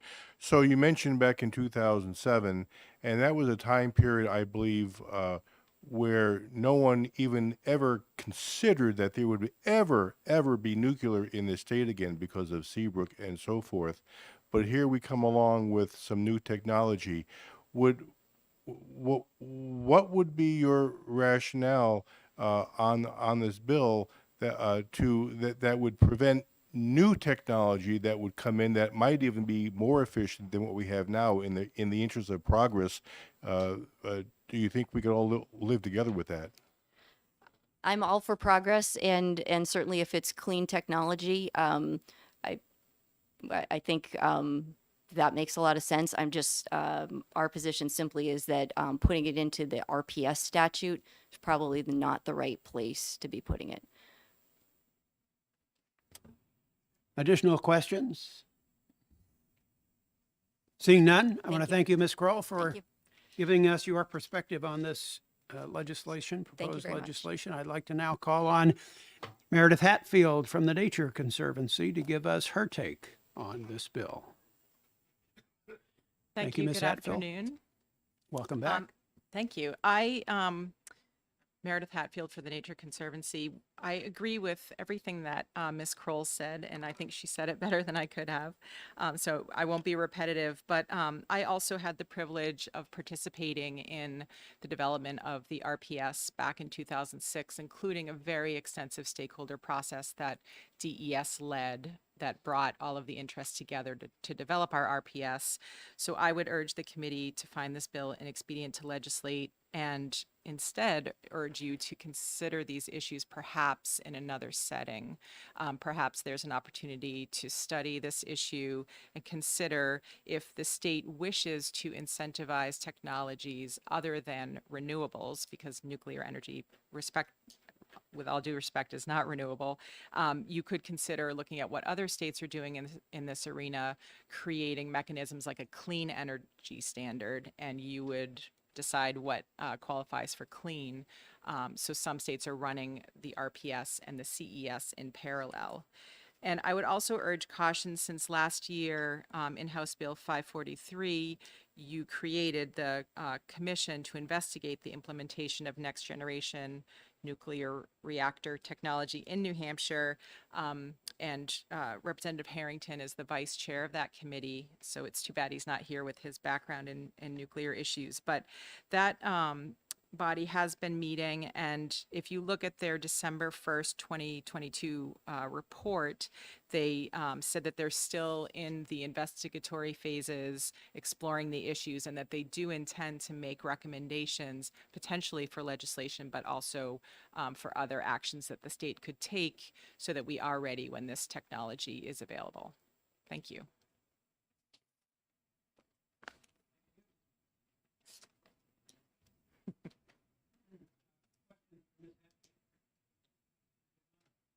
I guess Thank I you. forgot to turn on my mic. Representative Munns. Thank you, Mr. Chair, and thank you for coming back. As someone that was involved in the development of the renewable portfolio standards, is there a place in those standards for encouraging the development of storage? I'm reading a lot about alternative batteries. I mean, iron air batteries, for example. And we've heard a lot of testimony today on, the challenges that lack of battery capacity has and its impact on encouraging development. But is that something that should be, that could be addressed through the renewable portfolio standard? Thank you for the question. And I should say, and apologies to the chair, because I know this is a little off topic. As has been testified by many experts before you, storage really is going to be a game changer, and it's already being deployed today, as you know, but it really will help make intermittent resources available to us at more times of the day. And I would note that we do have programs in New Hampshire to help try to incentivize storage, but they are quite small compared with other states. And other states are doing pilot programs right now to test the cost effectiveness of storage.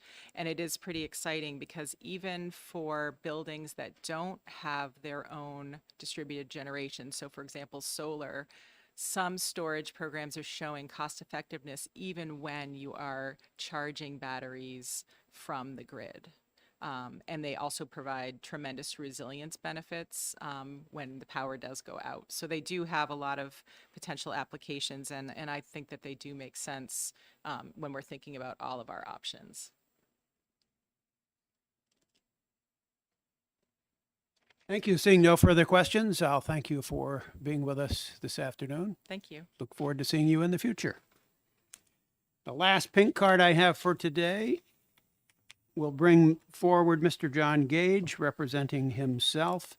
And Mr. Gage has requested 3 minutes. So, Mr. Gage, we will hold you to 3 minutes.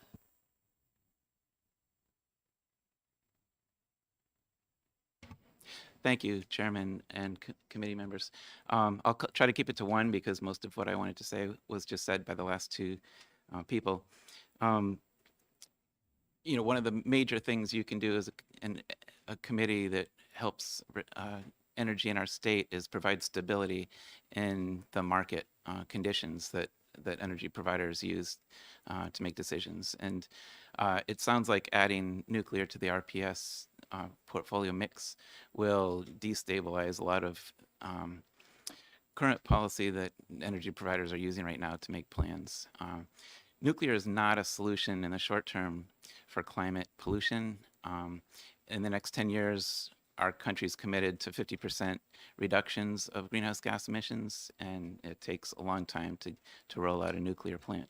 To do that, we need solar and wind and storage rolling out as rapidly as we can. The reason that would be good for our state, so we shouldn't change the RPS rules right now. We should be encouraging more of those, not destabilizing those providers. Carbon pricing is inevitable. It's in 68 countries and regions around the world. Prices are rising. The EU is about to start charging our exporters their carbon price on high energy intensive goods. The writing is on the wall. The federal government is going to price carbon soon. We should be doing what we can to prepare for that.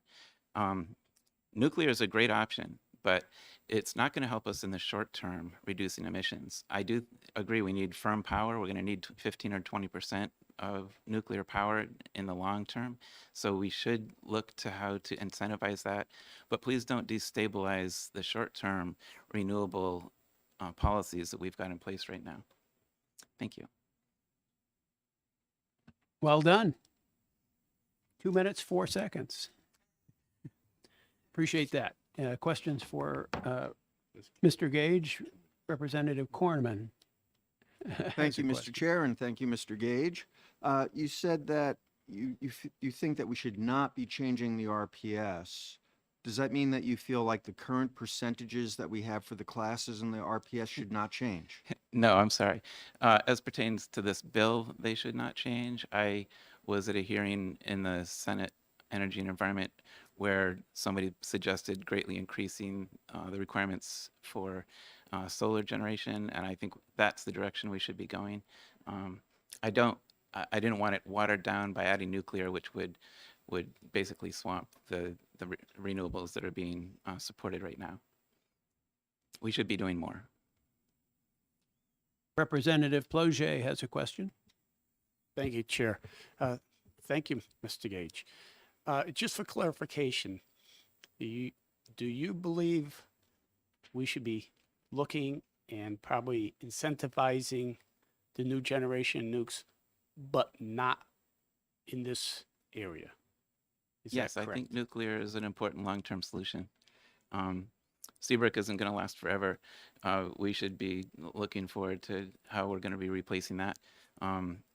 The Bow coal plant is going to go away. That would be a good place to put a small modular reactor. We should be looking at these things, but we should not destabilize the deployments of solar and wind that we have going right now. We should be increasing those, giving the market stability to ramp those up and doing other things.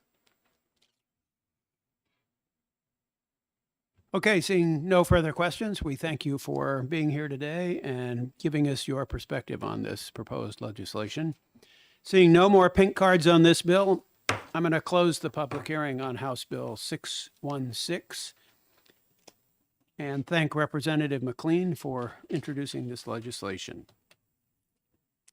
And now I will open a public hearing on House Bill 622, which is an act that repeals the Energy Efficiency and Sustainable Energy Board, and call on the bill's prime sponsor, Representative J.D. Bernardi, to introduce this legislation. And remind everyone that we need pink cards if you have an intention to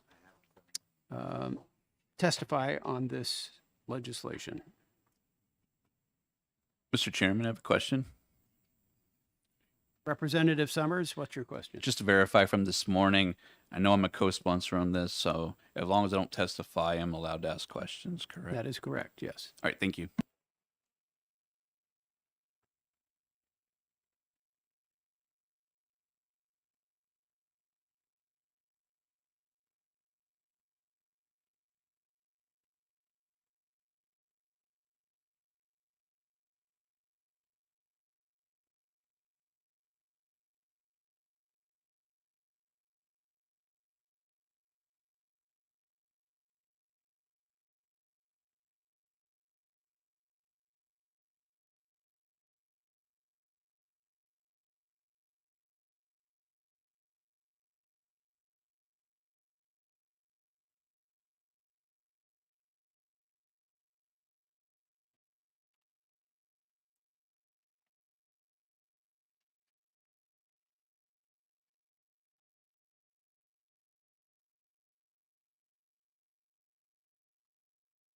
Representative Bernardi, it's all yours. Thank you, Mr. Chairman. I'm Representative J.D. Bernardi, Rockingham 36, which is Hampton Falls, Kensington, Southampton, Newton, and Plastow. I rise to present this current bill, and I have provided you, which is a bill which would essentially, in my view, consolidate, further consolidate functions in the Department of Energy as part of the overall transition that divided the PUC from and created a Department of Energy, and that is to move the Easy Board, the remaining Easy Board functions, back into the Department of Energy. So what I gave you a handout which contains the statute that created the Easy Board and its functions, and you see that on the first page. The second page is I find very interesting. It's the Easy Board statement of governing principles, and there's only two things that they currently still have yet to do, because one of the main functions that they had up until last session was to recommend changes to system benefit charge rates, but we changed that to be a legislatively mandated amount with an escalator on an annualized basis. So what remains is promoting and coordinating energy efficiency, demand response, and sustainable energy programs in the state, and to make recommendations regarding that. All the rest of the EASY Board's operational functions, A through H, are essentially administrative. Who sits on the board, how the meetings occur, how you get information to and from the board, but there's nothing there describing the policy. So the next page, I give you the Department of Energy's responsibilities. Their key among them is making possible increased efficiency and economics from integrated administration. And that mission is part of the energy, is also parroted in the mission statement: affordable, innovative, reliable, and sustainable energy economy. And that tasking is given to the Division of Policy and Programs. So as I looked at what's left of the EASY Board's life, it seems to me it's redundant. It fits in the Department of Energy, and hence the legislation that I proposed. Ready to answer any questions.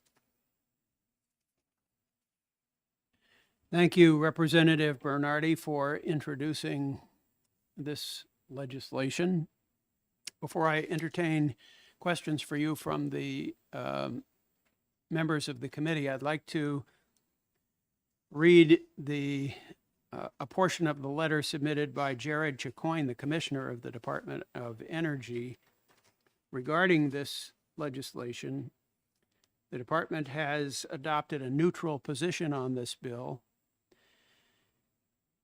and they say that if the legislature decides to move forward with this reorganization of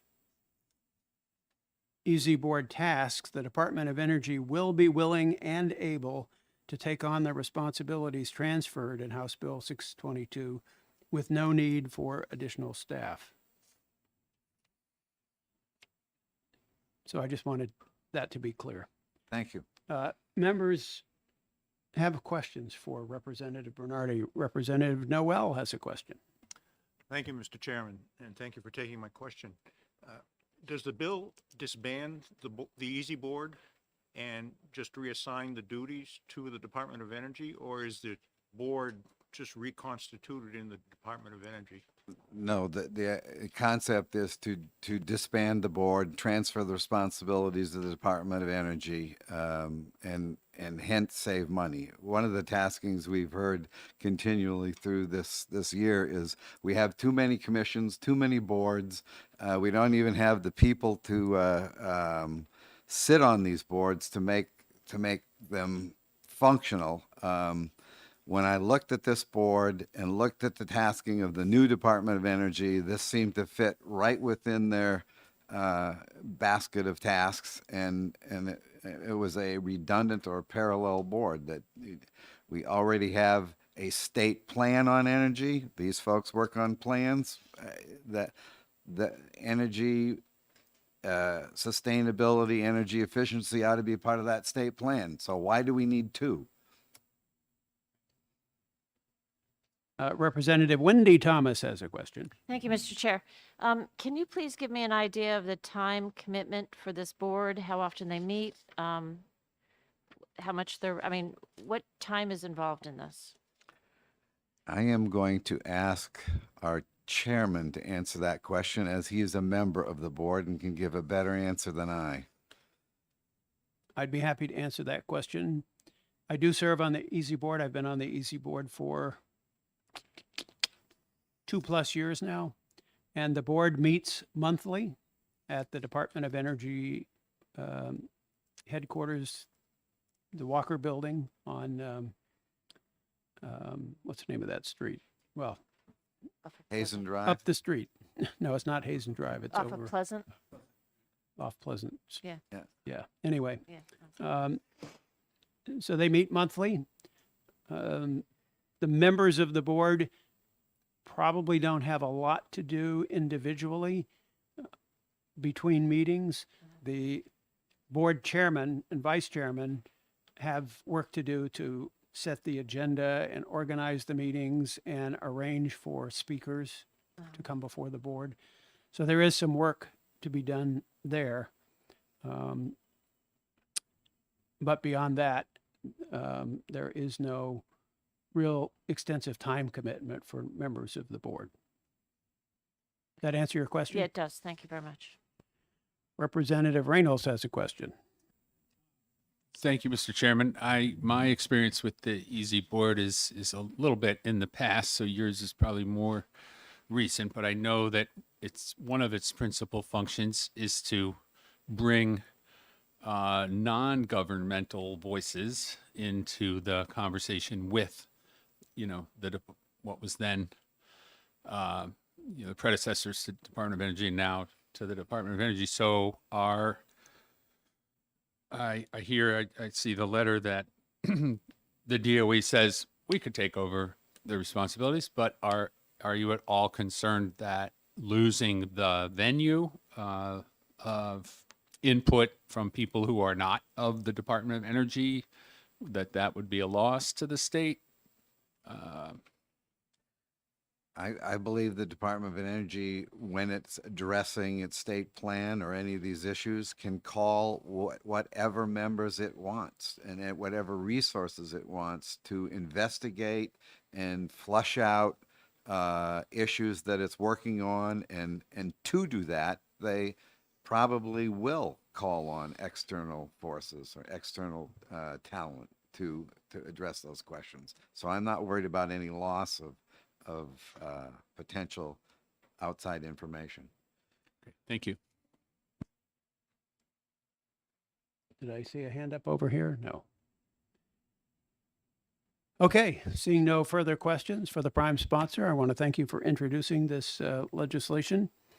And I only have one pink card left, so I'll call on Meredith Hatfield to testify, give us her perspective on this legislation. Welcome back. Thank you very much. Good afternoon. I'm Meredith Hatfield for the Nature Conservancy.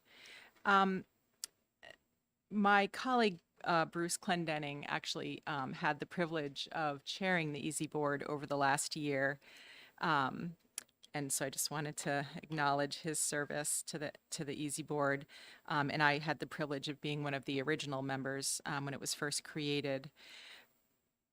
I do think that the Easy Board, perhaps in a new version, could still really provide benefits to folks who are trying to learn about these issues and advance them. And I think if the Department of Energy is willing to take on these tasks, I think that's a wonderful thing.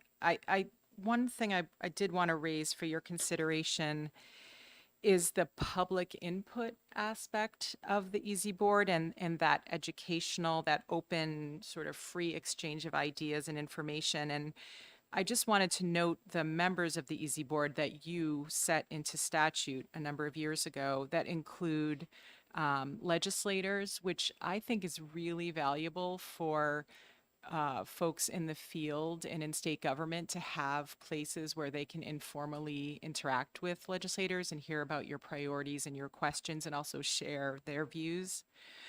Having the BIA at the table, DES, the Department of Business and Economic Affairs, the Municipal Association, New Hampshire Legal Assistance on behalf of their low-income clients, the Home Builders and Remodelers Association, I think, has really brought some really unique and helpful perspectives to some of these questions.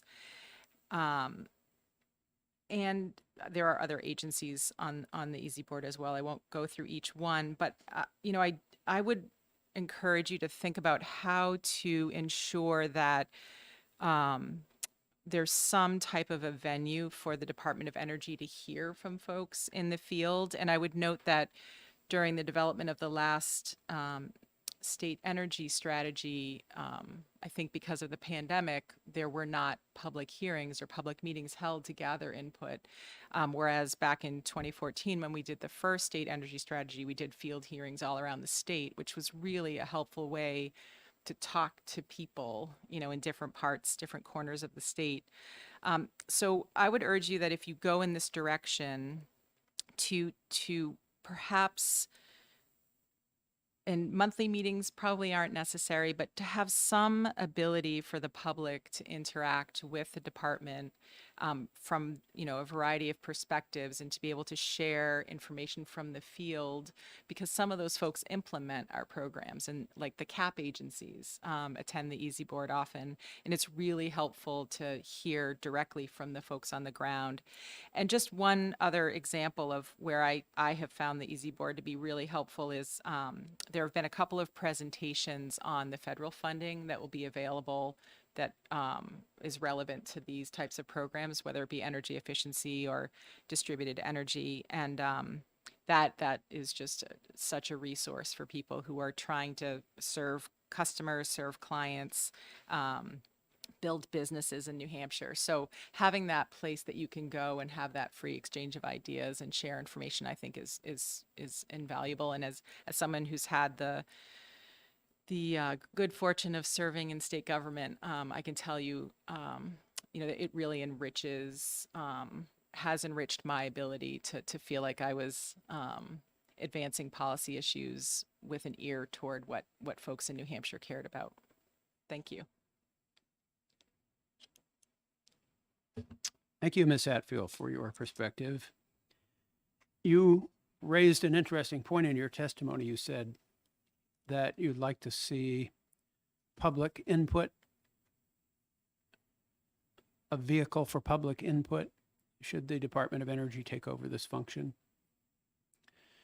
Would you think that it would be advisable for us to amend this legislation to create maybe an advisory board with members of the public who could serve in a quarterly or semi-annual advisory capacity to the department? Thank you, Representative Vos. I think that is certainly one possibility. I would certainly want to have you hear directly from the Department of Energy about what might work for them and what other structures they might have on different topics that they find useful.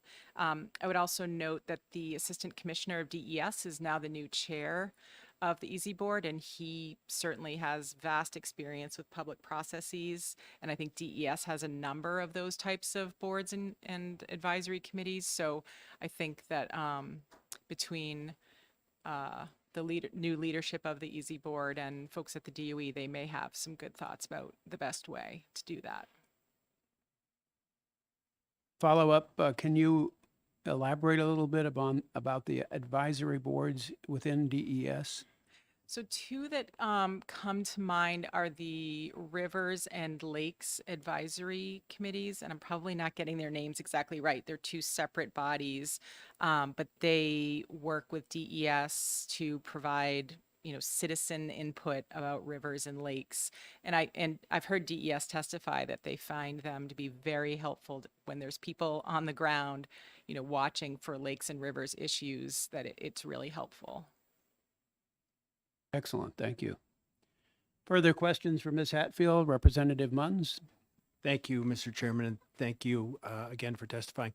I share your concern about the lack of or the loss of input from some of the constituencies that you identified, and you actually, or Chairman Voss actually asked my question and you answered it, and I guess I would say that I would certainly be open to trying to do something to create some kind of an advisory board within the Department of Energy. Thank you. And let me say, too, that it's not just about the department hearing from the public. The public, I think, is hungry to hear from the department as well. So really having that two-way flow of information is really helpful. Additional questions for Ms. Hatfield? Seeing none, I want to thank you for coming by this afternoon to add your perspective to this discussion. Thank you. And having no additional pink cards for this legislation. I'll call this public hearing closed and ask Representative Ploget to give us some blue sheet information about the two bills we heard this afternoon, or the three bills actually, 605, 616, and 622.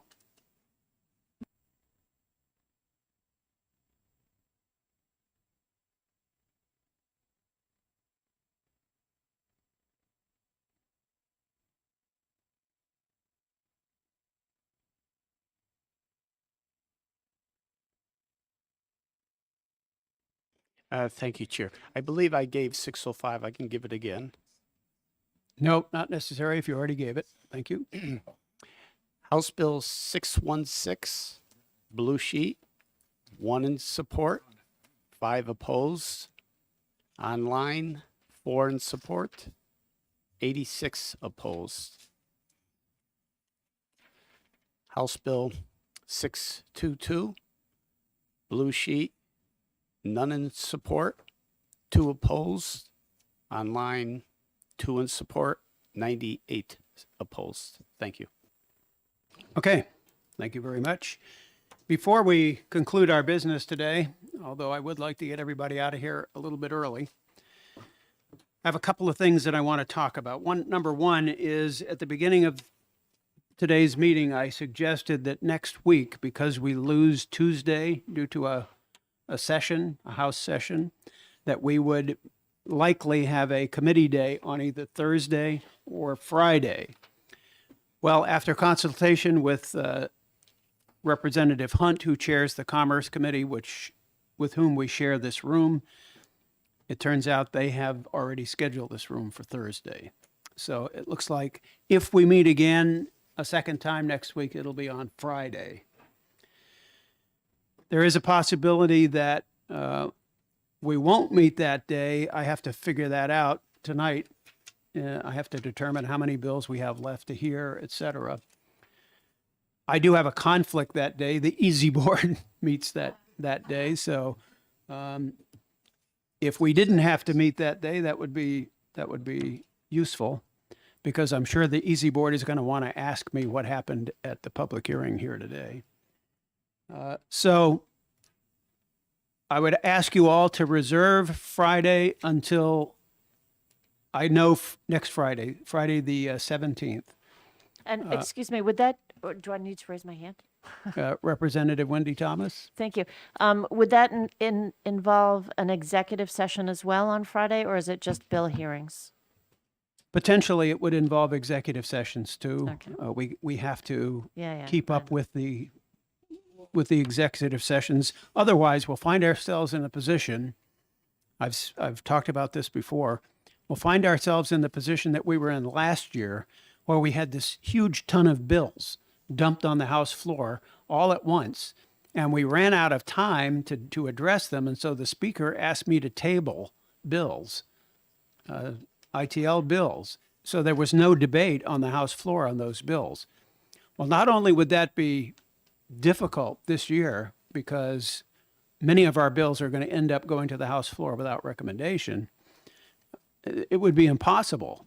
You know, you can't table a bill that's without recommendation, I don't think. I suppose you could, but I don't think a tabling motion would pass. So I'm trying to avoid the situation where we dump 25 bills on the House in 2 days. So we're trying to keep up with the executive sessions and getting these bills out the door. That's the long-term goal here.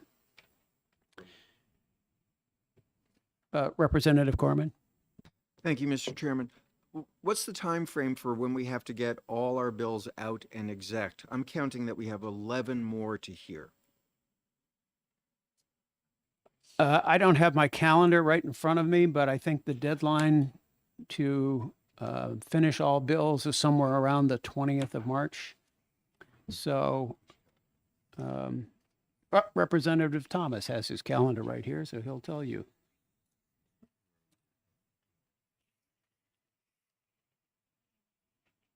Last day to report all remaining House bills is last day to report on all House bills not in a second committee is March 16th.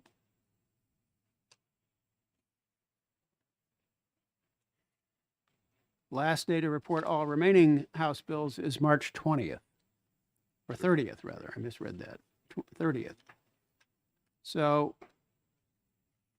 basically what that means is they all have to be on the House floor by March 30th. So typically you would try to get them there before the 30th, but Seems to me that we have enough time then, that we shouldn't have to use Friday next week if we have 11 more to hear and, you know, that plus the ones that we've heard and haven't exec. It seems like we have time. well, that's one of the things I have to, Representative Thomas and Representative Bernardi and I have to get our heads together and collaborate and figure out exactly how we can get the remaining bills heard and exec in conformance with these dates. So that's why I'm asking you to reserve Friday. We may need it, we may not. The alternative would be to meet during the week of vacation, even though the House Speaker has asked us not to meet that week. That doesn't mean we can't meet that week. We can. So that would be the alternative. So if you want that week off, then you'll make yourselves available to meet before that, so we can have that week off. Right? Okay. And then there was one other thing I was going to mention.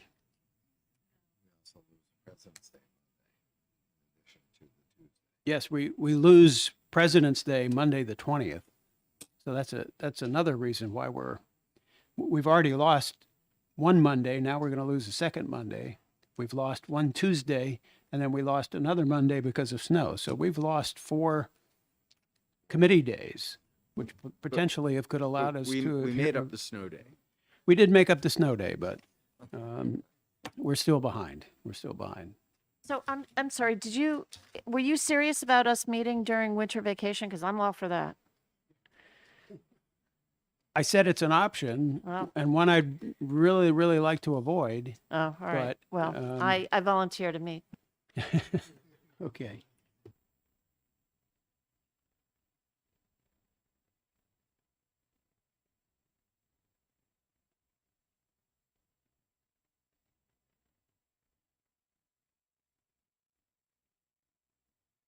Okay, does anybody else have anything else they want to bring to the attention of the committee? Seeing nothing, I will thank you all for your hard work these last 2 days, and we'll see you, what is today? Yeah, today's Tuesday. We'll see you next Tuesday. The Next Delta- Monday, The Delta Dental thing is tonight as well. Delta Dental. It's Oh, that's tonight. yeah, Oh, that's tonight. I'd lost track of that. So there is a reception for Delta Dental. I cannot go because I have a deliberative session in my town. I have to be there, so I can't go to Delta Dental too. All right, thanks, everybody. We're done.